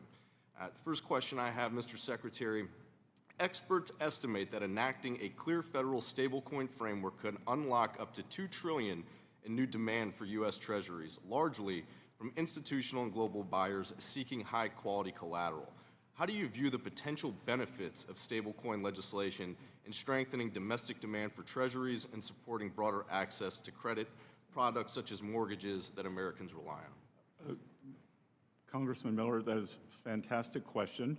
And I've been in touch, lot of discussions with your colleagues in the Senate from London over the weekend as they push through their stablecoin legislation, urging them to get it to a vote as quickly as possible, because I believe that U.S. dollar-backed stablecoins, as you said, collateralized with Treasury bills, could be a substantial portion or create a substantial new buyer for U.S. Treasury bills. And I think equally as important, it can lock in dollar dominance. Over history, there's been a series of events that have kept the U.S. as a reserve currency, and I think passing this important stablecoin legislation could be that event for the 2020s. I could not agree more with you. That's why I'm excited to see the push for it. Would you agree, Mr. Secretary, that pairing that type of stablecoin legislation with clear, modernized tax guidance for digital assets would offer the greatest chance of encouraging responsible investment, giving both individuals and institutions the confidence and certainty they would need? Yes, sir. Yeah, I feel as well. I want to shift to our one big beautiful bill, Mr. Secretary. As we look toward the expiration of key provisions of the Tax Cuts and Jobs Act, I'd appreciate your thoughts on how extending the expanded standard deduction would improve middle-class families and how Treasury is evaluating the trade-offs associated with that policy. Well, we've seen the numbers, and the largest tax increase in history would add the great distress to working families due to the economic distress and to many of the provisions, as we just discussed, the child tax credit dropping from $2,000 to $1,000. And I don't even like to think about the havoc that it would wreak within the economy, especially within small businesses. And, we hear a lot about, how this is only, a tax cut for a certain, demographic or socioeconomic class within our society. The average American, if this were to not go through, would receive the largest tax hike in our country's history. That goes from the person who has $0 in their checking account to the most wealthiest individual that we have in the world. I just want to make that abundantly clear. This piece of legislation, without its support in getting through, will give the American people the largest tax hike in government history, and that is what we are preventing with this legislation. Thank you, Mr. Secretary, and I yield back. Good. Thank you. Mr. Bean. Thank you very much, Mr. Chairman. A happy birthday to you and a very good afternoon, Ways and Means Committee. Mr. Secretary, welcome. I'm sorry you have to put up with this, including the profane language that we listen to a lot of folks up here. I don't know, their mom must not have taught them any manners. You, sir, could be anywhere. You don't have to do this. The only thing I can imagine is love of country. And so I want to say thank you. A grateful nation says thank you for your service. It's an honor. And thank you for trying. I know it bothers you as a financial guy, and I was a former banker. It bothers you that this country continues to go in the wrong direction financially. So thank you for trying to turn the wheel as little as we possibly can. And I think we're all finding out that wheel can get sticky at times. So thank you for putting some extra muscle in it. And part of turning that wheel is the one big beautiful bill, which, again, thank you for your service. There's so many great things in it. I'm going to ask you that, what's your favorite in just a bit. But first of all, I've talked to some restaurant owners that have confusion and angst over the tax on tips. And so once this legislation is enacted, Treasury will need to update its administrative guidance regarding the treatment of tips, particularly regarding the adjustable gratuities. You know, when the bill is already pre-filled out of tips and will you and Treasury, I know you're going to head this direction anyway, commit that Treasury will clarify its guidance so recommended gratuities such as those added to the bills of large parties where the customer retains the ability to adjust the amount are treated as tips rather than service charges, so the intended target that Congress wants to do it is you don't pay tax on tips. Mr. Secretary, what say you?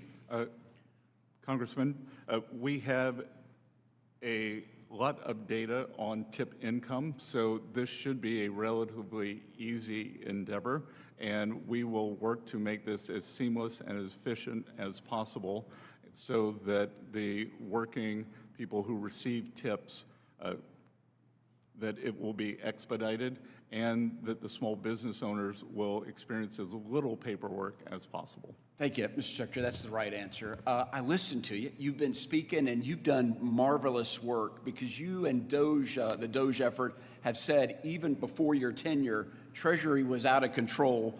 Not even the most essential information in its computer disbursement systems, which has led to over $165 billion in improper payments just last year. We double paid things, and then once we paid them, we couldn't figure out why we paid them. I listened to you of what's needed, and guess what? I've got great news, Mr. Secretary.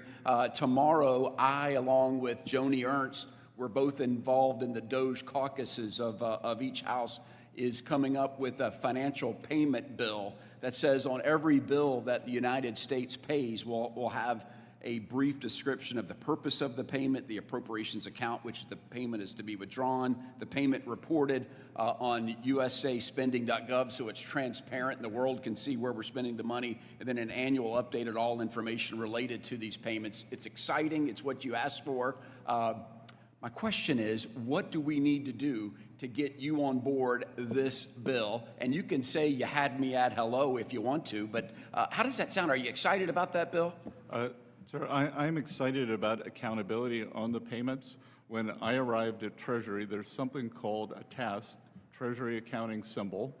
One third of the disbursements that we sent out every year did not have a TAS. Without a TAS, a payment cannot be linked back to an appropriation. So there are approximately, imagine Treasury, the TGA is the checking account for the United States of America. Above that sits approximately 450 entities, whether it's agencies, that they just send down payment requests and they'd automatically been sent out. For the first time, we asked that it act like a commercially viable enterprise and that task numbers be assigned. And eventually, the goal should be, perhaps you and Senator Ernst, once you pass this, your second goal could be that these entities that sit above Treasury could all pass an audit. No, amen. We're working with your team now to make sure that everything that you want in that bill is set. So thank you very much. It sounds like we're going to make a great team. Last thing, anything that else we need to know on the one big beautiful bill? Is there any misinformation you want to clear up, Mr. Secretary? Well, I don't think I have the time to clear up the misinformation, but I will say that I believe that the economic impetus, the certainty, because there is a duality between the critics of this administration. All I hear is tariffs. It's like TDS has become tariff derangement syndrome, and that all I hear about is uncertainty from tariffs, but then the same side wants to give us uncertainty on taxes. So let's get this bill done and get the certainty on taxes. We will have certainty on tariffs within some window over the coming quarters. Amen, And Mr. then Secretary. then the U.S. economy can realize its full potential. Thank you, Mr. Secretary. I yield back. Thank you for being here today. Ms. Plaskett. Thank you very much, Mr. Chairman. Thank you to the witness for being here this afternoon with us, making yourself available and answering questions and engaging with the members of this committee. I first wanted to share that, I think back on the last administration, this administration, the transition. There's always going to be changes, ideas and changes, mechanisms in which we're done. But I think we need to talk truth about what the numbers were in each one of those. Now, we know that at the time of President Trump's inauguration, unemployment was at less than 4%. Inflation was below 3%. And the numbers that have been put out about where inflation is now has not really changed month to month. When we look at CPI, the Bureau of Labor statistics, those numbers have not changed significantly from the downward trajectory that happened from 2020. We have continually gone down in inflation. Economic growth at the time of inauguration was at 2.8% in real terms. And that was, according to World Analysis, one of the fastest growing economies in the world. The bottom 20% of workers saw the largest real wage gains during the Biden administration. We're going to give Jacket's jacket here in this committee. Additionally, we have seen since January 20th that the stock market overall has gone down 1.3%, and gas has gone up. Ma'am, that's incorrect. Excuse me. Let me get something straight with you first here. I've seen you interrupt everyone. When you come to someone's house, you respect their rules. And in this house, we don't interrupt individuals. And you're not going to interrupt my time. I'm going to give you time to respond. You may want to jot down some notes about things that you don't agree with me on so that you can respond to them at that time.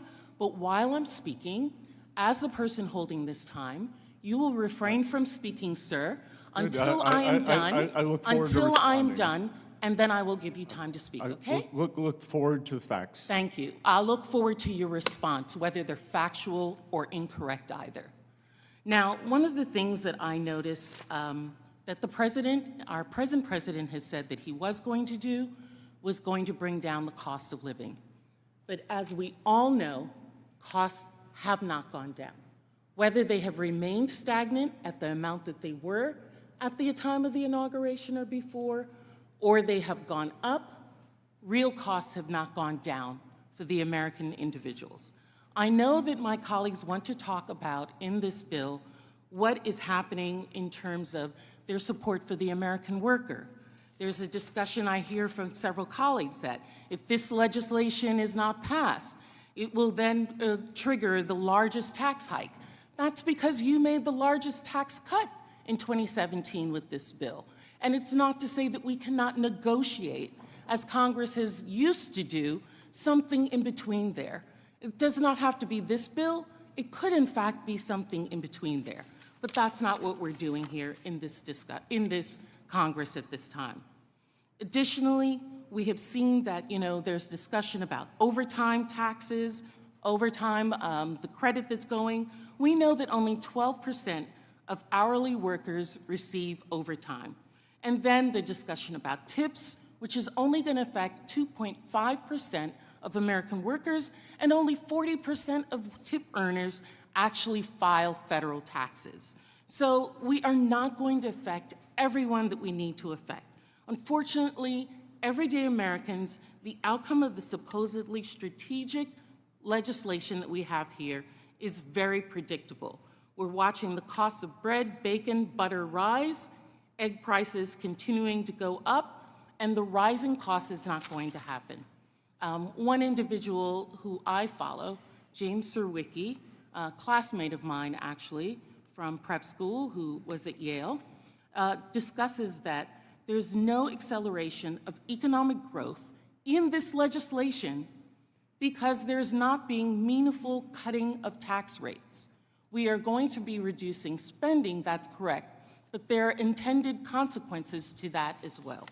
Additionally, let's talk about DOGE. $2 trillion, $1 trillion, $150 billion. Those were what we said the savings were going to be. I'm concerned that with this legislation as well, we are not going to see the real numbers. The numbers that are put out are not going to be, in fact, the real ones. Mr. Chair, I yield back. Mr. Moran. Thank you, Mr. Chairman, and thank you, Secretary, for being here today. You didn't get a chance to respond to Ms. Plaskett, so I'm going to give you a chance to respond, Secretary Bessent. Where did she go wrong in her statement? Well, first of all, I would fire the staffer who did that chart because it stopped in February 2025, and prices are down substantially since then. But that's an inconvenient truth. Secondly, the S&P, if the Congresswoman would care to check Bloomberg, the stock market, as judged by the S&P, which is the most widely held index by American 401ks, is up on the year, up And, No. excuse me, ma'am, it's Since my Jan- time. And we don't interrupt. Excuse me, we don't interrupt is what I was learned. Since January 1st, it is my business for 40 years to know what the stock market does, and it is up on the year. So Thank you for that clarification, Secretary. I want to go back and look a little bit more history, some recent history. When Democrats had the trifecta just a few years ago as part of their Inflation Reduction Act, which actually skyrocketed inflation, they enacted their so-called Corporate Alternative Minimum Tax, or CAMT as it's known, a wildly complex and burdensome 15% minimum tax for job creators across America. This policy was so difficult to implement that even Biden's Treasury Department could not finalize regulations after 2 years of the law being enacted. That's why I was pleased, Secretary, to see that the IRS last week released guidance that provides relief from the CAMT. The guidance provides tax penalty relief for the 2025 year, but perhaps more importantly, the IRS announced that it will not finalize the Biden administration's proposed CAMT regulations in their current form, but will instead issue additional guidance in response to taxpayer comments. I know I personally heard from several constituents concerned about this disastrous minimum tax. Secretary Bessent, could you please elaborate on the recent action that the Treasury Department and the IRS took to provide taxpayer relief from the CAMT and preview any future action the administration might take? Sir, the KMT is part of an overall simplification for businesses. And we have tried to do that across the board where we've seen it, as several members on the Republican side of the aisle have pointed out. This is a pro-business administration. I would categorize the previous administration as few business people, academics, career politicians. Secretary, let's go back even further in history. In 1963, President John F. Kennedy faced a critical economic situation due to years of excessively high tax rates, wasteful government spending, and undulating unemployment rates. His proposed solution at the time, what was it? It was lowering taxes, both for individuals and for corporations. And by doing this, and in doing this, this is what he said. He said, quote, "This will restore an idea that has helped make our country great, that a person who devotes his efforts to increasing his income, thereby adding to the nation's income and wealth, should be able to retain a reasonable share of the results." I happen to believe that more hardworking Americans need to retain more and more of what they earn, and the more of that they retain, the better. It brings liberty to their lives. This is the idea precisely that I think President Trump is trying to get to through his Tax Cuts and Jobs Act in 2017, and then once again in the One Big Beautiful Bill. If you want to increase innovation, spur economic growth, and raise overall revenues, you lower taxes for everybody and put more money in the hands of hardworking Americans, small businesses, and farmers. Would you agree with that proposition, Secretary Bessent? And would you say that the One Big Beautiful Bill is perhaps the most pro-growth, pro-worker, pro-business legislation since the TCJA, maybe even more so? Congressman Moran, what you are alluding to, the President Kennedy said was, and I will tie it back to this horrendous inflation that we saw during the Biden administration.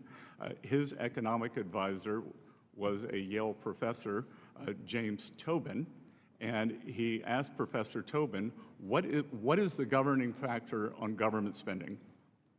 It's inflation, isn't it? And I'm afraid that Secretary Yellen, who was a dissertation student of Professor Tobin, did not heed that lesson as we got the great inflation during the past period from this government spending.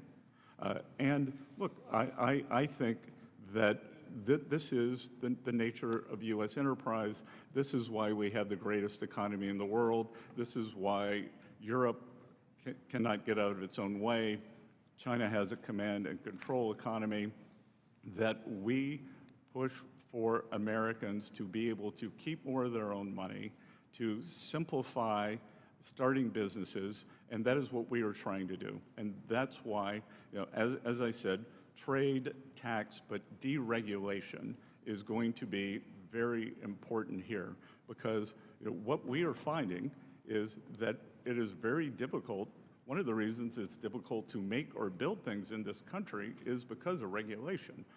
If you try to build a pipeline, you need certainty that for us to be energy dominant, to build an electric grid, if we are going to be the AI superpower that we are on our way to being, it will require a substantial increase in generation capacity. So permitting new electrical generation, but equal as important, permitting the transmission. We need government to be a partner, not an adversary. I wholeheartedly agree, Secretary Bessent. The more liberty for our businesses and our individuals, our families, and our farmers, the better for our economy. It spurs innovation and economic growth. With that, I yield back. Thank you. Mr. Swazi. Thank you, Mr. Chairman. Thank you, Mr. Secretary. It's been a long day. We appreciate the time that you've spent with us, especially considering your travel schedule and how tired you must be. Thank you very much for your service to our country. We're very grateful to you. You complimented one of our colleagues earlier about it's great to see something bipartisan happening. There's very little bipartisan things going on right now, but to make bipartisan things happen, you have to talk to the other side. You have to negotiate with each other.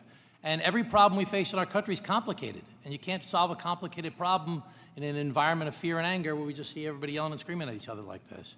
So I would love to work with you, and I'm sure many of my other colleagues would like to work with you on the tariffs. As the ranking member, Mr. Neal, mentioned earlier, we negotiated together on USMCA. We'd like to negotiate together using our congressional authority on tariffs. You talked about de minimis earlier. The president did an executive order. I have a bill on de minimis. Linda Sanchez, who's the chair of the subcommittee, has a bill on de minimis, wants to do the same things that the administration does. Let's do it for real. Let's do it together. You talked about, the president talked about negotiating drug prices, could save a lot of money for the federal government for Medicaid and Medicare. Let's do it together. Let's most Democrats are in favor of negotiating drug prices for Medicaid and Medicare. Let's work together to accomplish these complicated issues. Immigration is a very big issue for me. I know that's not really your area. Waste, fraud, and abuse. You know, Mr. Bean is part of a DOJ caucus. I'd love to work on going after waste, fraud, and abuse, but I think the DOJ caucus, the DOJ operation under Elon Musk did a terrible job. They cut the people overseeing the nuclear stockpile. They said that we have to hire them back. They cut the people overseeing the avian flu. They had to hire them back. They cut the people overseeing the measles outbreak. They had to hire them back. They started at $2 trillion, and they said $1 trillion we're going to cut. Then they said $150 billion we're going to cut, and it's going to cost that much in lawsuits and all the inefficiencies that were created. Do you think the DOJ under Mr. Musk did a good job? I think that DOJ under Mr. Musk has set in motion an ethos. No, I understand the ethos, but under Mr. Musk, do you think they did a good job? That I hope we can continue throughout the government. But not the ethos of cutting people from the nuclear stockpile. That wasn't a good ethos, was it? As I say at Treasury, we move deliberately and fix things. Right, so they didn't move very deliberately, did they? They moved kind of scattershot. The Congressman, I have the benefit of the DOJ people who are full Treasury employees who either I understand that, and I appreciate that. I want to ask you about Mr. Musk's overseeing of DOJ. But my senior staff interviewed these DOJ people who are not DOJ people, they are Treasury people, have been incredibly And I believe you, Mr. Secretary. Do you think that Mr. Musk did a good job overseeing DOJ? Because it's been reported that you said he was a fraud, that the whole thing was a fraud. Do you agree with that statement, or is that inappropriately reported? Fake news. Fake news, okay.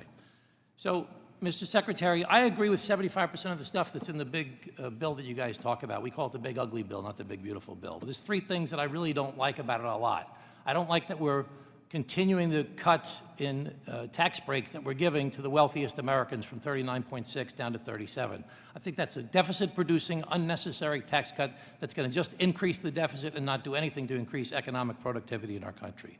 The second thing I don't like is that we're cutting so much Medicaid for so many people in need, and we're cutting the food assistance program for so many people in need. And the third thing I don't like is this whole thing we've been hearing a lot about today, the deficits that have been created. Now, you don't agree with the CBO. We've heard that several times. You also disagree with the Committee for Responsible Budget, who said that there's going to be a $3 trillion deficit from this. You disagree with that also, right? Yes. And you disagree with the Yale Budget Lab. You went to Yale. You don't agree with the Yale Budget Lab. They say it's going to be a $3 trillion deficit from this. Do you disagree with them also? There are a lot of things I disagree with Yale on these. Do you disagree with the Penn-Wharton budget model, who said there's going to be a $3 trillion deficit from this bill? Yes. You disagree with Elon Musk, who you supposedly do get along with now. It will massively increase the already gigantic deficit to $2.5 trillion and burden American citizens with crushingly unsustainable debt. Do you disagree with Mr. Musk on that issue? Yes. Do you disagree with Ray Dalio, who said that this is unsustainable? I agree with Ray Dalio that we need to get our fiscal house in order. Do you disagree with Jamie Dimon, who says it's going to cause a crack in the bond markets? I met with Mr. Dimon the other day, and he wasn't necessarily referring to government finances. Well, he said there's going to be a crack that's going to take place in either 6 months or 6 years. And let's ask you, when do you think that's going to happen? I believe he was referring to market structure. Do you think that do you disagree with Mr. Fink from BlackRock, who said this is going to be an unsustainable problem as well? I believe that we have to get our fiscal house in order. Let me just ask one more question, if I can. Do you think the interest rates right now are too high, too low, or just right? When I came into office as Treasury Secretary, I said that I would not discuss interest rates or Federal Reserve policy. I would not talk about the mistakes they're going to make, only the mistakes they've made. But you said earlier that a good economy made the interest rates go up under the last tax bill. So you're proposing that this current tax bill will be good for the economy, make the economy stronger. Will that cause the interest rates to go up? As I'm not commenting on Federal Reserve policy, but I'm talking about the inflationary effects of what you say would be a good economy. Well, I think you're conflating a good economy with strong growth. Under President Trump, we had strong growth. And interest rates went up, you said. You just said in your previous testimony that caused interest rates to go up. That the Fed raises rates because growth is strong. If we have, so do you think interest rates are going to go up under this bill? If we have strong non-inflationary growth, perhaps we are already, Congressman, the market lives in the future. Perhaps we have already priced in the growth and the passage of this bill, so we will see. Well, I've already taken too much time, but let me just say I'm very concerned that the increasing deficits, the tariffs, and the reduction of the workforce happening from some of the deportations that are happening are all going to be inflationary. And they're all going to cause inflation. They're going to cause interest rates to stay high or get higher. And it's something that we all need to be concerned about. And these complicated problems that we face require us to work together to try the debate of lively minds to try and figure out how we can make our country better and stronger. And this one-way issue of it's my way or the highway, and we're not going to work together, it's not going to work for our country. Over. I was very reliant, but a minute 52 is a lot. Thank you, Mr. Chairman. Secretary, thank you for spending almost 5 hours in taking questions from this committee. I know some of the questions were out of line and unacceptable, and I appreciate how you handled it, and I appreciate how you represented the administration. Please be advised that members have 2 weeks to submit written questions to be answered later in writing. Those questions and your answers will be made part of the formal hearing record. With that, the committee stands adjourned.